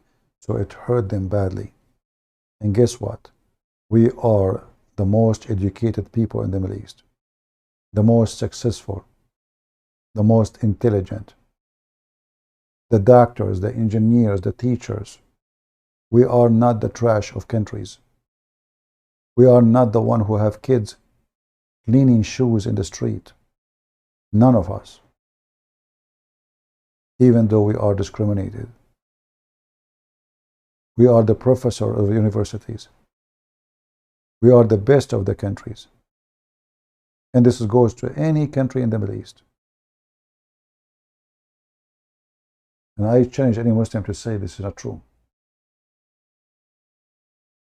You go to a university, you will find that 30%, 40% is the Christians, but the population of the Christians here is not even 15%, 10%. So how come the university have 30% percentage of Christians? The professors, the teachers, the doctors, the engineers, everything.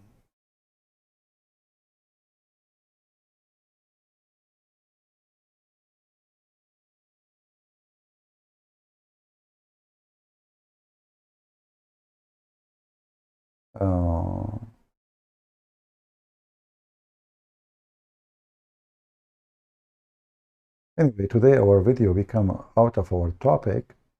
Usually I don't keep those videos who they are speaking about too many things.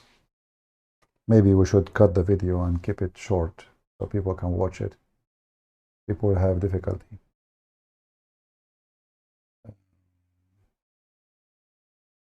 Who was your role model? You looked up as you're still going like a lion in things you do what in childhood memories? It wasn't really about role models, but I grew up in a family. We don't accept shame and disgrace and bully over our dead life, our life, you know. We don't accept. So since I was a kid, I'm a fighter. I'm not someone who somebody can bully. People they can, like what the Muslims do usually with people. Like Mimi Hijab, he bully everybody. This is an example of Islamic, street boys. They bully every Muslim bully the other Muslims, So it's not about role model. It's about usually, I believe, that if you grow up in a wrong family and your parents, they teach you to be a coward, you will grow as a coward. That's it. If your parents are not like that, you will not be like that. Very simple. Most of the time, children's, they, let us say their character in the future will be taken from home.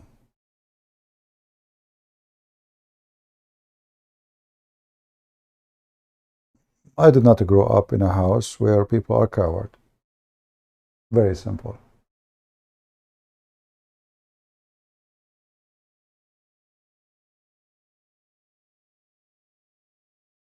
Stand up for your rights, or you have no rights. Stand up for your faith, or you don't have any. Right? If somebody come to your house and he said to you, I want to take your house, what do? You let him take it? He's stronger? Well, doesn't matter how strong he is. It is over my dead body.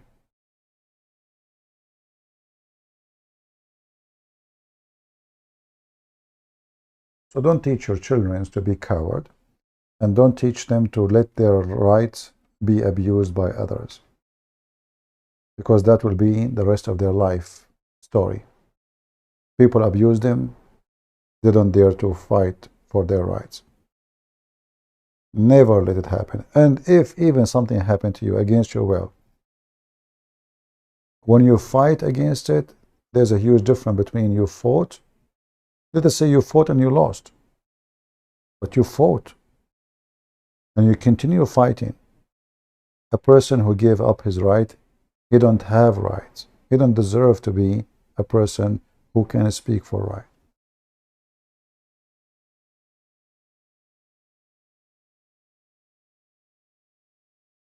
You know, Muhammad, he used terrorism for a reason. He knew that there's a huge number between civilians. They will be terrified. Terror is not the target. Terror is a solution. So I cannot convert them. I cannot convince them. I would terrify them. They would accept. Either they will run away, I will take their home and their land, or they would accept Islam. This is the reason for terror. So if a terrorist is able to terrify you, you lost the war before you start the war. A soldier whose knee is shaking, he's not going to win a war. He is no soldier. Very simple.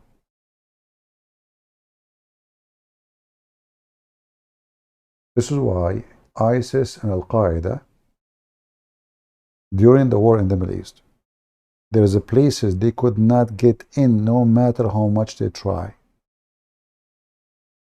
There's places they surrounded the area for more than 4, 5, 6 years. They could not even get in 1 meter. Why? Because people inside those places, they fought to death over our dead body. And they were Christians.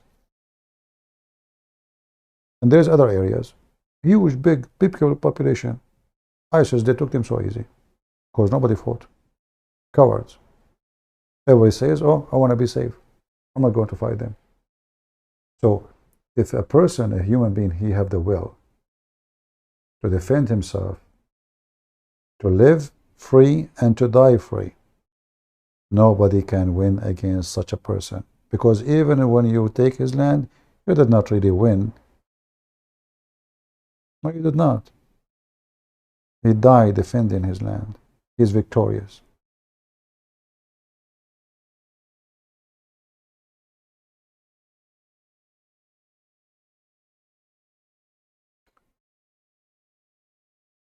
So teach your children how to fight for themselves and for their family, how to be proud of freedom, not arrogant, how to be faithful, how to be truthful, how not to be ever part of any compromise. People who compromise, they lose their faith. Look what the Christians did in the last century. They keep compromising. And they don't complain. So those atheists, Democrats in America, they don't want this cross. Oh, take the cross. They don't want the Bible. Oh, take the Bible. They don't want the word God. Oh, take the word God. The Christian, they are watching. Yeah. Potatoes.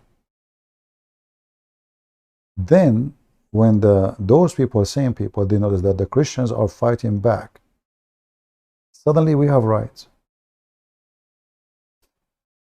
See how easy? You don't fight for your rights, you have no rights. Even those who they are congressmen and congresswomen or senators, when they see Christians are fighting for their right, they will be worried. You can vote against them. Our churches, sadly, they say to you, politics is evil. We should not involve in politics. So what we do? We leave politics to the evil ones. And then the evil one, he don't want the Bible in school. He want to teach our kids how to have fingers in their anus, how to be homosexual, how to do not know how to change their gender. And we are watching.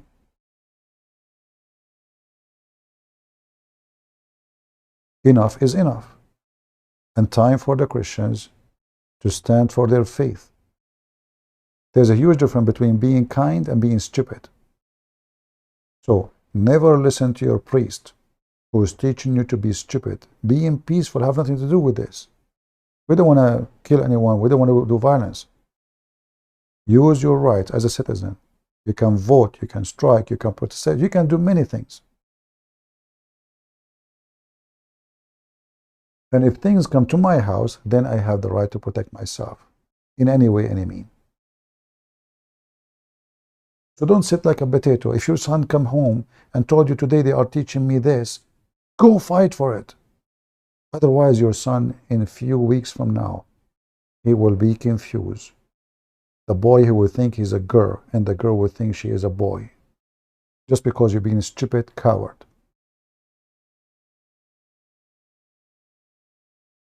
Don't blame them for what they do. Blame for yourself for what you allowed them to do to you.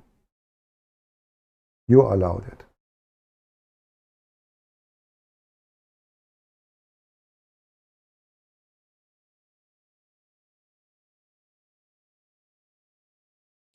You know, I moved to a school when I was a kid. A woman, she told my mom, there's a group of kids in this school, like a gang. So what happened when a new kid come to the school, they beat him up.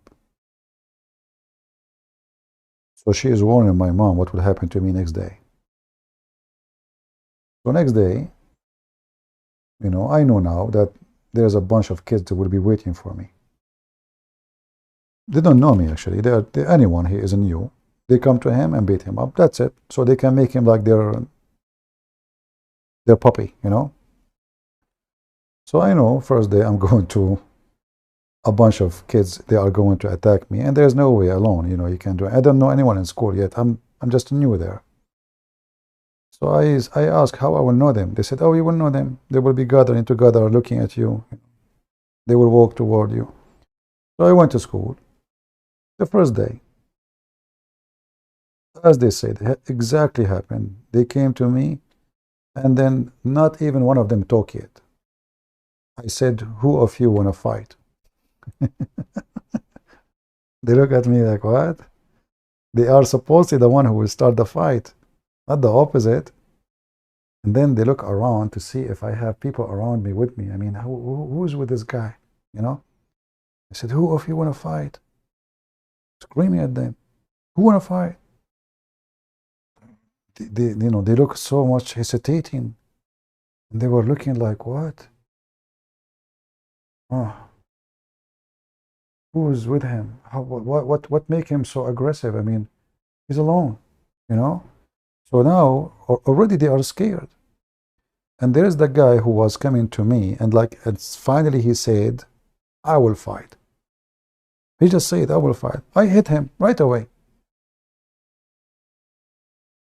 The first day, which I supposed to get beaten by a group, their leader, he got beaten, and then they become my friends.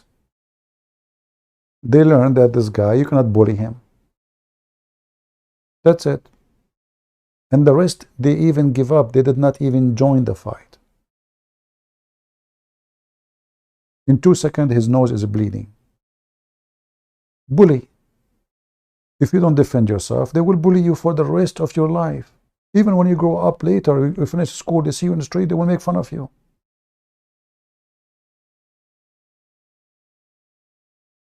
So sometimes there's things you have to do because you have to do, not because you like to do it.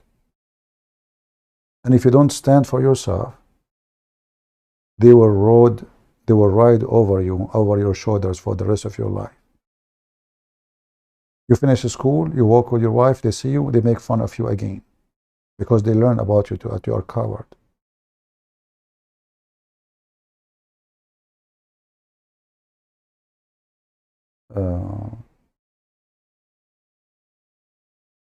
You live as a coward, you die as one.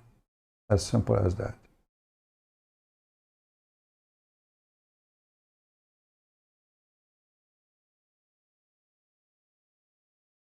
And the second you allow them to bully you, it's very hard to fix it.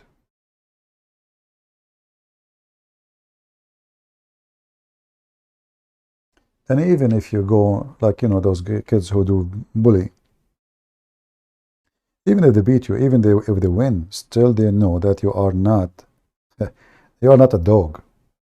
You are not the one who they can play with. They knew that they will get some bunches. So don't ever let them do that to you.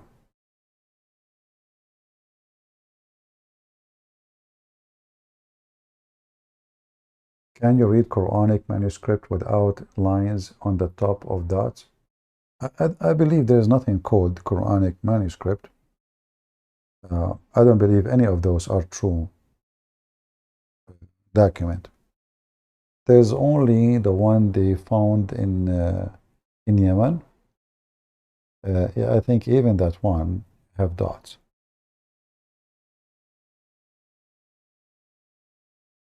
As an example, there's the Quran. It's called the Quran of Fadak. Fadak supposedly is a Quran made by Fatima. And this is go back supposedly to the time of Muhammad. I mean, she is his daughter, right? So he lived in his time. And the Shia, they claim they have a copy of it, but even that one have, you know, there's no real document of the Quran. Nothing.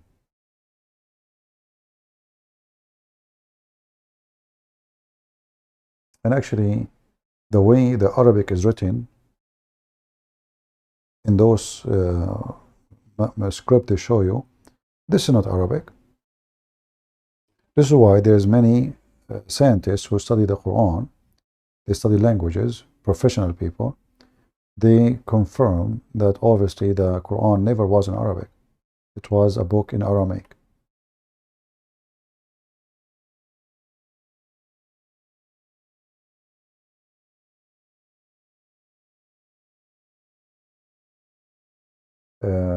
Well, happy to hear that, Joel. You're welcome.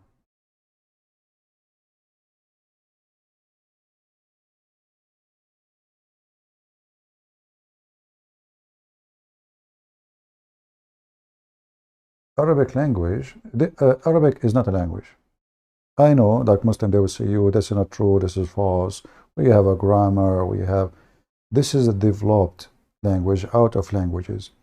Even the grammar they are talking about, even the dot, it was fixed by a person he is not even Arab. The Quran you see today is a book generated by like a smart person. What does that mean? A Persian guy, he looked at this stupid language, how confusing it is. So he come with the idea, let us add some vowels, some dots, so we can at least understand what we are reading. And this is what happened. It was a Persian guy. Actually, you will notice that everything they have nothing to do with the Arab. As an example, Al-Bukhari.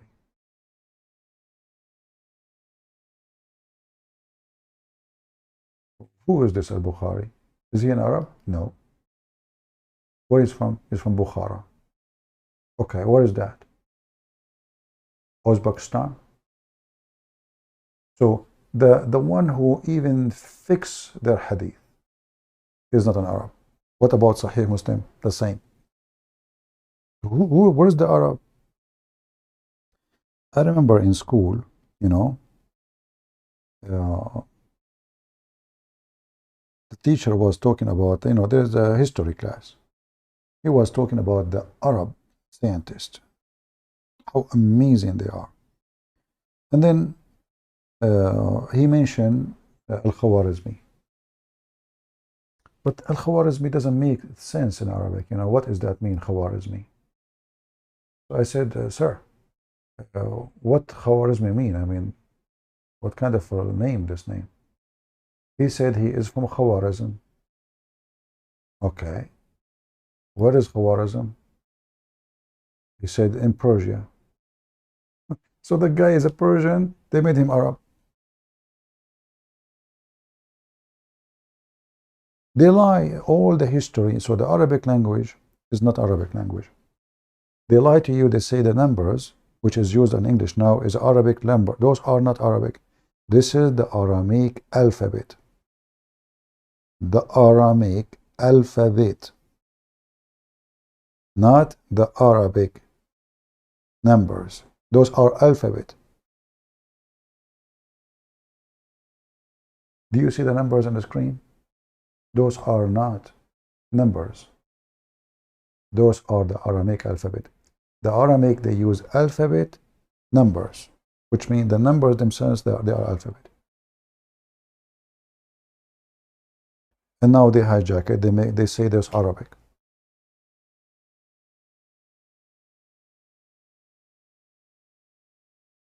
Arabic is not a language. Arabic is a collection of many languages. Aramaic, Ethiopian, Persian, Hebrew, you name it. Even Indian words. This is why the Muslim today, they cannot explain tons of words in the Quran, because simply they are nothing to do with them. They don't know what they mean.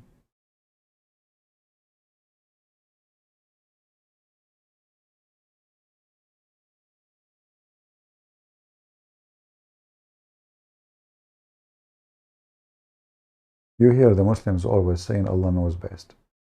Why? Because simply this is not an Arabic book. Nobody can understand what it says.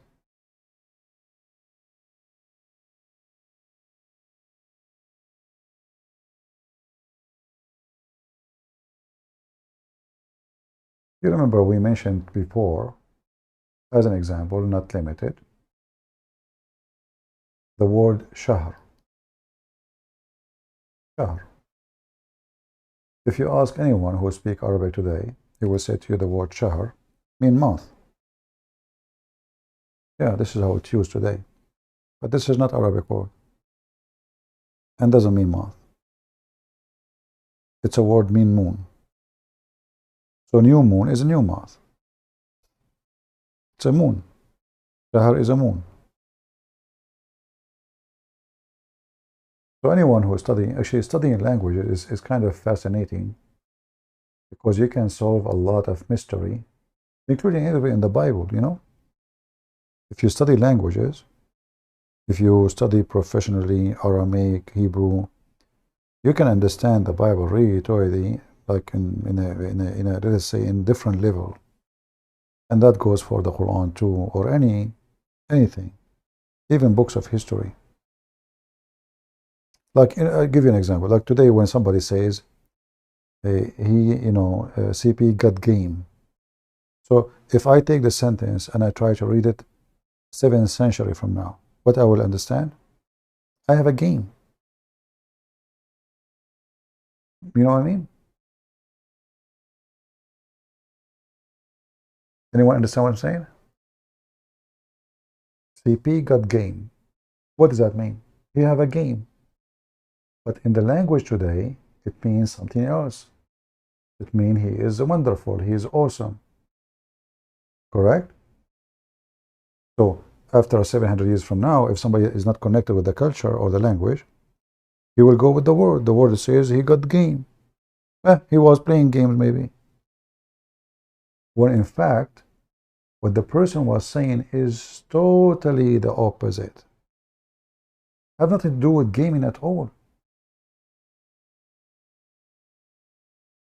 So when we read today this stupid Quran, people they try and to understand it based in the language today, and that will not work. So you see here translation saying the month of Ramadan. There's no word month there. Ramadan is the name of the moon of Ramadan. So when you witness the moon, that's why you see here it says whoever sight. Do you sight the month? You don't. Whoever sight shahr, and between bracket they say the crescent moon. You don't sight time. Do we sight time?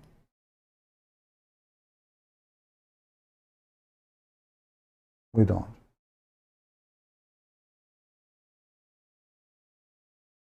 I believe all of those he copied them from Christian books. You will notice that those letters, Muslim, nobody knows what they mean. But I think he copied, if you remember, Waraq ibn Nawfal, he was making a book, right? So I think Waraq, when he organized the book, he was making like a kind of index.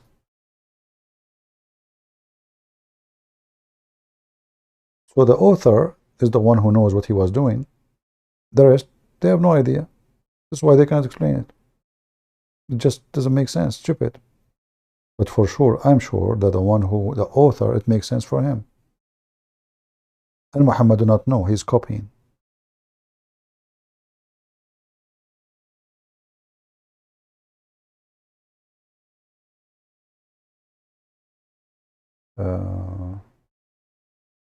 It's like, you go to a country, you don't speak the language. And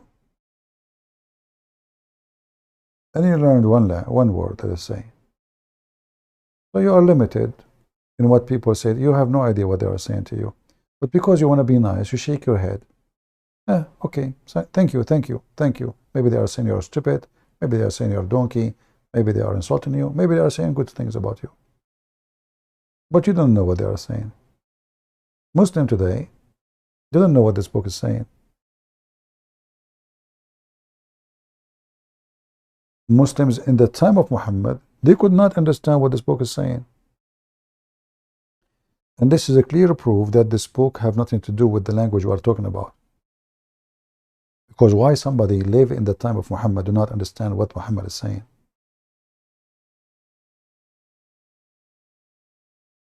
Obviously, it wasn't written in Arabic.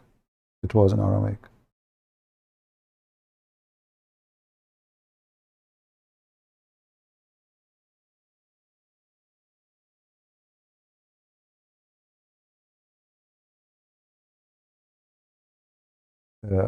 If you go, you see the Alif Lam Mim and those letters, the Aramaic, they are very smart people, very intelligent. So what they do, they have numbers for the alphabet.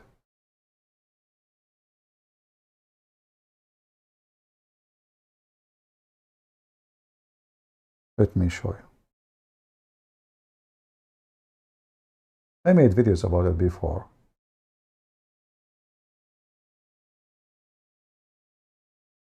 So every number have an equal letter.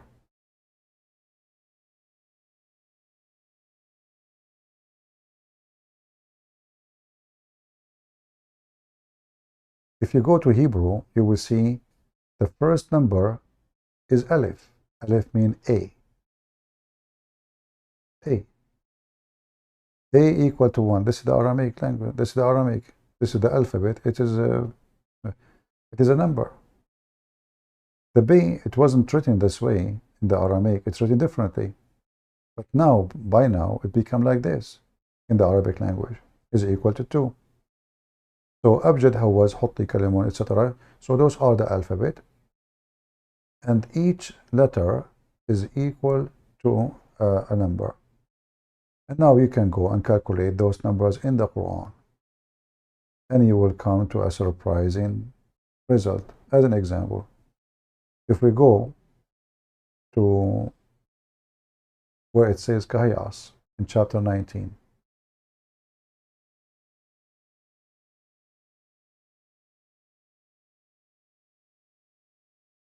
Kahiyas, what does that mean? Look at the translation. Look what it's saying. Those miracles are translation. Nobody knows their meaning save Allah, brother. If you calculate the numbers for those letters, Ka, Ha, Ya, Ain, Sad, in the alphabet which we see here, you will come to an amazing sentence. The Messiah is my God. The Messiah is my God. This is Ka. Well, I cannot highlight it because it's an image. So you calculate all the numbers with the letters. Remember, this is not a word. This is letters. Ka, Ha, Ya, Ain, Sad. So you add the numbers together with the numbers here, with the letters. You will come to the sentence that the Messiah is my God. Which chapter? Maryam. Makes sense. The chapter of Maryam. So the stupid Muhammad, he copied from a Christian book, which is written by Waraq ibn Nawfal. Waraq ibn Nawfal, according to the hadith, translating from the Bible. Obviously, this is not a Bible. This is, let us say, a diary of Christians. So the chapter of Maryam, first verse, is not a verse. It is the Messiah is my Lord, like saying in the name of the Messiah. What the chapter is about Maryam and the Messiah. What is the first verse? The Messiah is my Lord.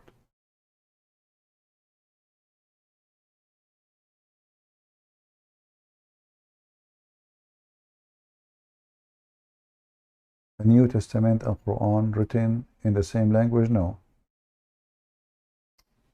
What we are talking about? We are talking about that the Quran was not even written. There's no Quran. Quran is not really a book. I believe that this is a book collected later. Many things put together. However, some scholars in language and history, they claim that the original book was not in Arabic, which is a language of languages, not one language. And they have tons of proofs. There's two German, I think they are German, historian and scientist. They made a book, I forgot the name, maybe you can search it. Have a lot of, let's say, very interesting information. For me, I don't focus on those things because I don't really, I don't debate about history. I debate a believer. A believer, he don't care for history. Maybe later, after he believes that his belief is wrong, then you can talk about history. But at the moment, you talk to him about what he believes. You debunk his belief. Whatever the belief is.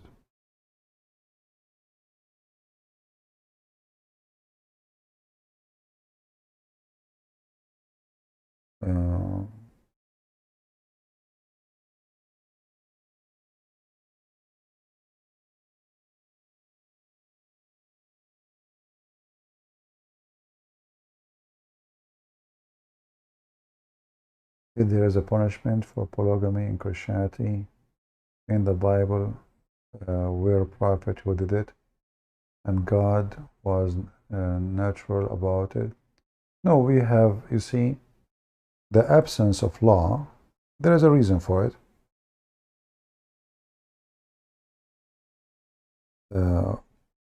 The Bible says, don't multiply your wife. Don't multiply your wives.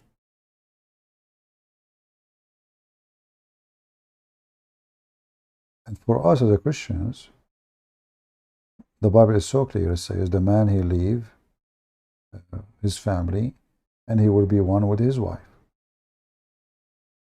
One wife, not two, not three. Same time, penalty for multiplying wives. The Bible have an example of the story of David. You know, we know that those kings, because they are kings, you know, they are worthy. Life is so good for them. They are powerful. They are kings, literally. You know, and they have massive army, wealth. So they got involved in having multi wives. Even they have, you know, some of them they have, you know, women just for fun. You know, it's like to sleep around. But you will see that the one who do something wrong, the Bible condemn their behavior. But there is, I don't know about anything what's called punishment, except that God, he punish the man who took the wife of somebody, and he made him lose his son and even his wife. So we believe that there is law, which is God law, which means you disobey God, God will punish you, especially if you are a person who's supposed to be prophet. And there's a law which was practiced by the king and the ruler, or the prophet at that time, like Moses.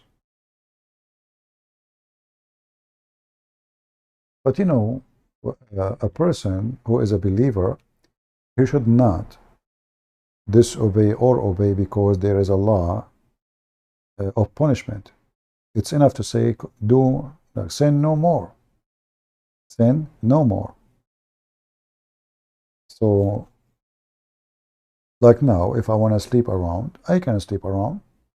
There's no law punishing me for doing that. So what is preventing me from doing it? Is sin no more. So a true believer, really, you don't obey because there is a punishment. Punishment was created to correct a society, to enforce regulation, but not to make believers. A person, you force him to do something, he is not a believer.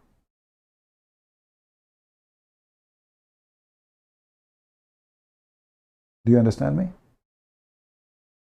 If I force you to fast, simply you are not fasting. If I forced you not to sleep around, simply you don't believe in that. I forced you.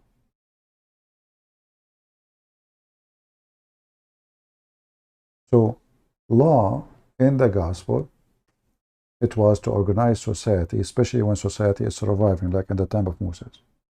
But in Christianity, when the Messiah came, the law, you know, is still observed, but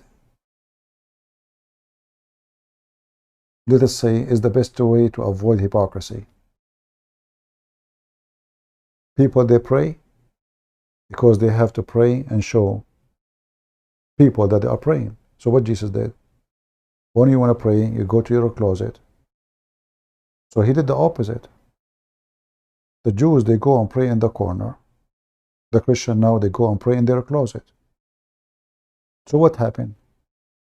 But we pray and they pray.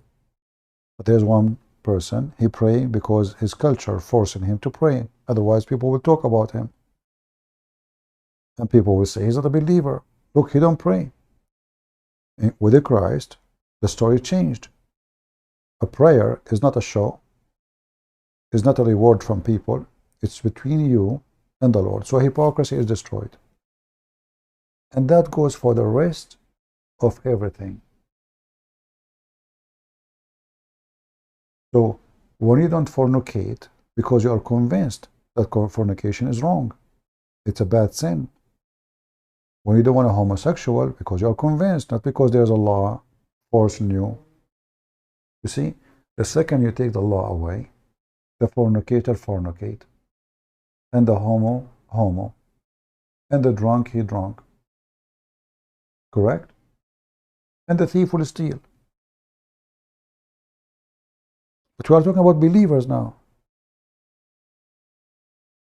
The Messiah did not establish a kingdom and he have ministers and soldiers. He want believers. Whoever believe in me and die will live. So free will mean reward,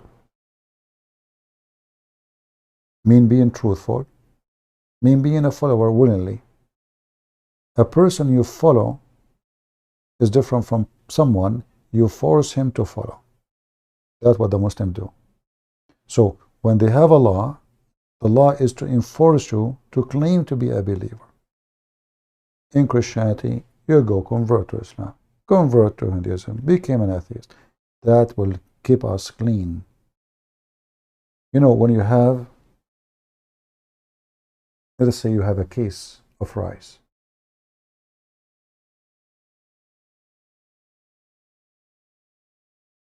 And then a bug, she jump in this case. And she lay her eggs. And then 1,000 little bug came from it.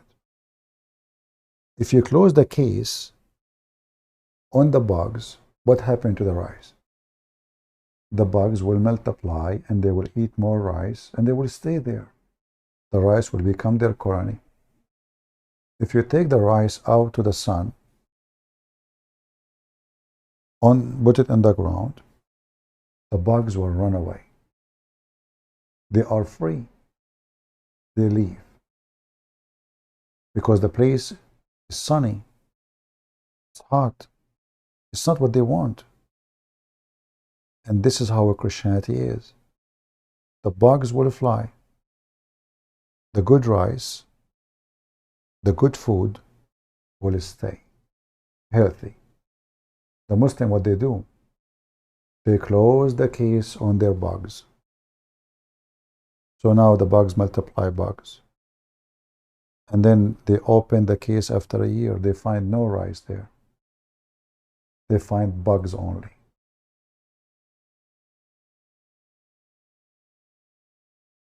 Do you understand me?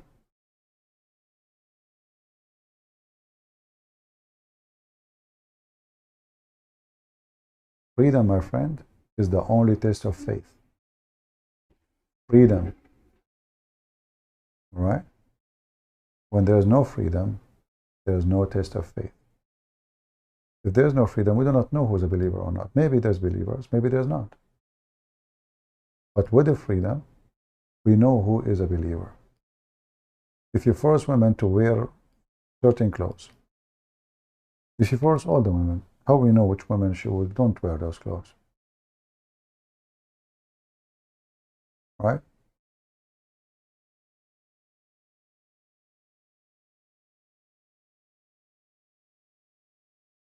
Yeah.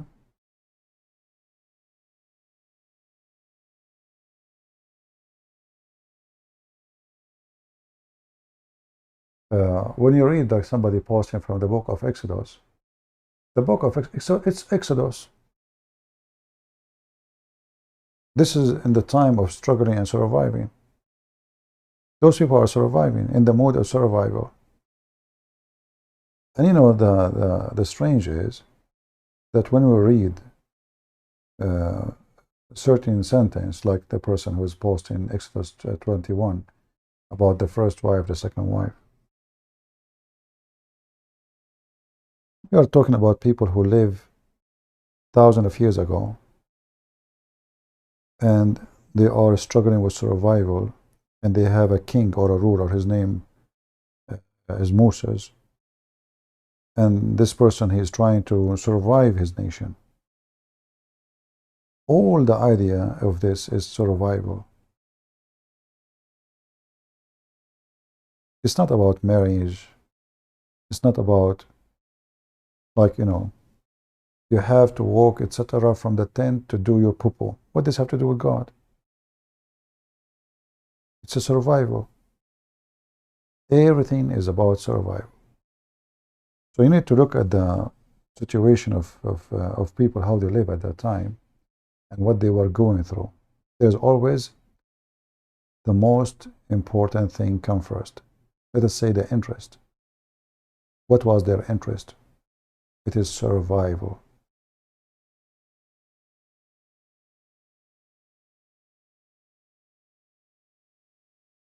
And always you need to remember, there's a law made by a prophet and there's a law made by God.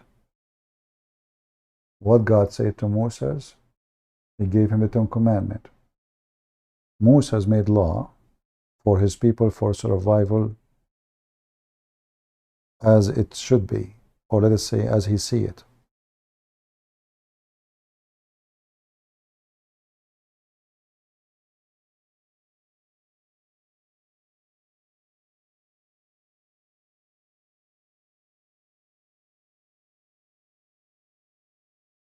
Always, we have to see things in different version. Even what you see, I don't judge Muhammad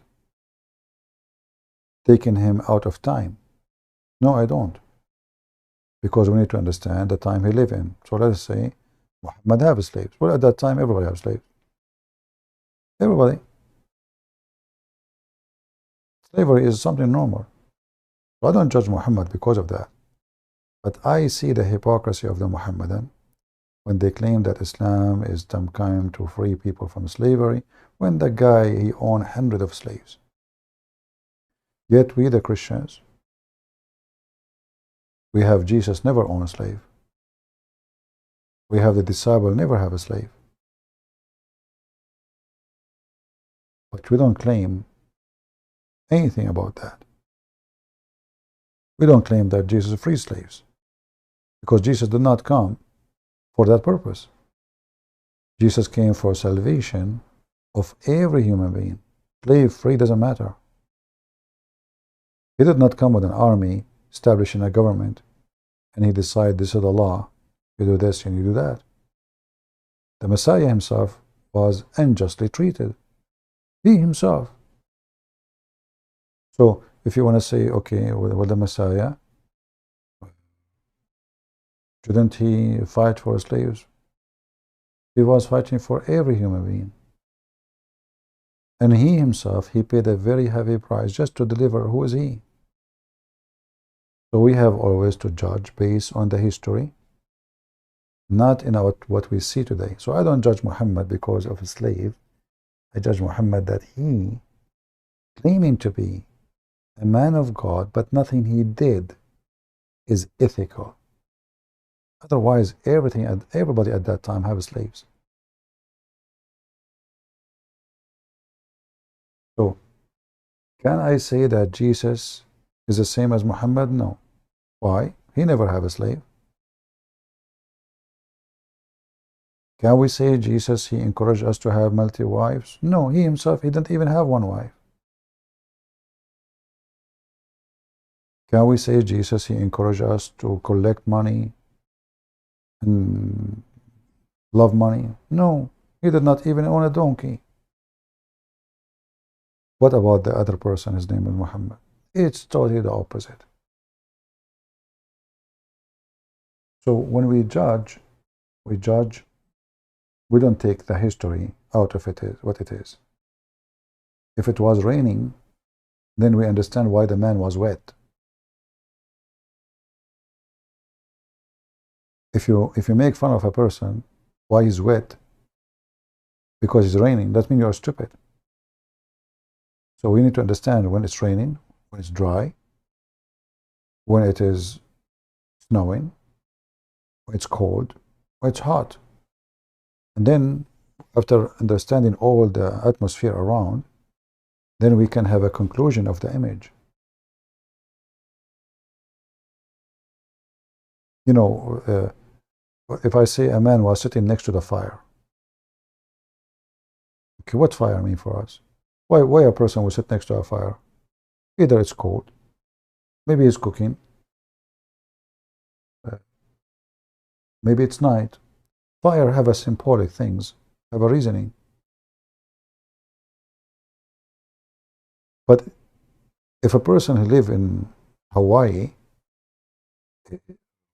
now we understand that this fire have nothing to do with heating himself up. That option is gone. If a person live in Alaska and he have a fire, 99% the reason is he's cold. So by understanding the atmosphere, we can have different reasoning for actions. And if that goes for weather, what about other things?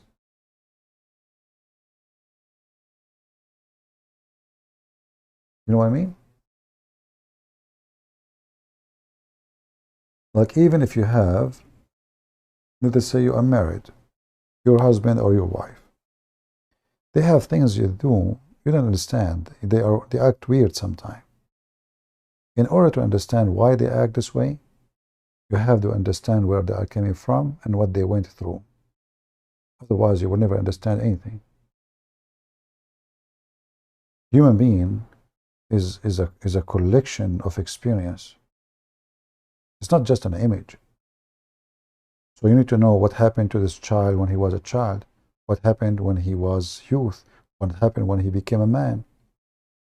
And now you see him, like you marry this man, he do stupid stuff, he do crazy stuff, he have a bad habit. Everything have a reason. But today, you judge him by what you see. And that mostly is wrong. Because what you see now was a fruit of something happened years ago.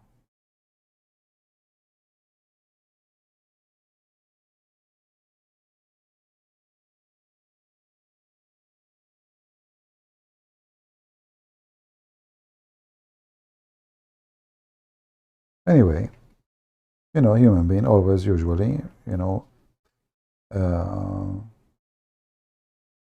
shallow in thinking, and we decide based on what we see. If we see the sky blue, it's blue. We put the glasses, the sky is dark. You know, we can even change the color of our eyes, the color of what we see.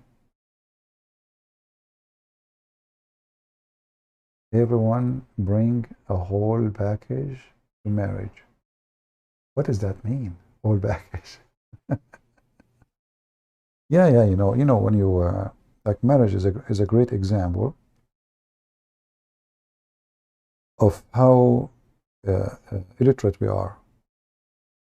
Like when we try to understand someone like Moses, who exists thousands of years ago, based on a plain text, but yet you cannot understand someone you live with, someone next to you, even you have sex with him or with her.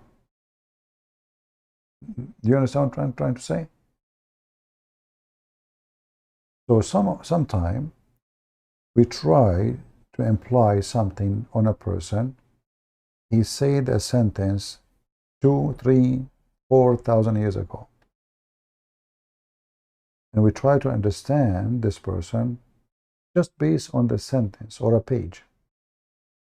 Yet you have a person in your family, a husband, a wife, a son. You see him all day long. You talk to him all day long.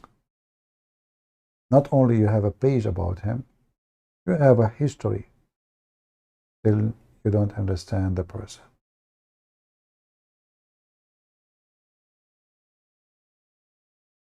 Are you with me?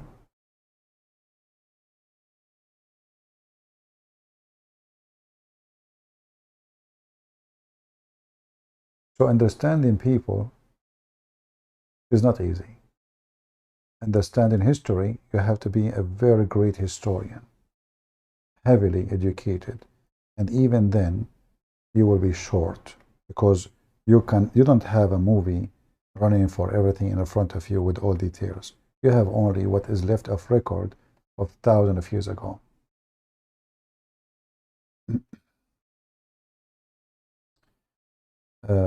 I think we have enough for today. How many hours we are here? Usually I don't keep those long videos, so I don't know if I'm going to keep it. What do you think? Should I keep it?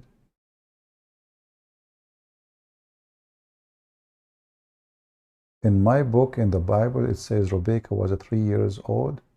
You know, Malik, do you like to call me and show me where it says that in the Bible? So we can laugh at you? I have a challenge for you, Malik. If you can show me where in the Bible it says Rebecca, she was 3 years old, I will open my camera and I will dance. I will do the monkey dance for you. And if you cannot show me where it says that, you will do the monkey dance. So what do you think? Do you accept Malik? Are you there? Hazrat Aisha. Hazrat Aisha. Those Muslims are funny. Hazrat Aisha, what the heck is that? Is that Arabic supposedly now? So Malik, do you like to call me?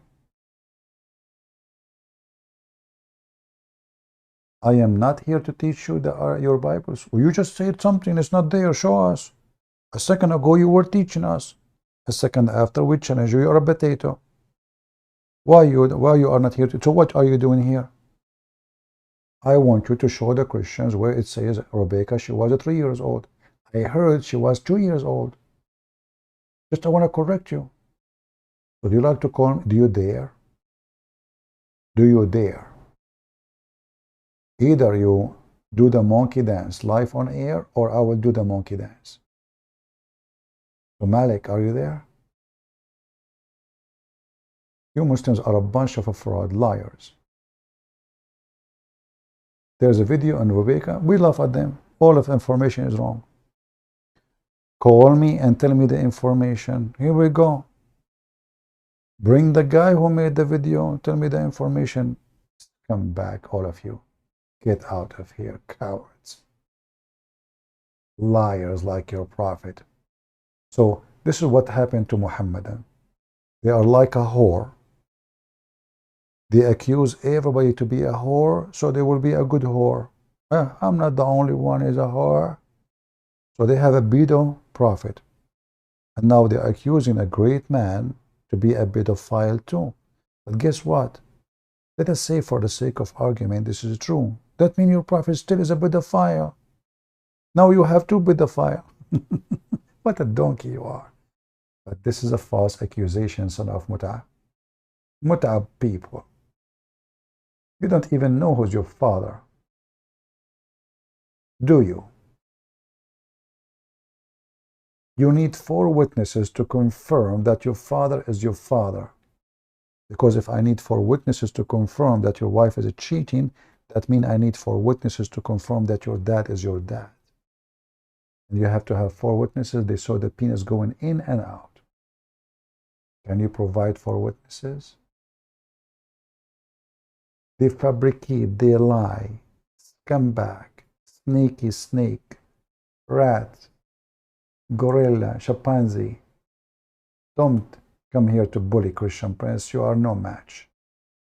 The second I say to you, call me, you are a bit. I'm not here to teach you your Bible. So what are you here for? To do belly dancing for us? You made a claim, you prove it. There's a video. We'll laugh at you on your video. Call me potato. Do you eat and drink? I eat once a day. I eat once every 24 hours. Sometimes even more, actually. Like I eat when I'm hungry, not necessarily 24 hours. But anyway, I better go.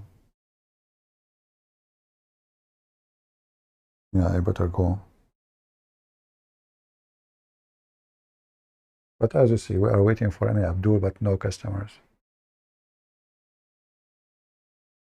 No, he did not turn shy. He turned with diarrhea. But try.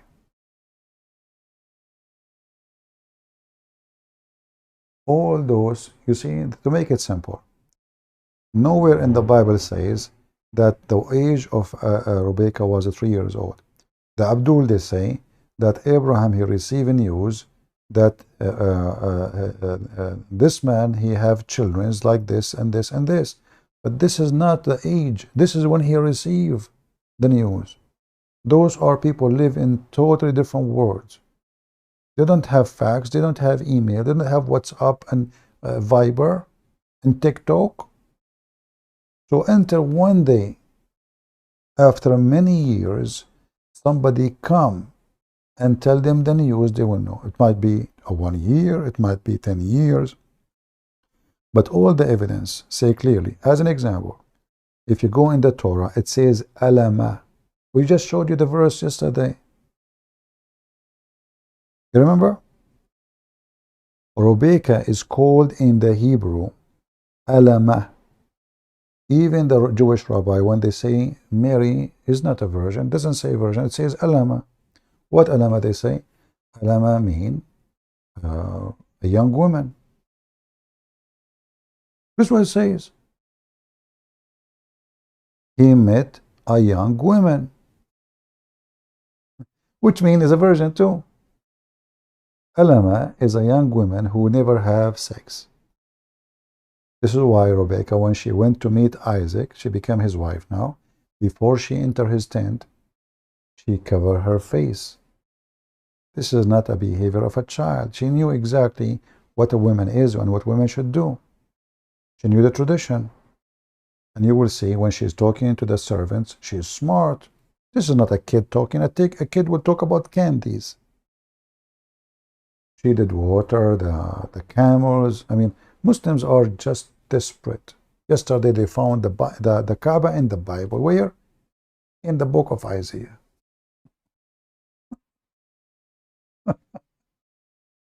Stupid. We laugh at you. We just laugh at you.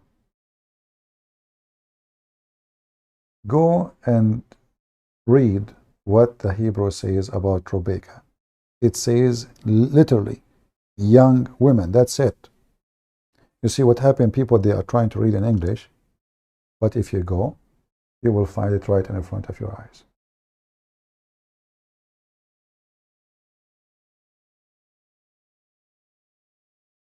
While Aisha, she was playing with her dolls, Rebecca, she was feeding and watering camels.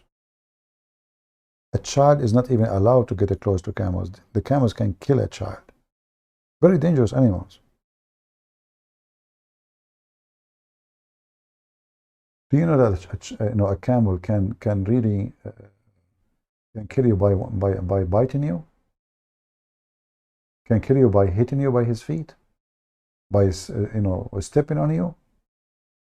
So imagine 3 years old little girl. She is watering camel who can drink 600 liters of water a day. She was using what? A cup of water? She got a cup from Starbucks, watering the camel. My friend, we will explain first somewhere second next time maybe. Don't you see we are talking about something? Hypocrite liars. And the funny is, there are some Christians, because they are ignorant, dummy, they think the Muslim, they got a point. That's what it says. Absolutely false. If you don't believe me right now, go and read the story about Rebecca. Open the Jewish Bible, the Hebrew English, and you will see it. Maybe next time I go live on air, we will talk about it, in the beginning. Now, I'm getting a little bit tired of talking for long, and we will go over details. Never take your belief from a dummy Muhammadan who believed that his penis will be endless, who believed that there's God will give him women to F. That is not a person to trust. He's a pagan. Anyway.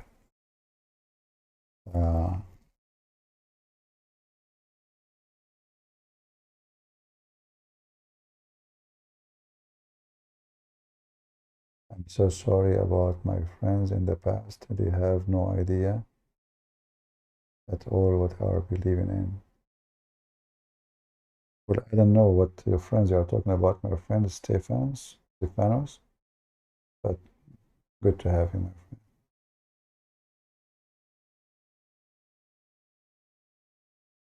You will notice that just to make it simple, if you are a person who belongs to a great family, do you look for a different family? If you have a great last name, if you are a son of a king, if you're a son of a great man, do you look for a different one? No. Okay. The Muslim, they claim Muhammad is amazing. The Quran is amazing. But you can find easy how much they cannot prove Muhammad in their book. So what they do? They try to use our book, which they made fun of it every day. Because he have no honor. He is not an honorable man. You will not find a Christian trying to find Jesus in the Quran. That would be laughable. That would be disgrace to Jesus. But when you have a person like Muhammad, have no honor, then the person who have no honor, he tried to find honor. And this is what happened with the Muhammad. They knew their prophet is a scumbag. So they thought, maybe we can get him a certification from the Bible, a book they made fun of, a book they say it's corrupt. This is how stupid they are. They come to me, says, look, open this page, it's about my prophet, but this is the book you say it's corrupt. So you want me to give you a certificate from the corrupt certificate book? Do you understand? It's like somebody coming to you, asking you to give him an ID, authentic ID, when you are supposed to be the one famous of giving fake ID. How stupid is that?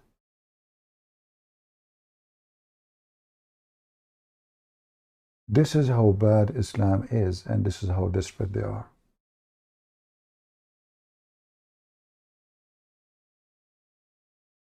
Muhammadan is like a bunch of people who speak about honor, and then they accuse someone to be a whore.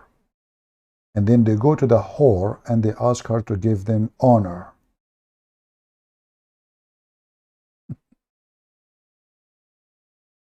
What a whore religion. The whore prophet is a whore prophet. He is a prophet for whores, not for real men and women. Anyway, guys, I want to say thank you. I don't know if I should keep this video. It's getting so long. Maybe I should not, because we went out of the topic. Maybe I will make it a private and cut, like to make it only about the first part. I don't know. We will see. Anything else? I hope we have a good time. I apologize. I've been here for many hours now, 5 hours, something, 46 minutes, something like that. So I want to say thank you all for being here. May the Lord bless you. And never, never let a Muslim explain to you your book. Never. Otherwise you are a donkey. Never trust what they say. Go study it. Never take numbers, pages, quotation, text. Never. They lie, they fabricate, they change. Never give never. They don't even give interpretation for their book. They cannot explain their book. How they can explain yours? Only stupid donkeys will let the enemy, his enemy literally, explain to him the way of safety. Do you understand? Only donkeys will let the enemies explain safety. That means you are so stupid, to the point you believe that your enemies and the enemy of Jesus, they want to save you. They want to guide you. You should know better. We have a Christ. They have a child molester. We have the healer. We have the one who died from sickness and poison. We have the one who walked in water. We have a person who used to leak pissing in his pant. We have the one who forgives sin. We have a person himself is covered by sin. We have the one who is right now alive in heaven. And they have a one who is dead and rotten and the poison killed him. We have a one who never commits sin, the most honorable name in history, the most glorified name, the hour, the clock, the date, the month, the year, run by his name. And they have a scumbag. While Jesus was healing people, he was having sex with a child. So how dare you even to compare? We cannot compare between Satan and God.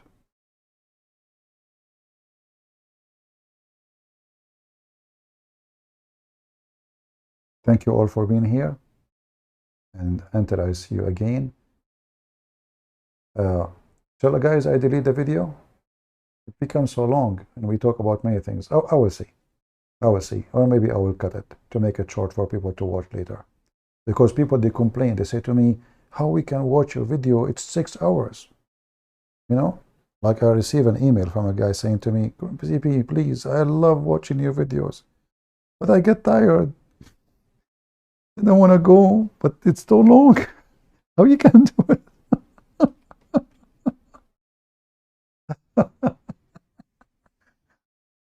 He said, how you can do it?